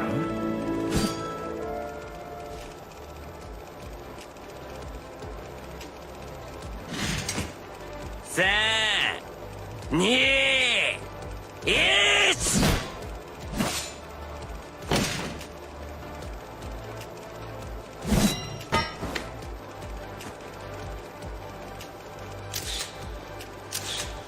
俺は嘘は嫌いなんだよ。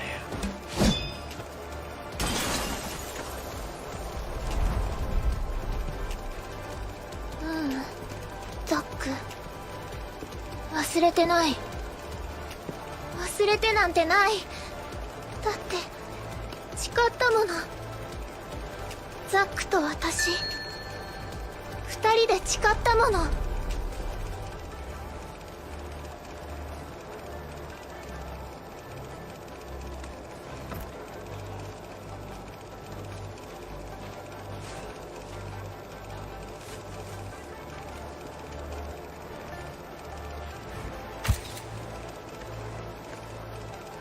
レイチェル・ガードナー。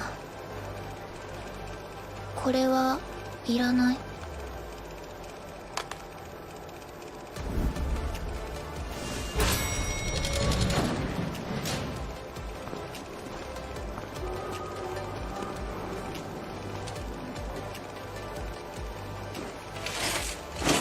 その目をよく見せてくれないか。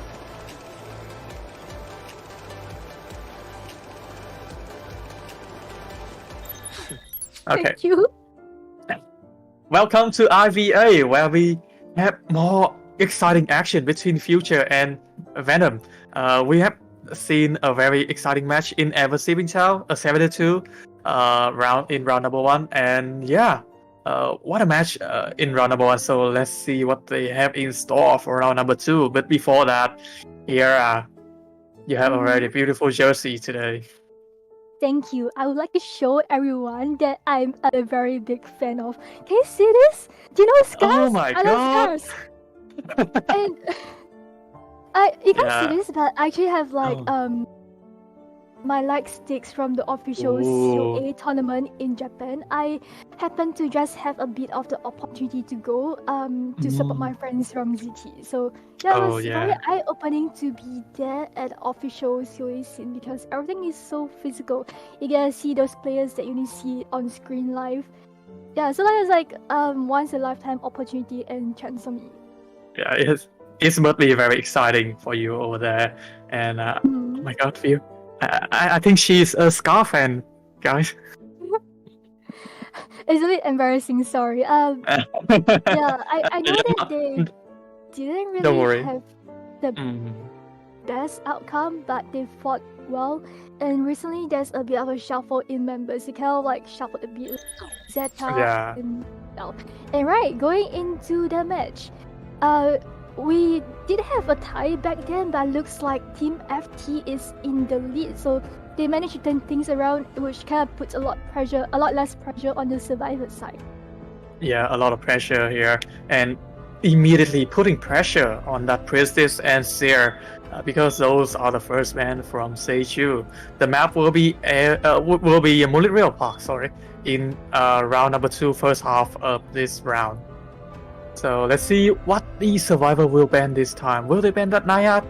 I feel like this map is a little big when it comes to Naiad. However, with her Harpoon and the Dash, especially when it comes to second skill, can actually potentially work with her. Looking to the two bands, very stable bands, cutting off the support of Seer and Priestess. Priestess, especially in this map, could be very, very pesky, and also Seer, you don't want that Wi-Fi support. Going into the Hunter ban. Yeah, that Wax Artist has been blocked off for Seiju. Seems like they have did their homework. They don't want this Wax Artist to appear at all, because Wax Artists have been in the beta for quite some time now. And we do see that the Survivor side has already picked on that a very strong Rescuer and also a strong Harasser with that Antiquarian and Mercenary on the lineup. Wax Artist also performed very well in this map, I believe, even though it's such a big map. However, he has a lot of empty spaces and low walls, so like Wax Artist can get his wax on you very easily unless he were to be found at those high wall areas. And getting a wax on you and getting a hit on you kind of makes it hard for you to transition, as there are very many empty spaces. And going to the server peaks, we have the Mercenary and Antiquarian, which I feel like the Priestess and Seer Ben definitely let out the two other best characters to choose from, which is the Merc and Antiquarian.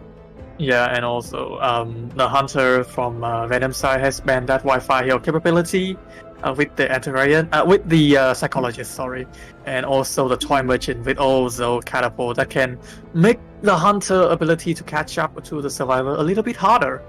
So yeah, you don't want that in the Survivor team. This ban and also this pick from the Survivor side with the Acrobat, can there be a potential for Seiju to pick that Hermit? What do you think, Kiera? Yeah, I would love to see a Hermit, especially a good, strong Hermit, because Hermit actually don't really have the best case as a Hunter, even though he does a lot of Cypher control. It kind of Cypher control in a way because you kind of like force the ciphers to be spread out, so it buys a lot of time for decoding. For it forces the survivors to decode a lot more. And looking into a non-ban pick, banning off the mechanic on this map. Yeah, the mechanic. Usually in the small map, the mechanic can also appear, but in the big map, the mechanic is so much stronger because the distance between the main body and the robot could mean that the hunter cannot keep the Cypher progress at bay, and you don't want the Cypher rush at this very point in the meta. Oh, an Embalmer! Is this Kira? A Thai character looks like after banning one Thai character, they're going for another Thai character too. And Balmer in this map, it could be very annoying. Let's say you have a coffin at one end and your main body gets caught in the other, or like your teammate that you're supporting is and this could just buy so much time.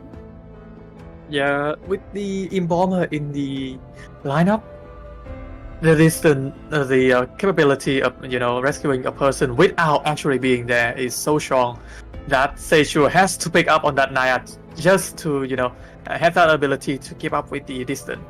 So Naiad will be the hunter of choice for Seichu. Let's see how he will work with this Naiad once again in such a big map such as Moonlit River Park. Right, looks like you're right, NTT. A Naiad is indeed chosen to be our hunter for this match.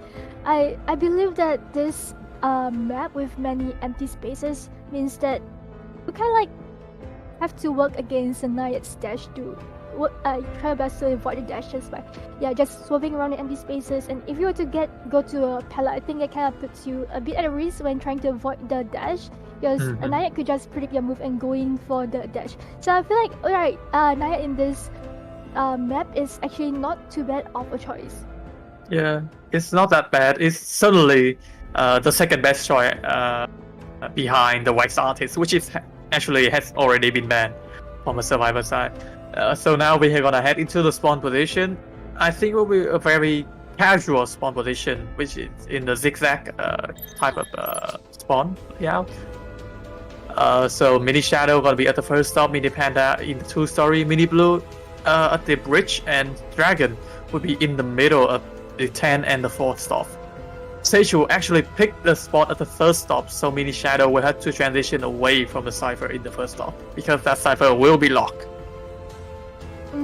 This kind of forces a lot more time for Shadow to find another Cypher, which will play into the hands of the Hunter, because that's what you want, trying to get survivors off the Cypher. And you can see Embalmer just taking a safer spot in the map, which is the house double story. This also like allows him to sell a coffin for potential assists throughout the match. Here going to the match, we see Seichu going after Shadow as his first pick, who is the Acrobat. Oh yeah, this time around, Seichu actually picked a 6-9 Naiad, so with a big map, he might want to have Insolent to have the ability to dash early on. Acrobat has been found out and has been blocked off the 4th stop, so Mini Dragon will have to be very careful when it comes to kiting around there. Already transitioned to the 10. Let's see if he can utilize the obstacle in this area. Yeah, looks like Naiad is trying to fence off the circles, but no, like Acrobat just missing the humidity and uses a bomb to get a little more distance. He want to get away from the basement if possible, even though he hasn't gotten first hit. A basement Naiad can be very, very scary because once you flood the basement with water, it's just very hard for you to get out there. You can see Acrobat just rotating, trying to get to the other side of the map, but that disturbs Mercenary Cypher. Yeah, Mercenary will have to transition away or might actually go back for the Cypher, as Acrobat has already transitioned out of that area. Flywheel is in play. Let's see if Dragon can use this to his advantage. Oh no, he actually will take that hit and will try to kite out away from that Mercenary Cypher. But he has to watch out, the basement is here. Yes, and Blink is online as well, who gets a stun on the Naiad and buying so much time, allowing him to pull away from the basement. Naiad having no choice but to continue the chase with Acrobat, and there won't be much of a option for a basement, I believe, even when Blink is used. Yeah, and now Mini Dragon, I think he has predicted that Naiad is actually bringing that Blink to be at play, so Mini Dragon is very careful with his position of throwing the bomb, but yeah, no. that will prevent that bomb from being thrown with that blink, bringing down the Acrobat. Flywheel is still available for Acrobat, so let's see if he can make a rebound count. Right, not to mention he also has a firebomb on hand. I believe that they should rescue, and I believe like they have plans to rescue too. So he has a rebound kite, and yeah, they could buy a lot more time. It looks like the Antiquarian is going for a rescue instead of the Mercenary. Antiquarian just going for the harass, going for the non-damage rescue. However, they have to look out for the humidity. It's a little risky. It looks like Antiquarian will be safe away from the humidity, and getting a stun on the hunter just buying so much time for Acrobat to pull away. Flywheel to get out of that humidity position right there. Acrobat is still safe and sound with that very on-point Flywheel, but now he'll be very careful because the puddle area has been reopened. Acrobat will be brought down on the chair once again, and I think Mini Blue will have the one having to go in for a rescue right here. Yes, and looking at ciphers, we are down to our last cipher, almost last cipher, I believe. The final cipher is with Antiquarian at about 30-40% right now. No, it's only 20 something. And Mysteria has to make this rescue happen. He cannot afford to get a Terror Shock or double down. Looks like he's getting in for the safe option by getting one hit and heading away just so to not get that double down situation like that. And yeah, Mini Dragon has been brought down by Seiju right there, but seems like Mini Shadow Antiquarian will be coming in for the support. Will try to keep the hunter at bay and preventing him from ballooning this Acrobat. Yes, like absolutely. Antiquarian has to make this harass happen as ciphers are close to. My the god! rescue with that flying over. What amazing reflex! Even though she went down with the water hit, I believe that ciphers could potentially be enough. Acrobat just has to not get hit. Gets a hit on the Antiquarian instead. Yeah, the cipher is already primed for the survivor side. Mini Dragon. He just have to kite long enough for that Flywheel to come online once again, so he can have a better rebound time probability when the cipher is popped. Let's see if Seiju can keep the survivor at bay. The dungeon is right here, vaulting the window. Yeah, Nayat is trying to loop the water area to prevent Mini Dragon from popping that Flywheel. But yeah, the blink has been initiated, so he will confirm that heal onto the Acrobat. Yes, however, that means that Nayat does not have teleport to work with for endgame. Exactly. I think that will one elimination as the blink cooldown is still on. You can see how Mercenary just making a beeline for the gate that's being opened. All three survivors are already at sea. No, looks the like she's Antiquarian hot is right with the here. Antiquarian. Mini Blue! Can Mini Blue go for the body block? Let's see! Oh, Flywheel coming from Mini Shadow! Nice job coming from the survivor side, able to keep that 3 points to themselves. So, in the end of the round, Future will be in the lead with 3-1. What a play! Match, NGT. Like, yeah. we were just so scared for the Acrobat that's kiting a little way too close to comfort to the basement. It looks like he managed to pull it off. He kited a very long distance amount of time, I believe, and ultimately forcing Knight to use the blink to get him down. And going into the static stick, we can see Acrobat being the first chase the highest amount of containment, 174. 174, so that's around 3 minutes for the Acrobat. 3 minutes of kiting. Can you imagine? I think his thumbs are tired. He should get a good rest after this. And maybe get a good rest. Maybe crack some knuckle to prepare for the next match. On the thumb. And also Antiquarian, you have to give some credits to her. She was down scene to OB and harass and buy so much time for the team. I believe that Acrobat would have lasted so long because he actually went down before the cipher was primed. And yeah, like Antiquarian just being area with that good godlike reflexes, just flying away and getting a stun and rescue. That was really, really amazing. Truly inhuman reaction coming from every survivor there. And yeah, kudos to Mini Shadow for coming in for the rescue at the right time, at the right moment, to prolong that kiting potential from the Acrobat. So I think it's good job for all the survivor. Mini Blue pull up a good rescue. Antiquarian able to prevent the hunter from ballooning. Acrobat a long kiting session, and also Embalmer keeping that cipher objective on the hand of the survivor, and also no coffin has been used for the survivor side. Yeah, it just means that the acrobat's kite was really good, and not to mention the Anchor's assist.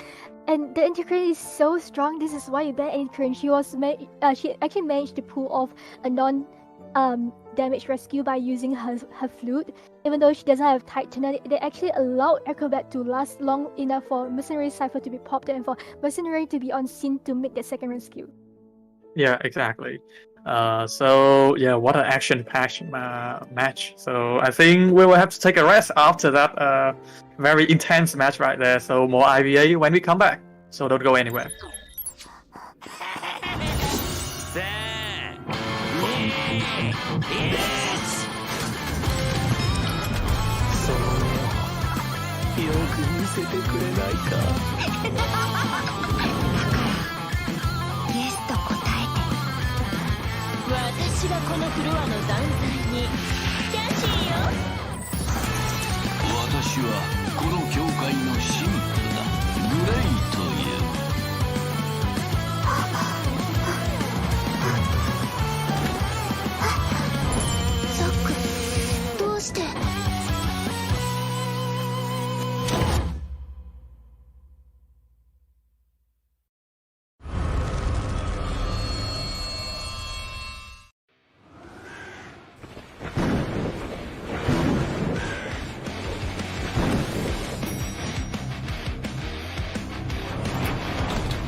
いい子だから怖くないよ。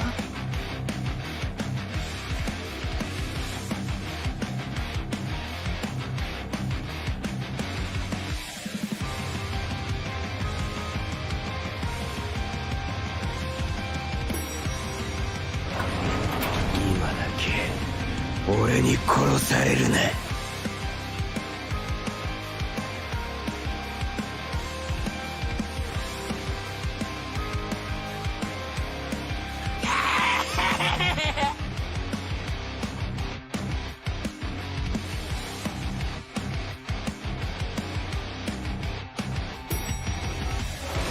その目をよく見せてくれないか。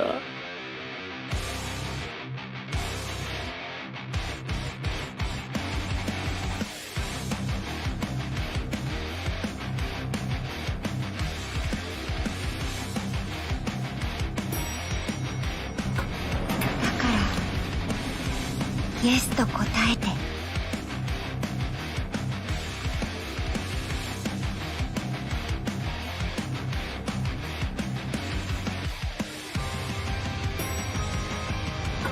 私がこのフロアの断罪にキャシーよ。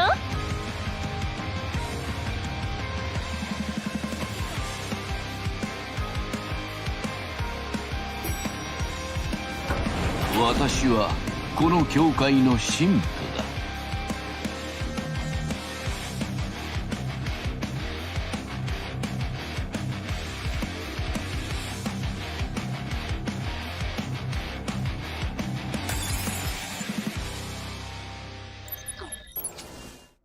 Let's go. And welcome everyone back to IVA. We are having a very intense match between Future and Venom with a beautiful match from a survivor side of Future. So now Venom had some catch up to do in the second half of round number 2. Kira, what are your thoughts on the previous match? I think let's put our hands together and cheer for Team Venom. They have been fighting so hard, but it looks like their opponent is just incredibly strong. Not just a hunter side, but survivor side as well. We've seen like how a single acrobat has made a kite last against a knight for 140 something, I believe, seconds. 178 seconds, so almost 3. Yeah. So 2 seconds short of 3 minutes. Yeah.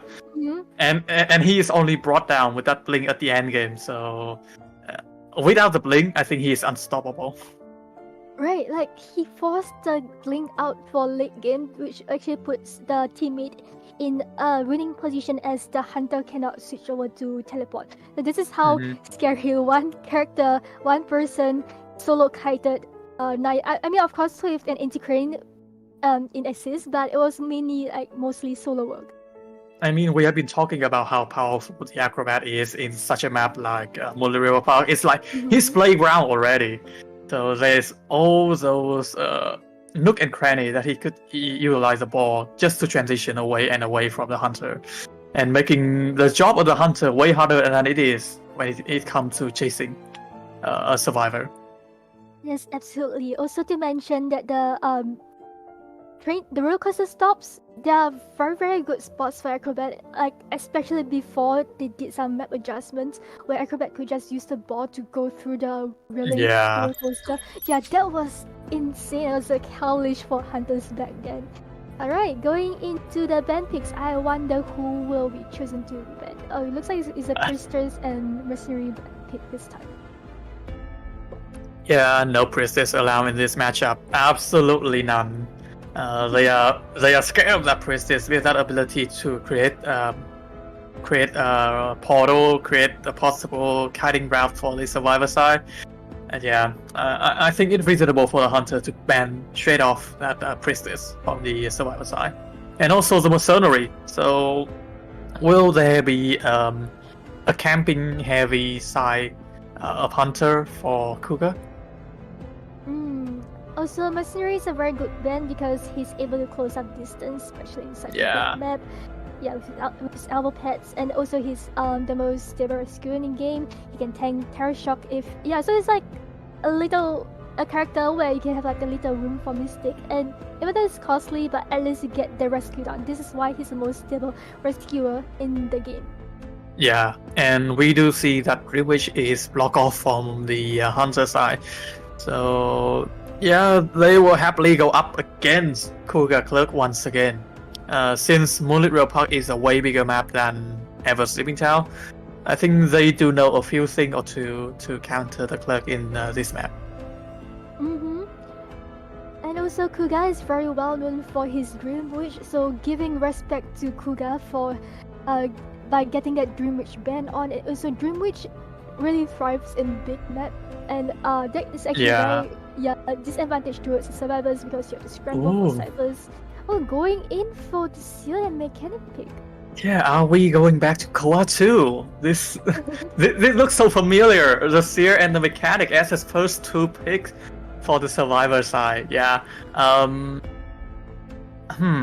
I think they do want the decoder, and we did mention how powerful the mechanic is in a big map like Molivio Park, and also the seer when it's left out, it will be picked no matter what the hunter is.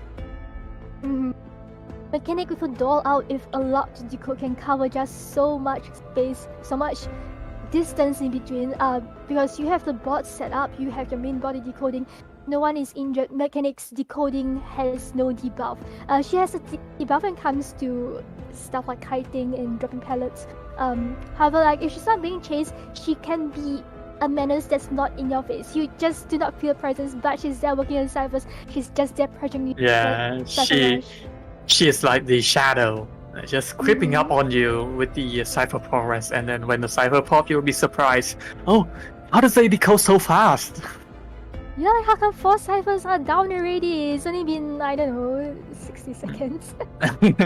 And I agree with this pick. They do want a decoder because they are 3 point down in this. They are 2 point down for the second round, and they do need a 3-man escape in order to bring it to round number 3. So having a decoder to cover for the decoding progress, reasonable from the survivor side, and we do see the antiquarian and the psychologist ban right away from Cougar. I'm a little surprised that the survivors of Venom didn't go straight to the antiquarian pick, because that's what survivors do, because antiquarian proven to be one of the best harassers in game. Like, like she's on a stable bench right now, and looking at survivors, it looks like they've decided to go for another stable rescuer, which is the first officer who's able to get any rescue down. He has like a little 5-second tight turner, but even yeah, like a 5-second tech turner even if he gets double down. Yeah, I think the reason for the survivor side to not pick that antiquarian is because Kuga knows how to counter the antiquarian. As we see from the previous match, he has been able to dodge left and right and able to mind game the antiquarian into, going in for the hit. So yeah, they don't want to take the risk anymore. Kuga is such a pesky hunter to deal with. So yeah, they are better off not picking that right away. And the acrobat band from the hunter side. Ooh! Prisoner! Prisoner! Sorry, Yeah, just having a little flashback to our conversation just now. Nah. Okay. Hell no. Like what you mentioned just now, they want to go in for the Cypher Rush to make sure that Yeah. they could, I don't know, just Cypher Rush the hunters to catch the hunter off guard. We have not seen a double decoder team composition in a very long while. I believe this is the first time we've seen in IVA. Again, I have to say, is this Core 3? Is this Core 4? Is this Core 5? Oh, these metas are coming back, and oh my god, Kuga! With the geisha? For real? Oh wow. I haven't seen him play geisha ever. So this is gonna be a first for me. Right, let's hope that he has not lost his skills in geisha, even though he might be a little practiced by always bring up the drill, which I believe that as a strong hunter with good game sense, like no matter how out of touch you are with a character, you'll always be able to get that real fit because I don't know, you can train this character for so long. I'm pretty sure you felt a bond with how the character works. Yeah, with a 2 decoder lineup and with a geisha on hand, it's a must for the hunter to capture one of the decoder right off the bat. And it would be preferably the prisoner, because prisoner has the ability to cover for the cipher for the other survivor to decode for. The same spawn as before, as we see in the previous match. Kuga will spawn in the third stop, so the Seer cipher will be blocked off, so Seer will have to transition to another area. But Kuga letting the seal out means that there is room for teamwork, there's a lot of room for early game rotation. This might be a little hard for Kuga to find his target. However, Prisoner choosing his spawn at the Circus and Mechanic in the Hunt House, both of those places are good kiting spots. It looks like Kuga's already sniffing out his first character by going towards Jay, the Prisoner. Like you mentioned, Prisoner being one of the decoders here, you want to get him down as fast as possible to prevent him from making ciphers. A 3-6 wheel coming from Kuga, able to catch up right away to the Prisoner. Oh, but juking that hit and an electric shock just to keep the hunter at bay. Now able to get into the pallet area. Roger is not decoding, but he is having a very great kite at this area. A little mind game around that pallet right there. We get hit on the Prisoner, misses the swing, and the Prisoner lives for another few seconds. Prisoner with nothing on hand except for raw kiting. Oh! And another one! Oh, wow! Yeah, absolutely phenomenal job coming from the Prisoner. Now, Flywheel effect is available for Gotcha. Can he flywheel this away? Oh, not even needed. The distance is enough for him to drop the pallet. Now let's see. Mind gaming. The app has been given to Gotcha. So yeah, some time will be wasted for Kuga. Missed the hit right there. Blink is available. Can he blink? Oh, not the blink, but Flywheel able to get away from the hit. But the blink will be able to drop this Prisoner down from a very long kiting session. The cipher progress is so much for the survivor side. With the robot almost finished the cipher, and also the Seer almost finished cipher also.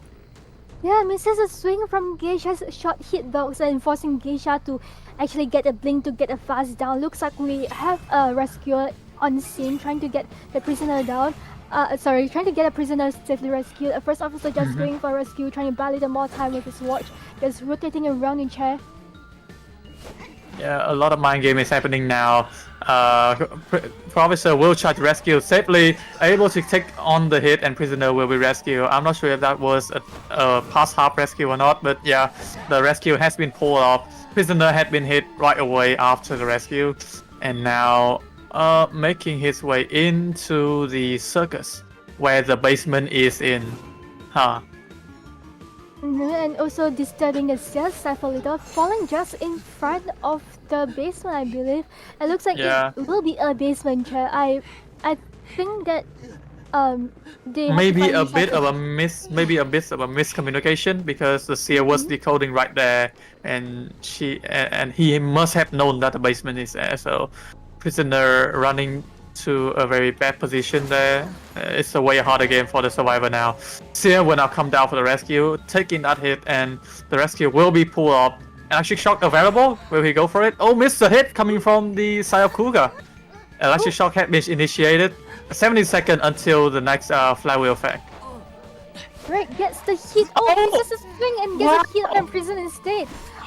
What insane hitbox! Like, never mind getting a shot hitbox. That was What a hit! Unbelievable. Hitting right through the seer and right through the window. Gotcha will be brought out of the game. He is now flying away from the map, and 3 survivors left for the survivor side. Kuga, only 1 more survivor to fulfill the objective of winning this matchup for future. Right, and looking at ciphers, you're down to the last 2 cipher. However, getting the seal down is this is not looking too good for the survivors or sentinels, because right now only full health is mechanic. Goes in for the teleport. I think should like get a first officer down who has only 1 watch to utilize, and also mechanic having 2 survivors injured just now. She has a very strong decoding debuff. I think 90% if I'm not wrong. Can you fill up the seer so like he can kite a little longer should the geisha ever switch his tension back? Yeah. But no. Kuga is still going for that third officer. Yeah, she's just trying to keep the cipher progress at bay, but now having kind of for so long from the third officer, it seems like the teleport isn't that worth it. But yeah, able to bring down the third officer. I think the cipher will be primed by the time mechanic came in for the rescue, because the seer is. Oh, the seer is actually decoding another cipher. They are leaving the cipher at the force stop behind, which is a cipher at 70%. Again, another miscommunication from the survivor side right there. It's a little risky for the seer to go back to the cipher to decode, and I thought that the first officer should have like died too near there. Looks like never mind that. Yeah, seer just being a main decoder, he's a faster decoder than a mechanic right now, at least, because mechanic having a little debuff from the health from the seer's side. I wonder if ciphers will be primed by the time mechanic makes it to the chair. Yeah, I think third officer also has that ability to sit on the chair for quite some time. So I think the cipher progress will be enough for the survivor. Mechanic has been hit by the geisha, and now we're going for the rescue of an before half rescue, so it's safe for the survivor. But again, the aim for the survivor team is to get at least a 3-man escape. So third officer now will have to kite for quite some time for the survivor, for at least the mechanic to make her way back to the force stop. First officer fighting for his life is very near dungeon. Will he get the dungeon that gets to make this kite last? Because the gates are just not touching. Oh, gets the hit on the first officer. It looks like Team Venom. Teleport right away back to the seer, leaving no one behind. The seer has been brought down, not able to open the gate on time. Such a difficult situation for the survivor side. Right, looks like Kuga is not just settling down for a draw. Looks like he wants to exert dominance, like to future competitors, to audience out there to show how good of a hunter he is. And never mind that he hasn't been bringing out geisha for a very long time. He looks like he's not rusty. He looks like he's as good as ever. Yeah, exactly. But obviously, will now try to make his way back to the seer, as 72 has been found out by the geisha. Oh, geisha actually coming back for the chair. Afraid that the survivor would be able to rescue the seer right here. Oh, can he make it? Oh my god, what a hitbox! How did that hit? Sometimes life can be quite unpredictable. Yeah, and sometimes look can be deceiving. Yeah, and also I don't get why first officer went for the rescue. He has no tools on hand. He's at half health. I mean it doesn't really matter because like detention's up in the Yeah, yeah. It just looks like they're and trying to risk it anyway. They're trying to go big or go home. And it looks like they will be out of the game for this time. yeah, congratulations to Future for winning this matchup between Future and Venom. Good work for both sides. They did pull up a great fight, and also Venom, they did also pull up a great fight. It's just unlucky that seems like Future, both Survivor side and Hunter side are able to predict their every move. So congratulations to Future for winning this matchup. Alright, going to statistics. It looks like first officer has a higher containment time compared to the prisoner, even though prisoner has a very good containment time. But yeah, first officer just making that fight last back then with the gate opening really so much time, and also trying to go in for the end game rescue. So, even though the prisoner cried for a very long time, the fact that he is a decoder put some pressure on the decoding progress on the survivor side, so they wasn't able to, decode on time. So that's why at the end there was a little bit of scramble for the survivor side. So a bit unfortunate for the survivor, and also quite surprised to see Kuga with that geisha able to get that 4K. We haven't seen a 4K geisha for quite some time now. This shows how good of a geisha he is. Not to mention, with prisoner, one of the decoders being chased and getting injured, this puts a little decoding debuff on the mechanic side. So even with a bot out, and her main body is decoding, there's been like a lot of factors that hinders the mechanic's main body of decoding, especially when the first officer have to go in for a rescue, which means like with two survivors injured, this kind of doubles her decoding debuff to 90%, I believe. I think there was accounting for Kuga to pick Clerk in the previous round, but yeah, with those two decoder, it's better to pick some character just that can catch up to the distance that the survivor can create for the survivor side. So I think the geisha pick is reasonable. Kuga did have a lot of success with it, and look at the point right down there below the screen: 7 and 8 for 2 rounds. So total of 15 for Future, and Venom with a 3-point total. So Future will be the one moving on in the winner bracket. So don't be sad about Venom though. They will be continuing their journey in the lower bracket and face with the team that has already been down in the lower bracket, so that will be also a match to look for. Right, let's put our hands together and cheer for Venom. Like, the fight is not over for them yet. They still get another chance. Like, who knows, they might need a redemption and do a little comeback. Okay. So after that action-packed match, do you have anything to say to both teams, Kira? They both did very, very well, and it was a very intense match. Thank you for showing us that.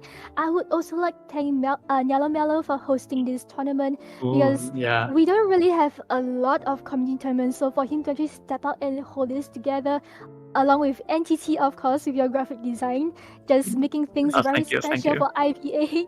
Yeah, so this is all I would like to wrap up my thank you casting today. thank you. Oh, I feel so honored. So yeah, after that match, we're gonna head into a short break to prepare for the next matchup, which is another matchup to look for between TNG and I believe Aquarius. There we go. Between TNG and Aquarius, so don't go anywhere. More IVA action when we come back.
子だから怖くないよ。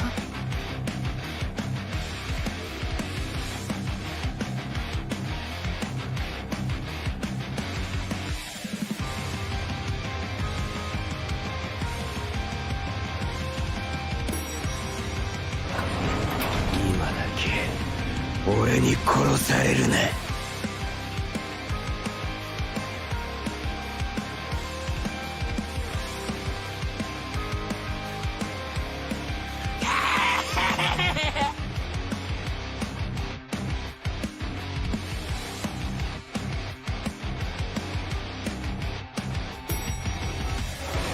その目をよく見せてくれないか。だか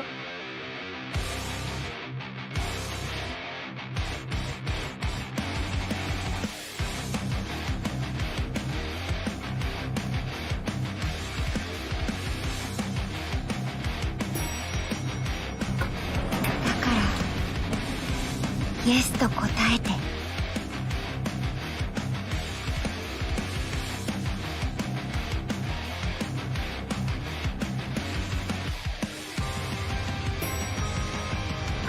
私がこのフロアの断罪にキャシーよ。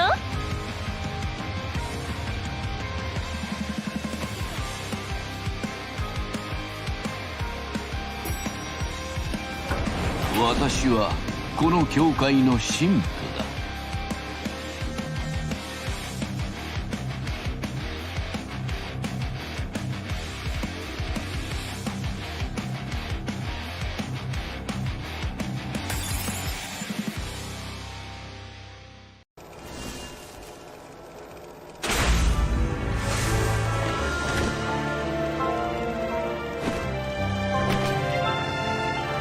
俺だぞ。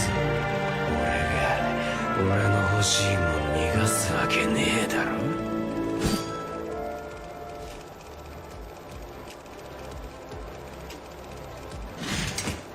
3、2、1。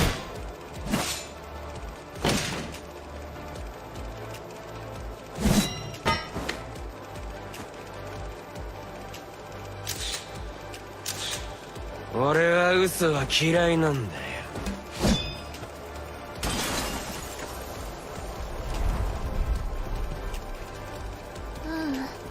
ザック、忘れてない。忘れてなんてない。だって誓ったもの。ザックと私二人で誓ったもの。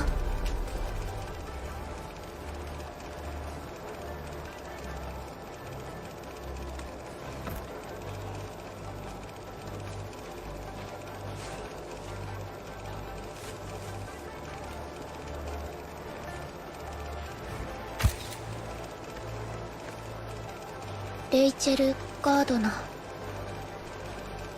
これはいらない。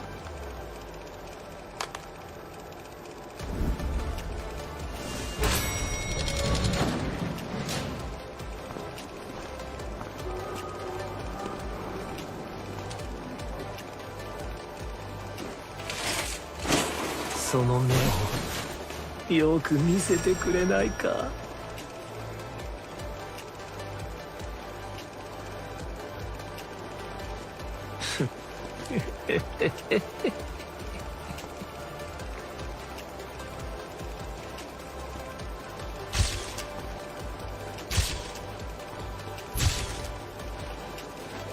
本来の君は奪われるべき魂ではない。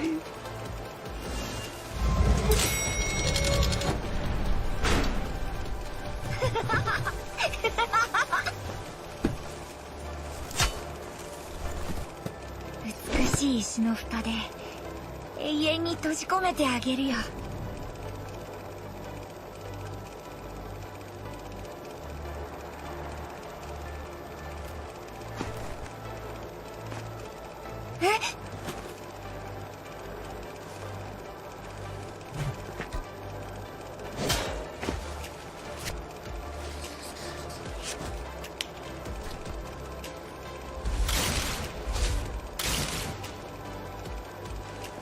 だからイエスと答えて。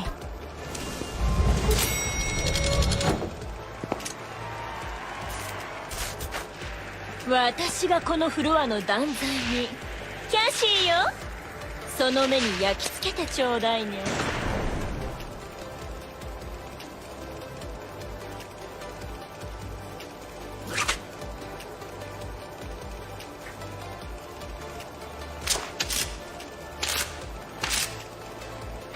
私は断罪に、ああ罪深き悪人ども、許されるまで痛めつけてあげる。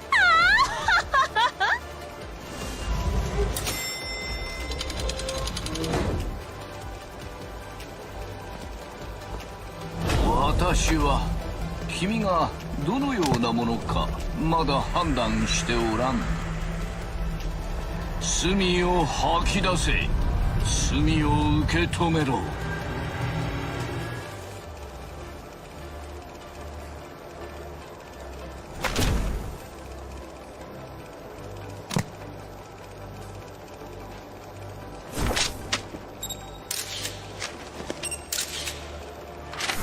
私はこの教会の神父だ。グレイという。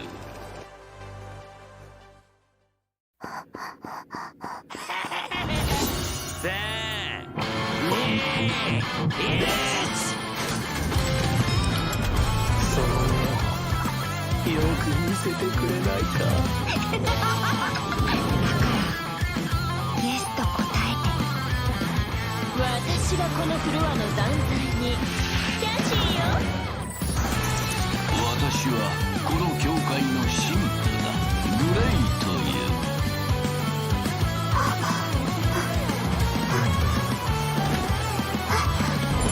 ザック、どうして。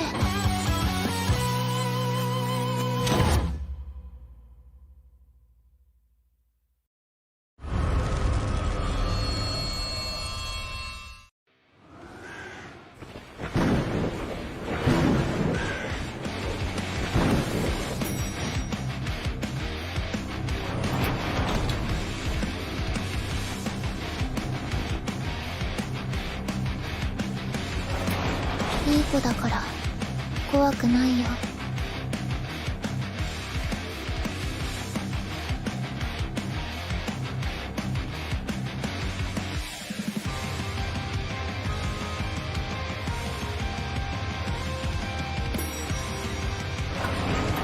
今だけ俺に殺されるな。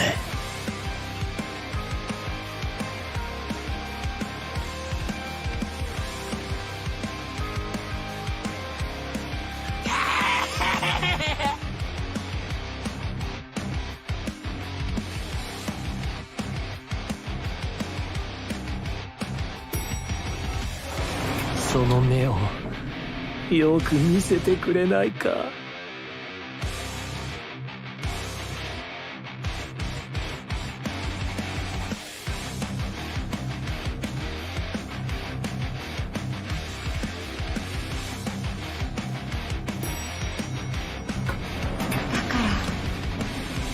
らイエスと答えて。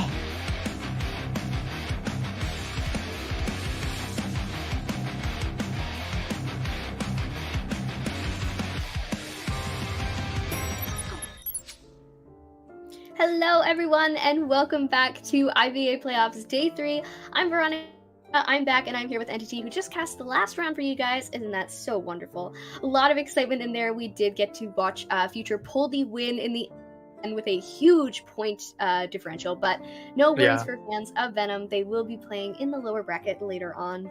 But we are currently still in the upper bracket, and today we will be seeing TNG go up against Aquarius NTT. Yeah, TNG, a formidable team. They have sent 0-2, a former COA qualifier, down in the lower bracket, so they are a very strong team also. And not to mention, Aquarius is also a strong team to look out for. They have a very strong survivor lineup, and their hunter is nothing to joke about. So let's see if their lineup can go up against TNG right here, right now. Yeah, absolutely. There's so much to talk about with both of these teams. Touch and Go came out of the gate swinging, knocking out one of the strongest Southeast Asia teams, considering how far they advanced in Koa, which was so recently, so their power is still sort of flowing through their veins. They know what they're doing, but they've been knocked out by TNG. So right now we're going to take a look at them. We've got their Hunter Death World. Did pull out the Night Watch for us the other day alongside the Disciple, and for the Hunters we've got Fate, Wolfie, Commentator, White, Redona, and Ampa here. So very exciting. We're going to be hopping into a very intense match today. Yeah, whoa, there's a commentator in the Survivor lineup. And that I have to mention one of the few Hunter player that bring out the Night Watch early on in the tournament. So let's see if he will go for that character right in round number 1. Let's put that aside. Let's come into this lineup of Aquarius with their Hunter Nanino and OK. 5 times. On top of that, we've also got their survivors to take a look at. So we've got Epsilon here, Ishigo, OKK as we've been calling them, and Kurokawa here, which is going to be, again, very exciting. They did give us some very promising performances. The other day, Aquarius pulling out absolutely such an insane match that my notes on them are just sort of disheveled excitement because of how well they are able to work together and communicate and really just make things work. They beat out Phoenix yesterday, who did actually just make it through their own bracket. So we will be getting into some very intense matches here. But NTT, we've started on our band pick screen. What kind of things could we be expecting besides the Seer getting taken out? We can expect the Priestess because the Seer has been taken out and the map is Chinatown. What a risk that we're taking right here, leaving out that Priestess for the Survivor team to pick out in the first pick of the day. But yeah, Night Watch and also, the other character that Deathwell has been maining, which is the Ant, can also counter, the Seer can counter those characters, so, banning that off is reasonable for Deathwell. It really is a pick your poison situation when it comes to that Seer and that Priestess and that Mercenary and that Antiquarian. It's really just whichever one your Hunter is best equipped to deal with, and the Seer is not it. But we will be seeing, of course, instead the Mercenary and the Antiquarian, which, as I'm sure NTT has realized, means that the Priestess can be banned without being taken as a priority pick here. What a surprise. They actually opt for a character that can go for the harassing and the top tier rescuer in the lineup right now, which is a Mercenary. So a very strong lineup, as I have said, but no Priestess in the team, so that could be the ban onto the Priestess from that world with that Barmaid on the side. Ooh, yeah, Barmaid and Priestess being taken out. Of course, Barmaid can be a little bit of a hassle to deal with. She can heal herself and her teammates without needing to get down on the ground and make sure that you're healing each other and taking time away from decoding and kiting and yada yada yada. So quite a strong one. You want to take her out. You don't want to deal with her, but a very interesting ban to take out. Usually banned by the Dream Witch, which is not something that I believe we have seen in the Pool of Death world. So I'm very curious to see how that plays out. But no Priestess on the field, so I wonder who they will take instead. Yeah, I do remember that world can play the Dream Witch, so I think they might go for the Psychologist just to, just to be safe that that world is not coming up with that Dream Witch that he has been feared for so many seasons prior to this. So let's see what the Survivor lineup has been cooking for us. They're waiting and gonna give us the best thing that they have. And you were right, Psychologist is here. They want to grab that little healing character. They want her to be able to remote heal the Mercenary and the Antiquarian to do even more rescues and even more harassment. And at that rate, as the Hunter, you just feel like you're getting bullied. And now the last pick gonna be quite interesting because there are so many other characters that works well with this team comp. There could be a toy merchant, there could be a patient, there could even be an entomologist or an acrobat. Benson has been banned for the side of Survivor, so let's see what character they are thinking of. They could even go for the mechanic, which is a decoder type of Survivor. Ooh, oh, but no! Wow! Going for the batter instead, so choosing to go with this heavy double harasser lineup to take on Death World here. So do wonder what kind of Hunter will be taken out under these circumstances, of course. Knowing that we do have that Dream Witch in tow, it does seem that, the Psychologist is going to cause some issues. Oh my god! Classic let's get the Night Watch out here with his little bunny ears and his stilts, and maybe we will see some even more fun little jump around the map as we saw on the first day. A lot of back and forth on the pallets. Yeah, the Night Watch, quite a new hunter that has been introduced to the game. So Deadpool might be banking on the fact that the survivor hasn't known how to counter this type of hunter yet, to try to get that high score for the team of TNG. It could definitely work out in their favor here. Aquarius, of course, we're unsure whether or not they're totally comfortable with that Night Watch. However, there is at least the chance that when Night Watch dropped, he was the only character that was played in any quick match for a good month or so. So they might be comfortable, they might not be. But even if you are more comfortable with a more casual learning Night Watch, you might not still be able to take on someone who's such a professional with the character. Yeah. And we did see Deathworld show us a really good Night Watch on Every Sleeping Town already, so there's a lot of promise, a lot of potential, and this match could play out in anybody's favor. Yeah, if I'm not wrong, Deadpool had been a top 10 Night Watch for quite some time now in the Asia server, so he might have a trick or two up his sleeve. So now, looking at the spawn, okay, will be spawning right behind the hotel, Ichigo at the arch area, Kurokawa, the mercenary at the middle, and Epsilon at the restaurant. Yeah, they're all spawned in, and we are going to, of course, take a look at our lineup as we have just seen. Kurokawa on the mercenary, as we've clarified. OKK is on the psychologist here. We've got Ichigo on Antiquarian, and Epsilon on that batter. So I'm very... Ooh, we're going in again. Interesting spawn coming from that. Well, he will be very close to the vicinity of that psychologist, and if he did have a cipher blocking ability, it might be the one at the corner house. Ooh, that would be, in fact, a very good move in those regards. So let's head into the match. Maybe the psychologist, because he's quite close to it. He might predict that the most vulnerable survivor is the one behind the two story. But no, actually going back to the side of the batter. Wow. Yeah. Choosing to focus over here in this area where both the batter and the mercenary are located. Going to focus, of course, as mentioned, on that batter, following Epsilon around this area, now transitioning into a different little building here. We're carrying an up-down build, which will come in handy later with all of these windows and pallets to be utilized, but using the first hop in order to gain some more distance and catch up to our friend Lava Cake on the field. Yeah, the survivor are now looking forward to counter this very pesky Itakwa. Oh my god, what a dodge coming from Deadpool, and able to get a hit onto that batter. You see, that's why Deadpool is such a pesky hunter. Night Watch is such a pesky hunter, because with that ability to slow down the survivor and that ability to, suck in, preventing the survivor from kiting. Oh my god, what a hit through the window! Wow, getting the down on the batter fire already. Just a minute into the match, the batter has gone down. Ciphers are only around 70-80%, so they will be popped sometime soon, but the batter is going to be seeing his first chair.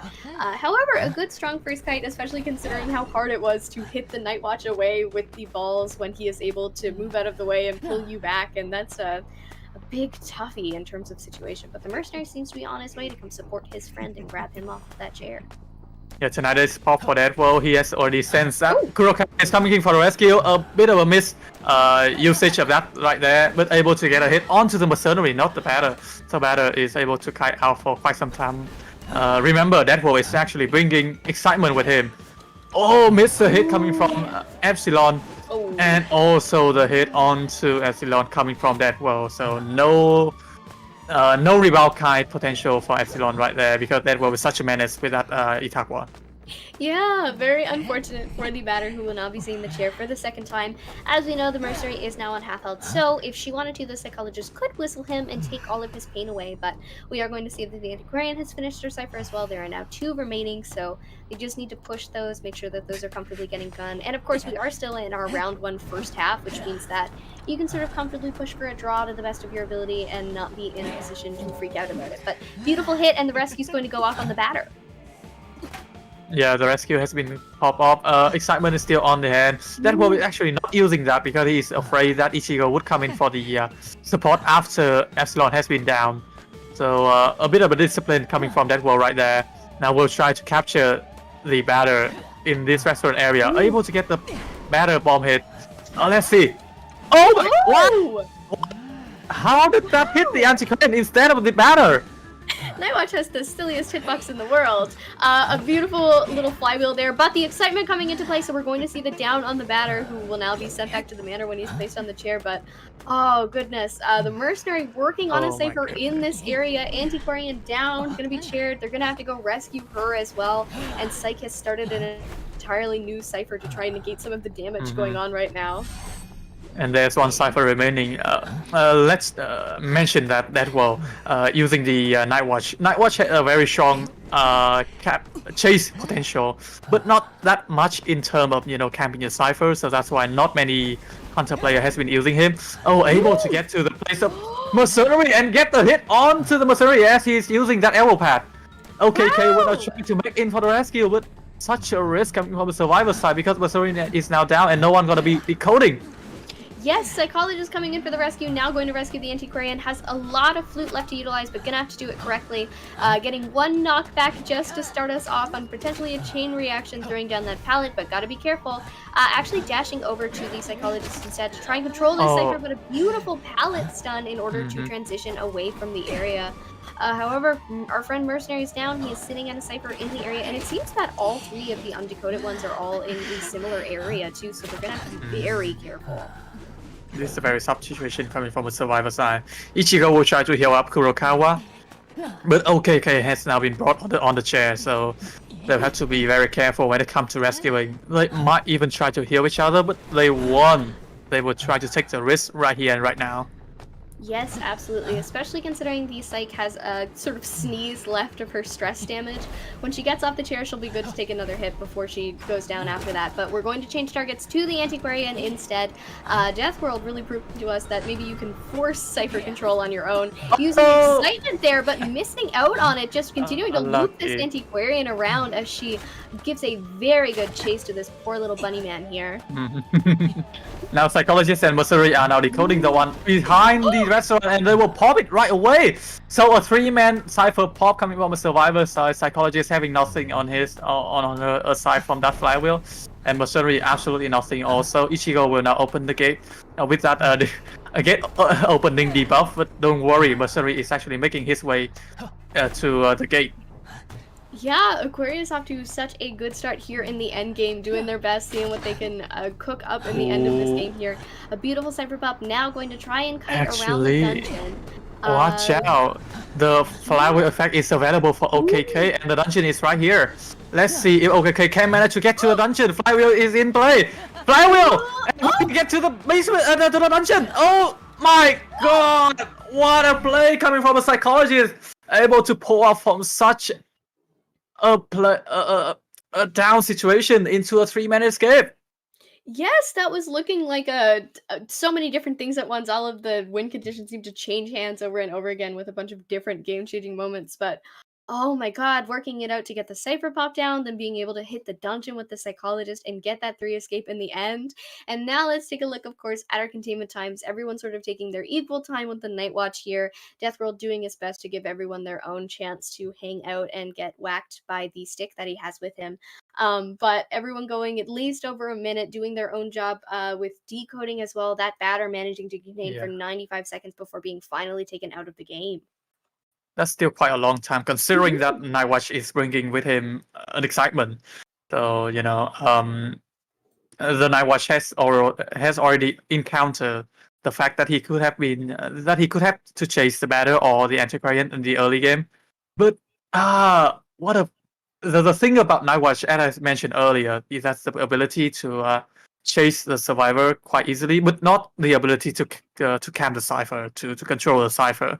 So that's why the survivor has all the time in the world to decode all of that and head into the end game. Yeah, absolutely. They got their time to prime the cipher. He did his best to go back and forth and control them, but he's only one guy. He can only be there at once. He has really no way to know exactly where they are as they're working on that cipher, but going back and forth to the best of his ability, doing what he can, giving very good chase, especially, preparing in advance, as you mentioned, bringing that excitement, expecting to chase maybe that Antiquarian, maybe that batter, but unfortunately getting the loss in the end. But what a beautiful, extravagant job by Aquarius' survivors in order to achieve that win. I mean, they had to really talk that one out, didn't they, NTT, with the sort of Yeah, rush of the end game. and also kudos to OKK for using the psychologist so well. And that flower at the end game is so game changing, Veronica. What a play coming from the survivor side. And yeah, it's just make a bit tougher for the side of TNG to come back from this round. Yes, it's going to be hard to move in. We were at 1 point for TNG and 3 for Aquarius, but we are, after all, only in the first half of round 1. But after a little short break here, we will be getting back to you guys with the second half of this round 1 here for the third matchup on IVA Day 3. We will see you in a few minutes. Yeah.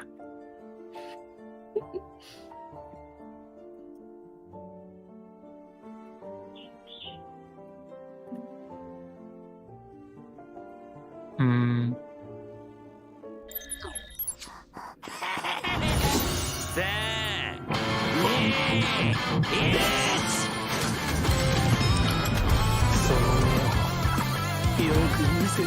その目をよく見せてくれないか。イエスと答えて。私がこのフロアの断罪にキャシーよ。私はこの教会の神父だ。グレイという。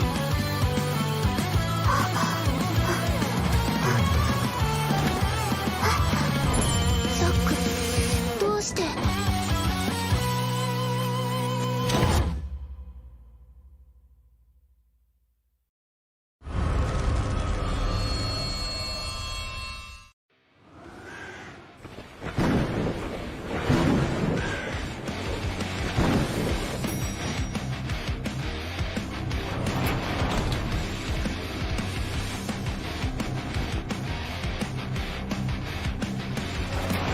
いい子だから怖くないよ。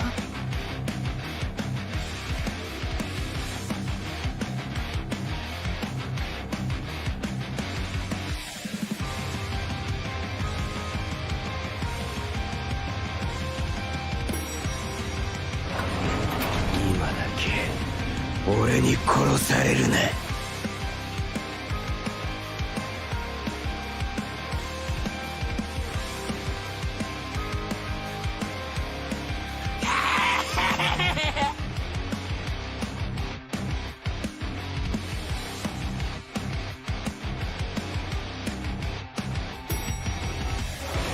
その目をよく見せてくれないか。だか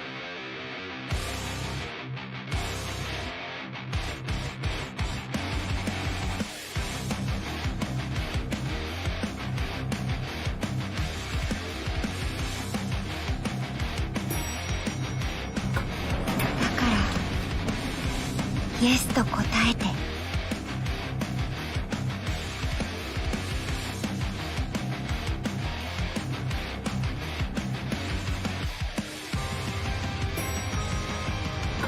私がこのフロアの断罪にキャシーよ。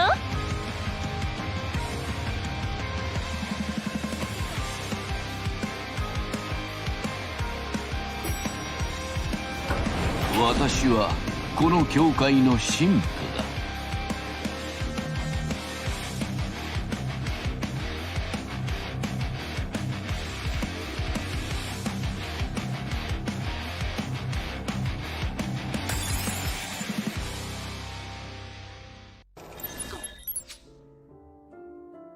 Welcome back to IVA's 2023 with Entity and Veronica, your caster for the tournament, for the third match. And I have to say, I appreciate each and every one of you in the chat that has been supporting the tournament, supporting the player, and also the work that we have been giving to the tournament. I saw you, Hanako, IMC, Good Investigation, also Manny, Atlan, Vanilla, oh, Bianca Isabel, hello, Pollen, and each and every one of you. I appreciate you all. And yeah, what a match that we have just had in the previous round.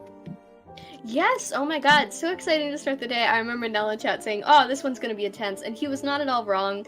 The Night Watch coming out, immediately Deathworld showing us, why he's so capable with him. Unfortunately, not being able to get the win in the end, but that is because of the insane, excellent teamwork that the survivors showed us. And oh my god, NTT, the flywheel into the dungeon, it's just beyond. They really did communicate that out. They knew what they were doing. Just absolutely insane. Ever since the flywheel has been introduced to the game, a lot of clutch situation has been happening in the tournament. So yeah, that situation right there that just has happened in the previous round is no exception. What a play from the survivor side of AR, and now with that 3-1, the survivor side of TNG is now under pressure. Yeah, they have a lot to make up for.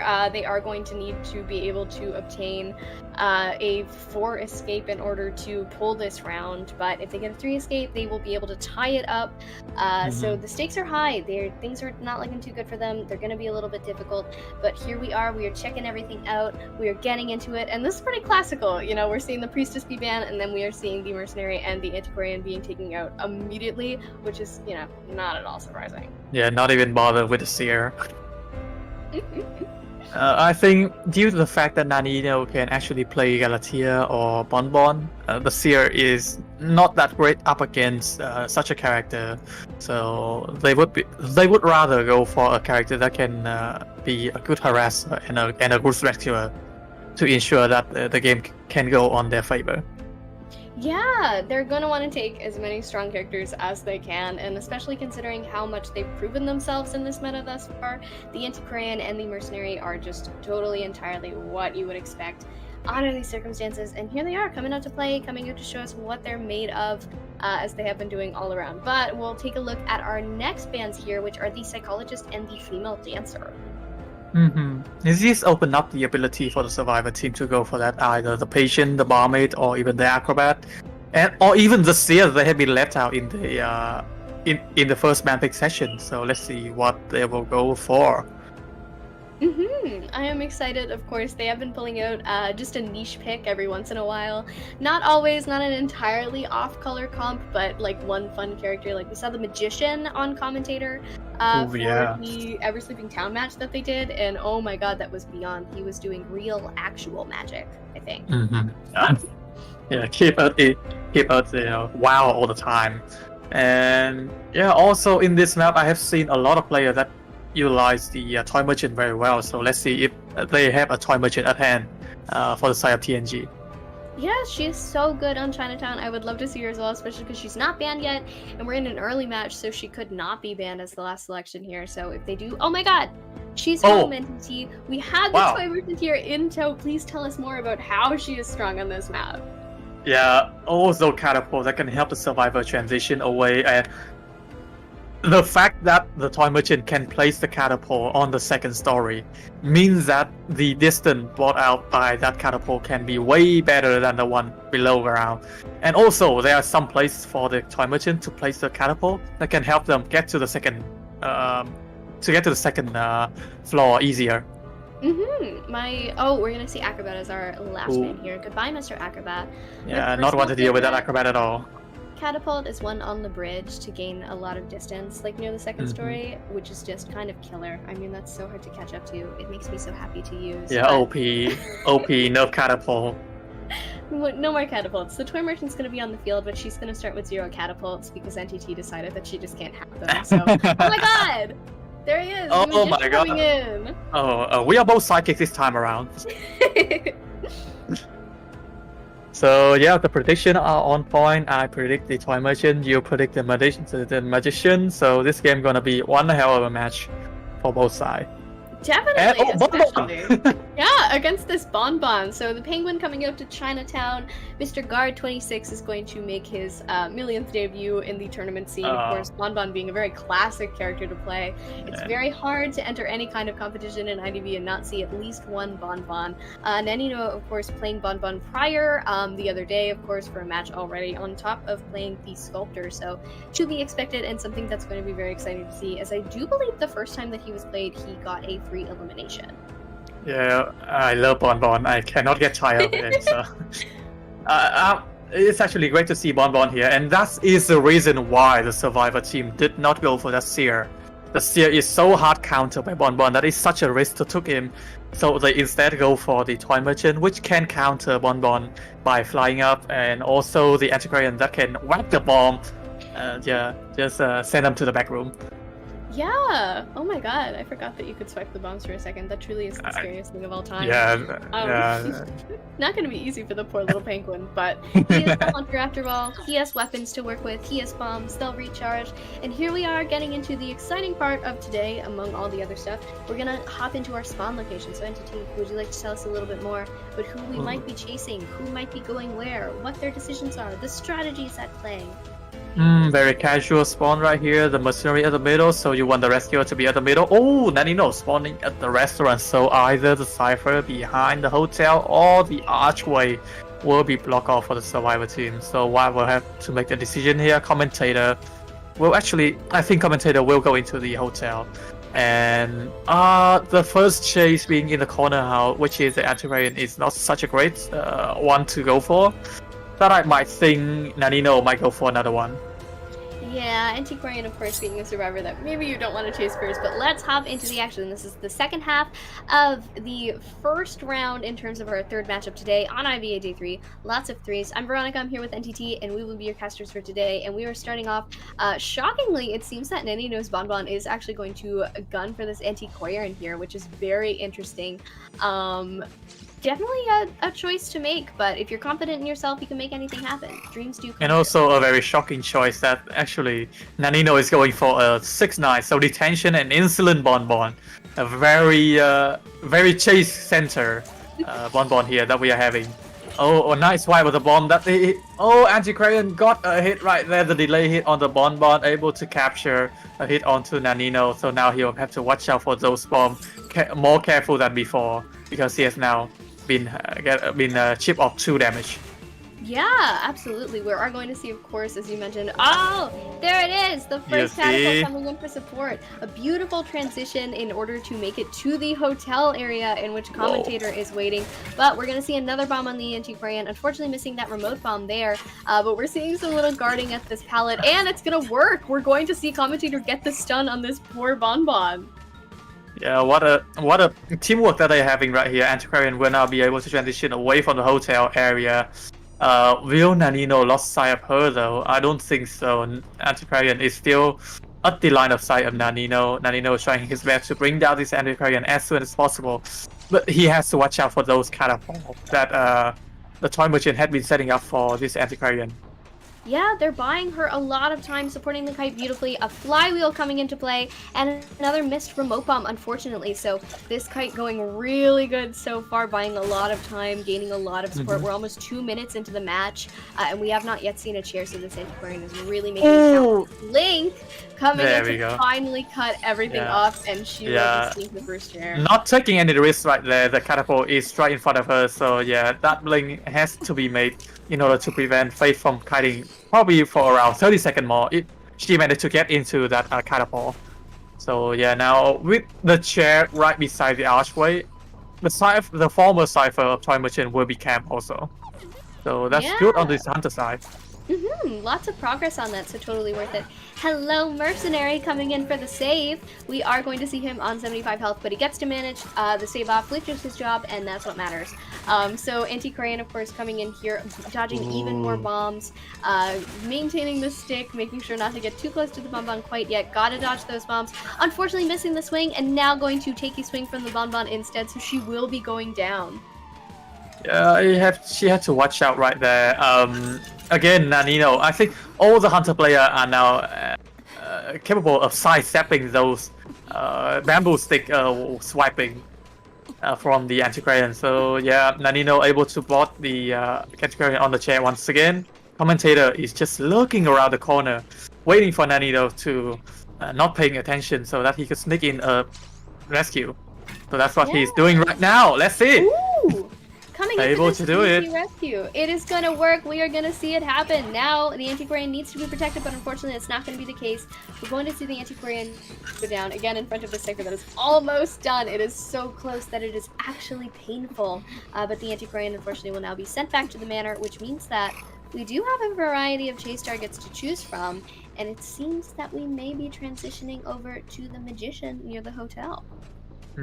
Magician already got that chip hit onto him, so that could be a target that he could go for. Again, Magician only have one wand left, so if he is able to bait out this one and then chase him at the end game, it could be an easy chase for Nanino. And again, Nanino only need a tie for them to have the lead in this matchup. Yeah, they're not in a great situation in terms of that, but we look back on the last match, we can see that they were able to get their 3 escape from a position similar to this. So Commentator is going to have to kite for his life. He is already on half health. They have 1 Cypher remaining, so they're just waiting for that to be primed in order to make this pop and hopefully make this endgame really count for them. But Nanino focusing on this Magician, knowing full well he only needs 1 more elimination in order to make this count and take the first round for his team. So continuing this loop, the Commentator doing a good job so far with transitioning away and trying to dodge these bombs. Yeah, red carding session has been happening with the Magician of the side of TNG. Nice dodge coming from Commentator, but again, Nanino bomb is so hard to dodge away. I think there's already primed the Cypher, so yeah, Commentator will now have to make it count. At this hotel area, the pallet here hasn't been dropped yet. He will actually leave it there and try to double back to it in order to buy more time for the survivor. Yes, and as we know, oh my god, okay, immediately. Beautiful blink coming in to get the down here. So we are of course going to see the the Magician being placed on the chair. The Mercenary, however, has a hint of chip damage, so he would be unable to come in for this rescue, even if he wanted to, which would have been really risky anyway. But huge congratulations to them for pulling this draw, which means that I do believe Aquarius will be taking our first round. Yeah, Aquarius with a big, actually not that big of a lead, but it's a lead anyway, with a 5-3 point. So 2-point deficits from both sides. I have to say, Fate and Aquarian is quite good there, able to sidestepping every remote bomb and also every time bomb that Nanino has on his hand, but wasn't able to actually get the hit onto Nanino himself. Yeah, it was quite unfortunate, but at the very least, the dodging of the bombs was very impressive. Clearly knowing your way around a bonbon, being comfortable with Chinatown, and oh my god, NTT, wow, the support that team utilized in order to try and protect one another. It didn't work out in the end, unfortunately. They didn't really get what they wanted, but they still got a draw, and it was certainly very fun to watch the way that they communicated and placed stuff down and did what they could. Again, the point deficit is not that huge, so TNG can totally make a comeback in the second round. Yeah, but before we head into the second round, there will be a short break in between, so don't go anywhere. More IVA when we come back.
いい子だから怖くないよ。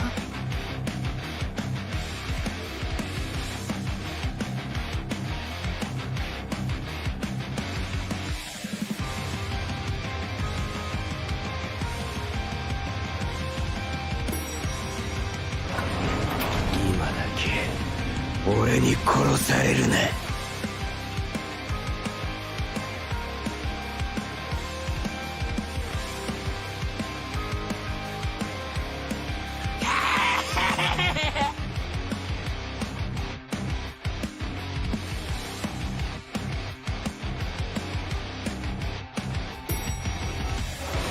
その目をよく見せてくれないか。だか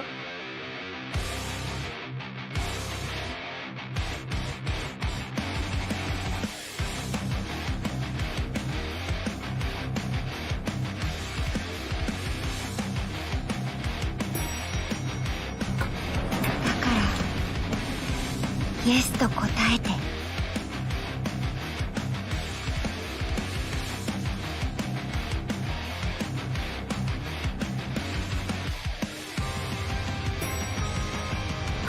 私がこのフロアの断罪にキャシーよ。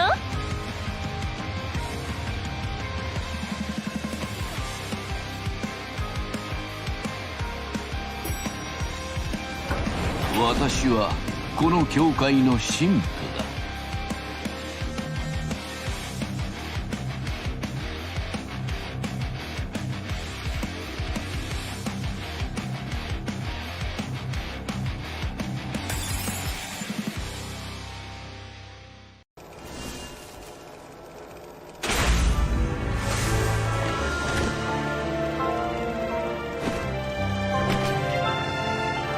俺だぞ。俺の欲しいもん逃がすわけねえだろ。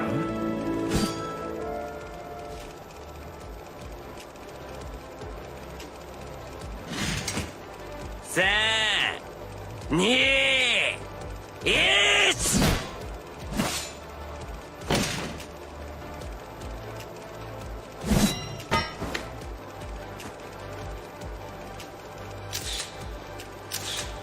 俺は嘘は嫌いなんだよ。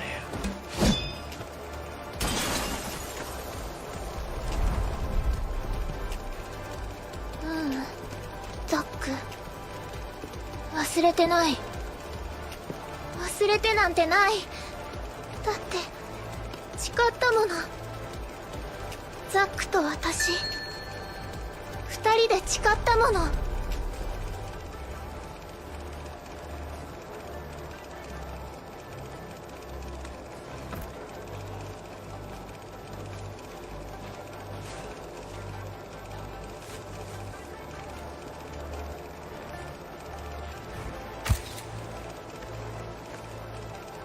レイチェル・ガードナー、これはいらない。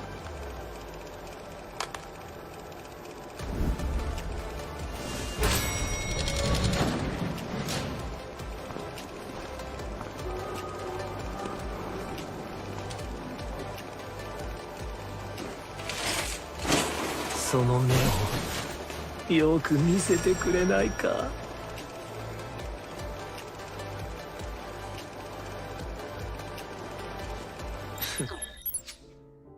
Hello, everybody.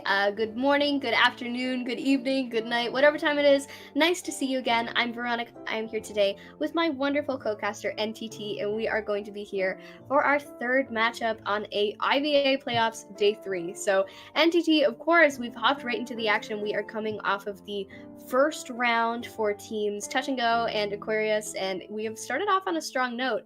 Aquarius at 5 points, TNG at 3, so the stakes are in their favor so far, and we are heading into the Arms Factory. How are you feeling? I'm feeling great, man. What a game in the previous round. A lot of action-packed situation.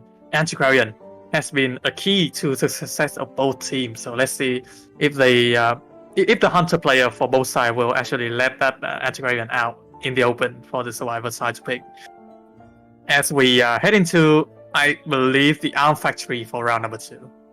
Yeah, we're on Arms. It's gonna be exciting. We could see that Antiquarian band. She is quite a menace. We are in such a survivor sided meta. You know, their teamwork and their support is everything. Friendship has really become magic in the current state of IDV competitive tourneys. So that's what matters. And when you have an Antiquarian on your side, you have the best friend in the world, and she is able to protect you and protect herself and bully the hunter, and it works out very well. But we could be coming in strong with those Antiquarian bans. She has been giving a little bit of trouble to the hunters so far today, so she will in fact be good to remove. The only counter to Antiquarian is actually banning her, so I think that could that could be in play right there. As we see from Deathworld and Nino, they did have a lot of hard time capturing that Antiquarian early on. with that will that antiquarian supporting for the survivor team, and also the end game kite is just such a menace, and also Nanino, not to mention that she has the ability to swipe the bamboo stick. The raw kiting skill of Fate is enough to deter the position of Nanino from a potential 3K or 4K to a tie. Yeah, and of course, considering we're on the Arms Factory, it's a funny transition from Chinatown to Arms because Chinatown Yeah. is huge and Arms is very small, and both of which, they have their pros and their cons for pros and their cons for both sides. We're going, and then we're going, and it's gonna be a situation. But Chinatown, of course, you have things like the toy merchant able to transition in and out of areas with their catapults. But here, when we move into the Arms Factory, it's easier to find your teammates and help them out. So the support becomes even more of a problem than it already is. So who are we thinking for bans beyond that? The only good thing for the hunter for in our factory is that there's no second story to worry about. So it has been a topic for the hunter, how to counter two-story, how to counter the staircase. It's still a problem nowadays for a well-oiled machine for the survivor side. So the hunter has to work very hard in order to bring down those survivors. Again, Arms Factory, a map that I think is very survivor-sided, with the factory area and a lot of kiting area close to each other, so the survivor can just keep transitioning.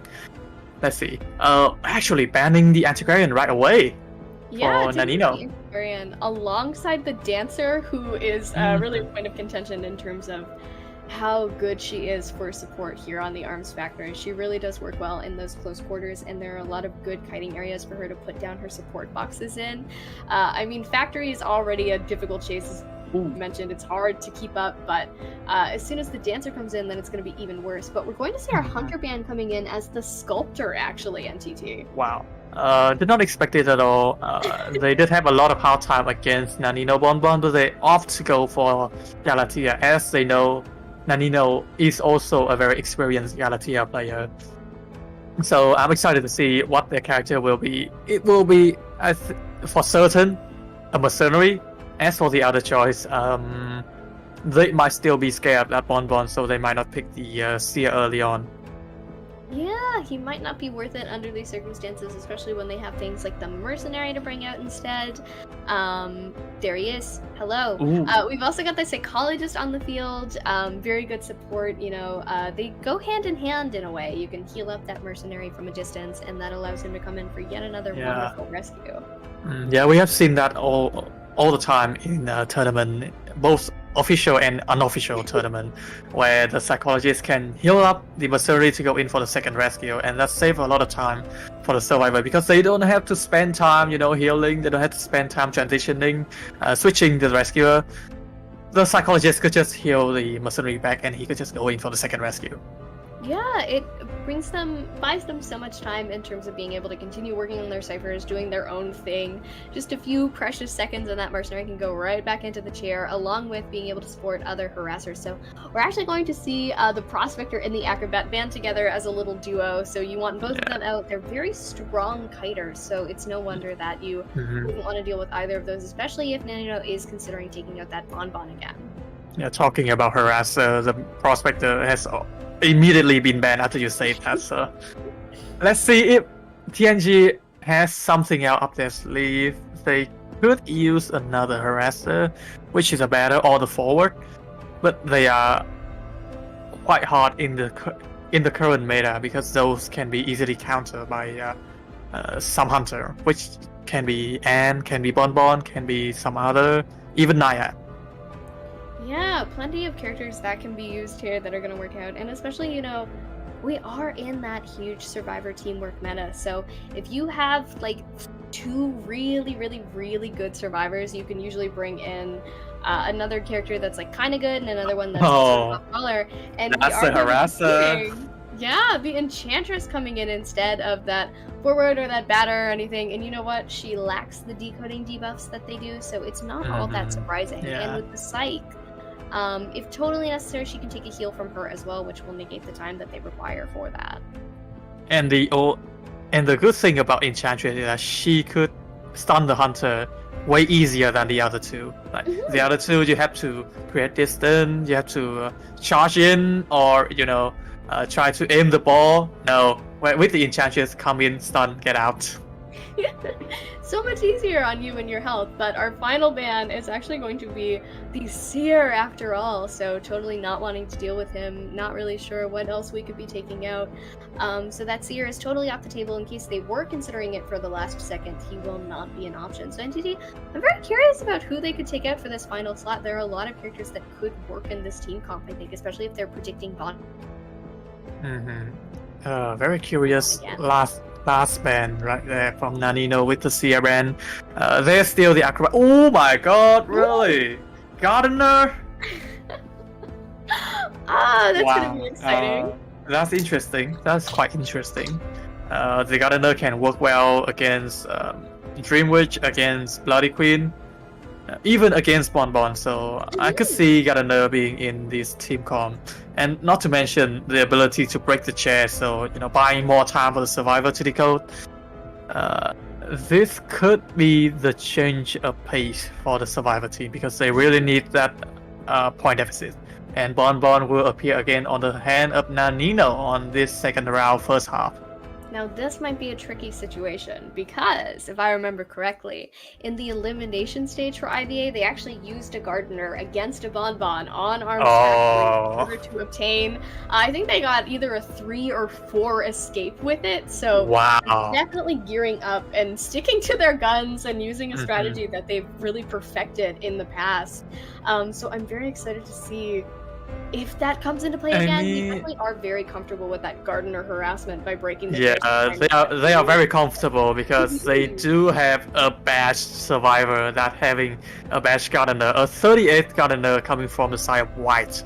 So he is a very experienced Gardener player. He know all the tips and tricks of the character. So in order to bring the hunter to a much difficult situation than the previous round. And also, not to mention, the Enchantress is a counter to Bonbon. Yeah, they've really worked things out in their favor. They know what they're doing, they knew what they need to have and want to have, and we're getting into our spawn locations now, so we'll see who Bonbon decides would be the easiest chase target here in this comp when we see them all line up. But for now, everybody's dancing around. Of course, we're going to consider putting the Mercenary in the middle there. He is the beefiest, strongest little fella, so not a bad idea. We are going to see Nanino line up towards the gate near the factory here. Who do you think he will go for first? Might go for the Psychologist as she doesn't have any ability to kite other than, the ability to have extra health. But again, Commentator is the one that used the flywheel to get that dungeon escape in the previous round, so he could be a tough nut to crack in terms of catching up. So let's head into the match right here. I'm your Commentator Entity alongside Veronica. We're gonna be casting round number 2, first half of the match between Survivor side of TNG and the Hunter side of Aquarius. Yes, let us hop right into the action. So we will be going for Fate first, it seems, coming over all the way for the Enchantress, hanging out in the shack area here. Nanino trying to spot her out, seemed to get a little whiff of her silhouette, and now chasing her around via going through that pallet window, going to loop around this shack here, throwing down the pallet in order to gain some distance and transition out of the building. So far, sort of saving up the bombs to wait and use them when the time is right. Yeah, so far so good for the Survivor side also. Fate has created enough distance for her to transition into another kiting area, and Flywheel is about to be online. Will take in that bomb hit, but she can go for the stun in order to bring more distance for the Survivor side. Now able to dodge that bomb hit, but have to take in that normal attack. Yes, Enchantress now with 2 stacks on her. If she can get a third, she can get a guard stack, which would be very great in order to transition away and buy some time. But so far, doing a good job of containing and distracting the Bonbon.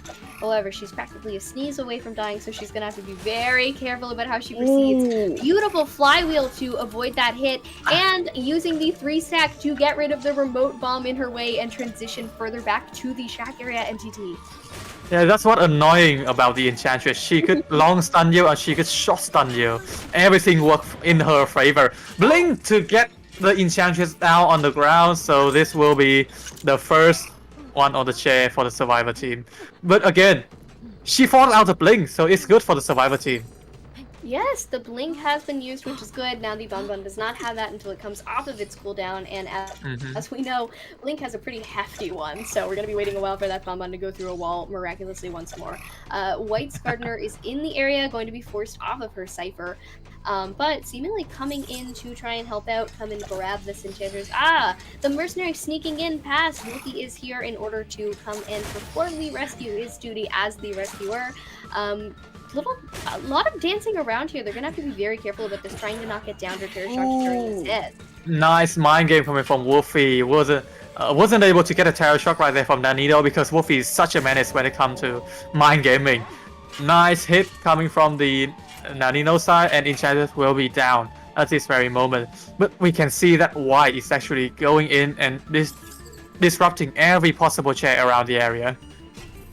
Yeah, a lot of breaking the chairs is being done. You can tell this is a seasoned gardener knowing exactly what to break and where, how to make that work without wasting too much time. So forced to break that chair and buy some time, and it's being broken once more by the gardener. So it is going to be even more of a hassle. So pesky, buying so much time for the Survivor team. They are now down to 4 Cypher remaining, with 3 Cypher almost being done. Yeah, Why is still over the vicinity? Oh my god. Yeah. So annoying, don't you think? They certainly communicated this very well, as the Enchantress very clearly has faster crawling speed in order to make it away from this chair and get this again, and it was a struggle free! Wow. My god. What a teamwork. What a teamwork. Are able to pull it off. The Enchantress now forced to kite longer, but she's gonna go down pretty quick afterwards. But that was a lot of time that they bought in order to get those ciphers done. Gardener able to finally go back to her original cipher and complete it. So Enchantress will be seeing the chair, but not after putting up a pretty hefty fight in the process. Now we do see the Gardener is back in the area to be even more of a pest NTT. So annoying, don't you think? Oh my god. Wasn't able to break the chair right there because Nanino has brought the Survivor very close to the vicinity and prevent that from happening. White is still close to the area. Survivor has already started up a new Cypher. So I think the progress is actually on point because the Cypher is now at 50%. Yes, not exactly a safe situation that they're in. Being very careful with this. Going to use another bubble to get the safe rescue off, just going straight for it. Dancing around these bombs, making sure not to get hit too much. We are going to see the Gardener go down, unfortunately, despite the gallant attempts to not. Oh, yeah. A bit of a risk there coming from White. She could go in for the rescue immediately, but she actually waited for the Cypher to be able to pop and lose the potential to rescue in the process. So now with the Cypher being prime, they could go in for the rescue. Yeah, Cypher will now be popped for the Survivor side, and endgame has been initiated. Happy endgame, folks. Bonbon has detention and he is on the prowl. The psychologist being his victim of choice as he chases along. His blink is online if he would like to use it, but he might not have to as he's throwing these bombs in an orderly fashion to try and get her down the good old-fashioned Guard 26 way. Throwing one through the doorway here, making a chain reaction, but she's doing a really good job of dodging them so far, forcing him to use the main body hit in order to finally take her to the ground. Ooh, Wolfie is actually still at the middle, so there will be some pressure for Nanino to cam the chair. There will be a slight pause in the action right here, but yeah, what a game! So far, White the Gardener has been giving such a difficult time for the Hunter, especially when it comes to Bonbon, a very camping heavy type of Hunter. Just breaking those chair means that he cannot camp anymore. Yes, absolutely. That is totally the pull of Bonbon, I find, when you see him come out. It's like, oh, Bonbon's a great draw hunter. Bonbon is so excellent at full presence, you should just sell. It's very scary. Bonbon is the greatest the camping hunter of all time. The Gardener, not afraid of this, somehow. Yeah. And how horrifying Bonbon is right after She Cheers. does not let. She absolutely does not let the Bonbon to be able to, to give the option for them to sell, because there will be no selling. They just prevent the sharing from happening anyways. Ah, we're back in. Oh. Oh man. The psychologist, of course, sitting on the chair. We are going to see the mercenary, as you said, towards the middle, currently hiding out here. So they are attempting to get that gate open. I do wonder if they'll try and push for more than a draw in this situation. What do you think? Oh, I think they will settle. Yeah, I think they will settle for a draw, not taking any risk, because Nanino, even though he is a Bonbon, he did have detention on hand. Yes, the mercenary would not have been as safe as maybe he would have liked to be, and not to mention, of course, we do in fact have the Tide Turner being used earlier in the game, so it would have been a scramble to make it out anyway. However, take a look at our containment times and our stats, everybody. Everyone doing their part. Of course, we do have the Gardener spending a lot of time in the vicinity, not even doing too much of a kite for most of it, but instead wonderful harassment with breaking that chair over and over again to buy even more time to get to the Cypher Pop and prevent the Enchantress from being chaired for even longer. Yeah, just unlucky that the Gardener wasn't able to rescue in the second phase of the chair for the Enchantress, so that's why they wasn't able to get more than a draw. But a draw is still a good point for both sides. They could still catch up to AR in the second round, so who knows?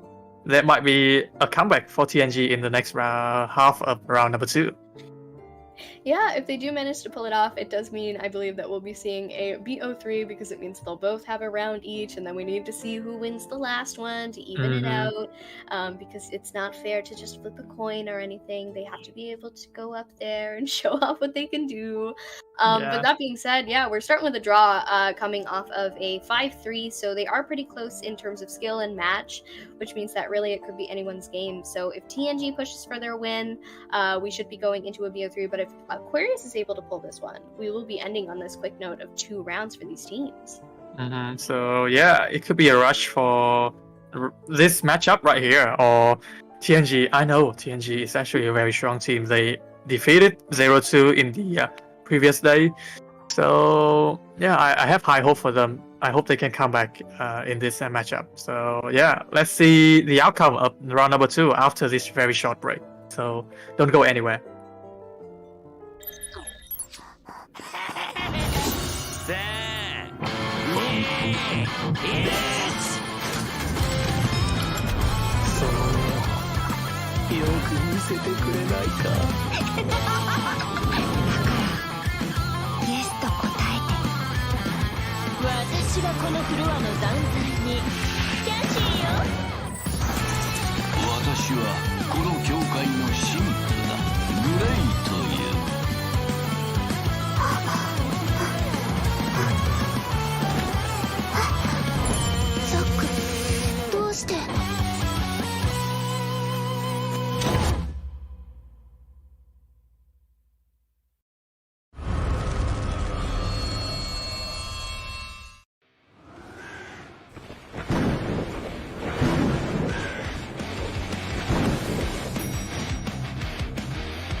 いい子だから怖くないよ。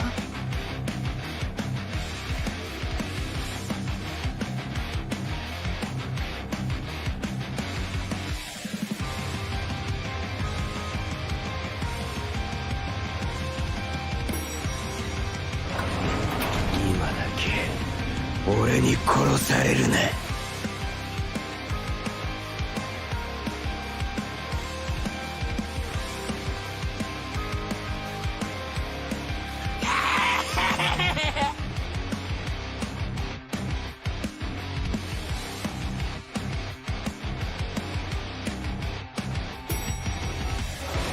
その目をよく見せてくれないか。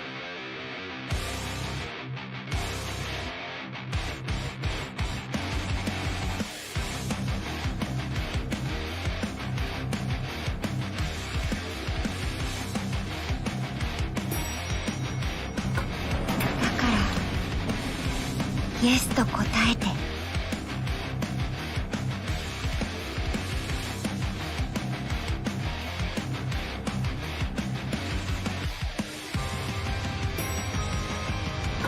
私がこのフロアの断罪にキャシーよ。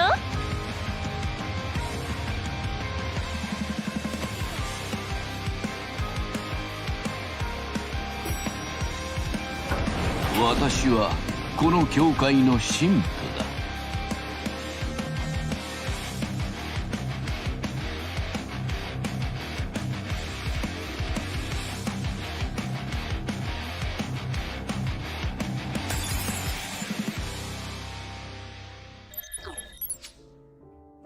Hello everyone, welcome back. We are here in the second half of round 2 in Touch and Go versus Aquarius. So we're here in the upper bracket, which means that even if someone is knocked out during this bracket, we will not be seeing the last of them. They still have a chance. Don't be frightened. Hello to everyone in chat. Hello to everyone who's been watching so far. And hi to everyone catching up on the VODs as well. You are seen, you are appreciated, and you are heard. We did not forget about you. But NTT, we're hopping into so much action here. We're on the Arms Factory. Coming off of a draw, and this will be a game decider. Considering Aquarius won the first round, we won't be looking at a BO3 no matter what. We're only looking at a BO3 if Touch and Go is able to win. So that is going to be interesting. Yeah, a very interesting game. That will be coming out again. The thing about Arms Factory is that this map is not that good with a Night Watch. The Night Watch cannot play that well in this kind of map because a lot of high war. That is the counter to Night Watch, and the Survivors team of AR, they are totally capable of kiting, let alone having the ability to, transition away with those high war obstacle in the way. Yeah, there are so many areas that are not great for him, so maybe instead we'll be seeing Deathworld's Disciple, which was played on the Arms Factory in place of the Night Watch prior. But, we are in that situation where ban picks are really where the mind game starts, where the game really begins. You need to outsmart your opponent, you need to plan in advance, see what they're going to do, so they might actually end up banning that Disciple if they are willing to take on that Night Watch once more. And they did so well against it, I wouldn't be surprised if they wouldn't mind taking him on for a second round, but we're hopping right in, NTT. Seer, Antiquarian, classical ban, get them out of here. Get out! Leave! Yeah. Leave, get away! We don't want you here. Oh, sorry. They don't have to face the fate of getting on the chair because they are banned from this matchup. Ooh, the ban onto the Bloody Queen coming from the side of Survivor. Wow. Deadpool is also known to be a very strong Bloody Queen in previous tournament, both official and community tournament. So. Again, Arms Factory is a map that Bloody Queen can totally play in, so that ban is justified. They might want to go for the Night Watch once again. We are looking at one of those situations where actually this also happened in the elimination stage. They're just making sure it doesn't again. Deathworld got an insane 4 elimination on the Arms Factory as well during the elimination stage. They definitely are aware of that and definitely don't want to deal with it. So that could be something that is going to be a hindrance and very scary, and it's not something they want to deal with. They're not willing to deal with that fright. They want to be able to take home this round and be able to just clean, knock out all of these. Clean sweep. Yeah, that's what I was trying to say. Or in bowling term, a strike. A strike. A complete knockout strike. Yeah, I forgot. And also, the duo, the buddies, mercenary and the psychologists had make their way once again for the Survivor side. Again, we have talked about how they can work with each other. They are very strong team comp that they could build around. And we do see that Dancer and Batter has been banned. A very interesting ban here coming from Deathworld side. Maybe a little bit frightened of the batter from last time. Thinking, I don't want to deal with this again. Yeah, no. No more batter. We're taking out those harassers. There are, of course, still harassers on the field. We've got things like the Prospector, the Enchantress, as we just saw. You can even go crazy, pull out the forward, go even crazier and pull out the Wildling, but not something I recommend. That would be a little bit wild. That's too wild. Yeah, you're a little bit out of bounds. but they still have a lot of great options here to round out. And there he is. And there we go. Prospector, as you mentioned, the second best harasser in the game right now, aside from the antiquarian, which has already been banned. So, do they want to pick the journalist to make Nels happy? Yes, please. She's knocked down. Nello's been asking for her. We can play double rescue. Let's just see what happens. But the mechanic will be banned, so we won't be seeing her today. Don't want the mechanic on the field. Do not want her Fitz or ever the bot on the field either. Could be a bit of a nightmare, especially here on Arms Factory. Very easy for her to transition the bot between ciphers. He's only got so much juice in him, and it's a little bit harder to get him back and forth on big maps like China. Wow! What the? Wow! Thief is here, NTT. Yeah, that's a standard that I didn't. Yeah, that's a standard I didn't anticipate in this round. Wow. A thief. Yeah. What a surprise. We're going double. If I think this correctly, thief with the ability to lock the skill from the hunter can work in favor of survivor if the hunter is either Night Watch or Hermit or any other hunter that actually uses skill to capture survivor. Yeah, it's gonna be a tough situation if the thief is able to cancel off those abilities and get those stuns off. And with the prospector hot on your tail as well, we could be looking at a situation where Death World is going to need excitement. But speaking of canceling, we did also see, of course, Death World bring out that disciple here on this map who can do that right back to the survivors. So maybe we'll go through an eye for an eye angle and get to see Anne come out today. Yeah, if you can lock my skill, I can lock yours too. They have to watch out. The disciple might actually happen, but no, it will be the Dream Witch in this very round. I think it's reasonable. Even though the psychologist is in the game, the Dream Witch can totally counter the thief. Yeah, plenty of characters here that are going to give her trouble, but more importantly, the harassers aren't as scary to her. The thief isn't going to be as bad. She can just swap to another follower if canceled out, but there's nothing huge to cancel either.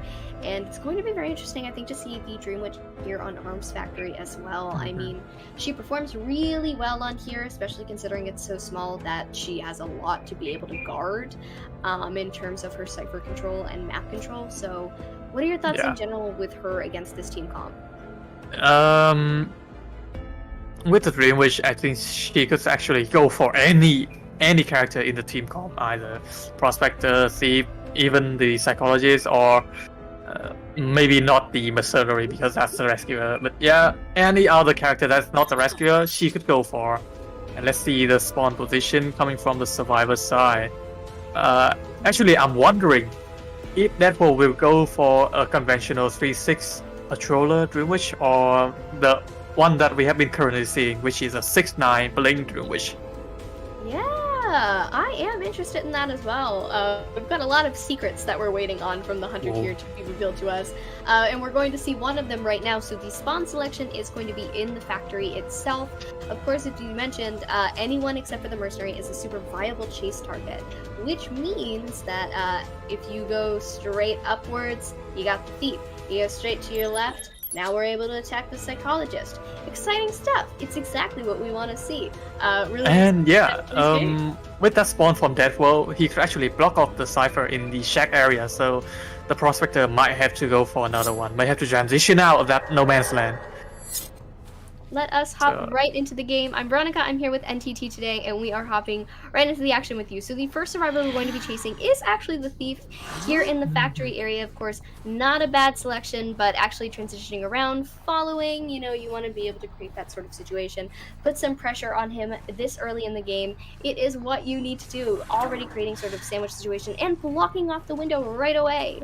Ooh, that's two leech. Oh my god, the two follower going for him. There's absolutely no way that he could dodge that hit with just a flashlight. So yeah, he will be taking that hit right away. The flywheel still haven't go online yet. And someone has actually looked for a chest for the Thief, so he will now have football to utilize. It's actually the Mercenary that's looking for a chest.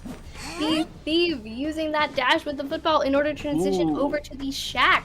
Unfortunately, he's now without his flashlight, but it is hard to stun a Dream Witch, so not really worth going to grab at the moment. Managing to kite out the Patroller Bite, but we're going to see the Mercenary take a hit instead, getting a pallet stun in return, but this is still rough. You don't really want your rescuer injured this early on. So two Lich on the map right here, right now. Psychologist had to come in for the heal. That's absolutely what they have to do. And seems to be the Thief that is being healed right here. Yeah, right on time. Because the two followers are right behind his tail. Yes! Oh my goodness! I mean, that heal getting gone, it went off in literally the last possible second. The twins from The Shining were coming down the hall. No longer safe. He was going to go down, but the psychologist came to him in his time of need. However... And he has came back for his flashlight. Yes! Now he has more resources to utilize, as Death World has been attempting to get these survivors to use as much resources as possible already, and it has been working out. However, they have completed 2 ciphers already, so things are looking good for them in that regard. But we're creating that little sandwich situation. However, luckily the Thief is on full health and can take 2 hits before going down. And absolutely, Death World will not try to get the Lich to hit the Thief first, because that will be a hassle for the Dream Witch to leech him once again. So now, yeah, Epsilon is still able to kite out this follower, because that will he still hasn't found a suitable target to go for aside from the Thief. We're going to come in here, of course, the Thief using that flashlight to try and get a stun on this follower. And the Using the flywheel. flywheel for distance there, just trying to make it even further away. Want to negate, of course, this patroller causing him some trouble. Dream Witch using the main body to try and transition away. We're entering a sort of period where things are getting a little panicky. You're in a rough situation. You want to be able to get the Thief down, but he got the stun off on that follower, so we'll have more time to transition away. And while the Cypher decoding progress is so much right now, the Mercenary and the Prospector are now both at 50% when it comes to decoding. So no one on the chair yet, and already the Cypher is almost prime. Yes, 3 minutes into the match to NTT. They have been really working on these ciphers, rotating around, and the Thief has been doing his job beautifully with keeping the Dream Witch distracted.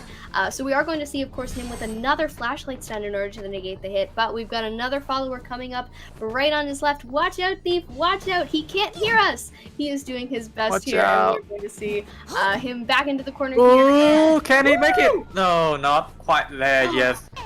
Just a sliver of progress on that stun bar in order to get away from that situation. But yeah, I think Thief did his best. And one Cypher remaining for the Survivor side. What a play coming from the Survivor. What a teamwork. Yes, so much teamwork going on. They are really communicating. They're working together. And this is what we see, of course, in this match. The survivors. Communication is everything. Friendship is magic. They know what they're doing. They are... Ooh, the blade coming in, NTT, to hit the Mercenary and scare him away. But the Thief is off the chair anyway. The Prospector coming in clutch. Beautiful flywheel, too. He is showing us what he's capable of, and it is a lot. Crazy backdoor rescue coming from the side of Survivor. Ichigo, which is the one that has just rescued the Thief right there. Thief has been brought down, and the Cypher is popped for the Survivor team. Only 2 followers on the game, and one is following Epsilon, the other is a spawn follower. Actually not quite around the gate, so they might actually be able to get a 3-man escape right here if Death World is too focused on that Thief. That is a... Nice flywheel coming from the Thief also! Wow! Oh! Oh! Oh no! Poor thing. Oh, He's wow. going to go down, but not without a fight. All those beautiful stuns, that beautiful flywheel working very hard, and they are actually healing up the Mercenary, who NTT still has Tide Turner. So, Yeah. risky situation, but if they really want to push for it, I don't think they want to, because with 3-man escape, Aquarius will be taking the win in this matchup. Huge congratulations to Aquarius for that one. They definitely worked their butts off for it. I could not come up with a better term. You guys are going to have to forgive me. But good job, GG. Congratulations. GG, well played even. The Thief there coming out, I mean, we didn't expect it, but that was definitely the highlight of that match. I mean, just wow, insane. The teamwork right away. Like you saw in the early game, the Mercenary immediately looked for a chest to find something for the Thief to utilize in the early game. And with that single football, the thief was able to carry out 60 seconds and a whole patroller, and then came back for the flashlight, and then kite the patroller again. So Yes. Oh, what an insane job. I mean, Aquarius showing us what they are made of so far in this tournament. Every time they come out, they have just been show-stopping so far, and it's going to be very delightful to see them move up further in this upper bracket. But for fans of Touch and Go, please do not fret. Don't worry about it at all. We are, of course, still going to see them in the lower bracket moving on in IVA. There are still plenty of days of IVA left. I mean, we are on playoffs day 3, so of course, while we're here and you guys are taking a look at the statistics, I'll ramble along to you a little bit. So NTT and I, of course, will be with you for another day of IVA. let's go. Yeah, we are on with you next weekend, as there are 3 more days next weekend, if I'm not mistaken. So we'll be going Yes, exactly. through the rest of IVA, which has been going so well so far. I hope everyone is enjoying themselves and having Yeah, and back to the statistic, the thief was able to kite that for Dreamwish for a whole 3 minutes. Yes. 178 seconds, so that's 3 minutes coming from a side of Epsilon. Incredible that job. is only the amount of time that the followers were active around him, which is Yeah. even more insane. Yeah. Just the whole time the Dream Witch is focused on this thief, and Epsilon is doing an insane job of containing her, getting a pallet strike, getting that 3-minute plus kite, probably more like 4 when you look at it back, but a huge congratulations to them for what And and also the teamwork from the survivor side, they were able to cover for each other very well. Even though you just see at the rescuing situation right there, the Dream Witch was focused on the mercenaries, so the projector has all the time in the world to go in for the backdoor rescue. Yes.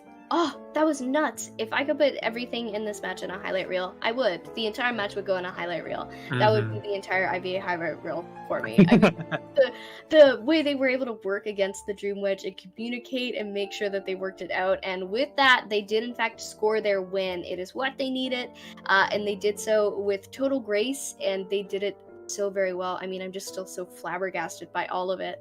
The strategies they employed, and of course, this is what the meta is like now in TT. I mean, taking in those surprise survivor picks with another very strong comp, and then this one special little guy, and you build your strategy around him, and it pays off.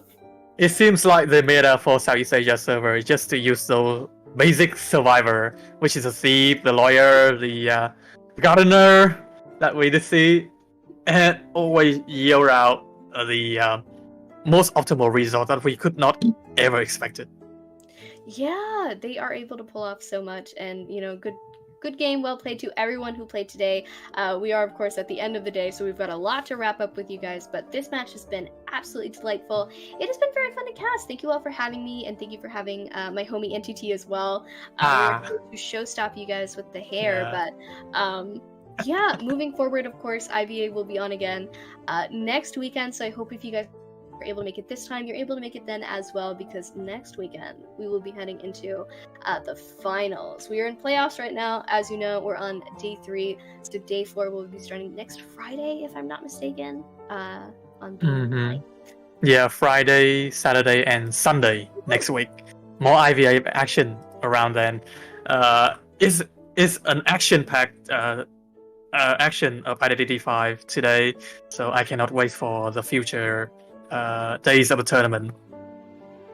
We are, of course, in a Southeast Asia Community Tournament 2, the biggest one that is hosted, which means that anyone who we see here in this tourney is totally viable to move on and possibly, move into Call of the Abyss qualifiers and go into the huge, fancy, official IDB tournaments as well to represent the Southeast Asia region. So, this is where it begins. You got to keep your eyes on these teams, see where they rise up in the ranks, remember the names of the players and what they're capable of, and what they're capable of was very much so shown off today. Yeah, I will remember Epsilon after today. What a name! And it's name. Yeah, and it's actually feel comfortable to spoke that name also. Epsilon. It's just roll off your tongue. It does roll off the tongue. Yeah, and we do have today's result right here with the match between FH and Phoenix, with Phoenix going on top with a 6-3 in the first round, and that is a 1-point deficit for the matchup. So yeah, a sliver point is enough to take the win for Phoenix. Yes, a lot of very, very close matches today. So they've been very exciting to watch. And of course, NTT, thank you for cooking up the graphics for us right now. Oh, they thank all you, look thank so you. very gorgeous. But the match is very close today. You can see by the points here, and as NTT has just mentioned. FT, of course, pulling in and really showing us what a show-stopping team they are by getting such a differential, but everyone else pulling in very closely. So I am excited to see if Phoenix maybe crawls their way back up in the ashes or beyond that, what's going to happen. But NTT, it's been great being here with you today to see all these wonderful teams. Yeah, it's the same to me, and we will have more great matches in the next week. But until then, I've been Entity. Beside me, Veronica. Appreciate you guys for being here with us. So yeah, maybe in the future we'll see you guys each other. So see ya.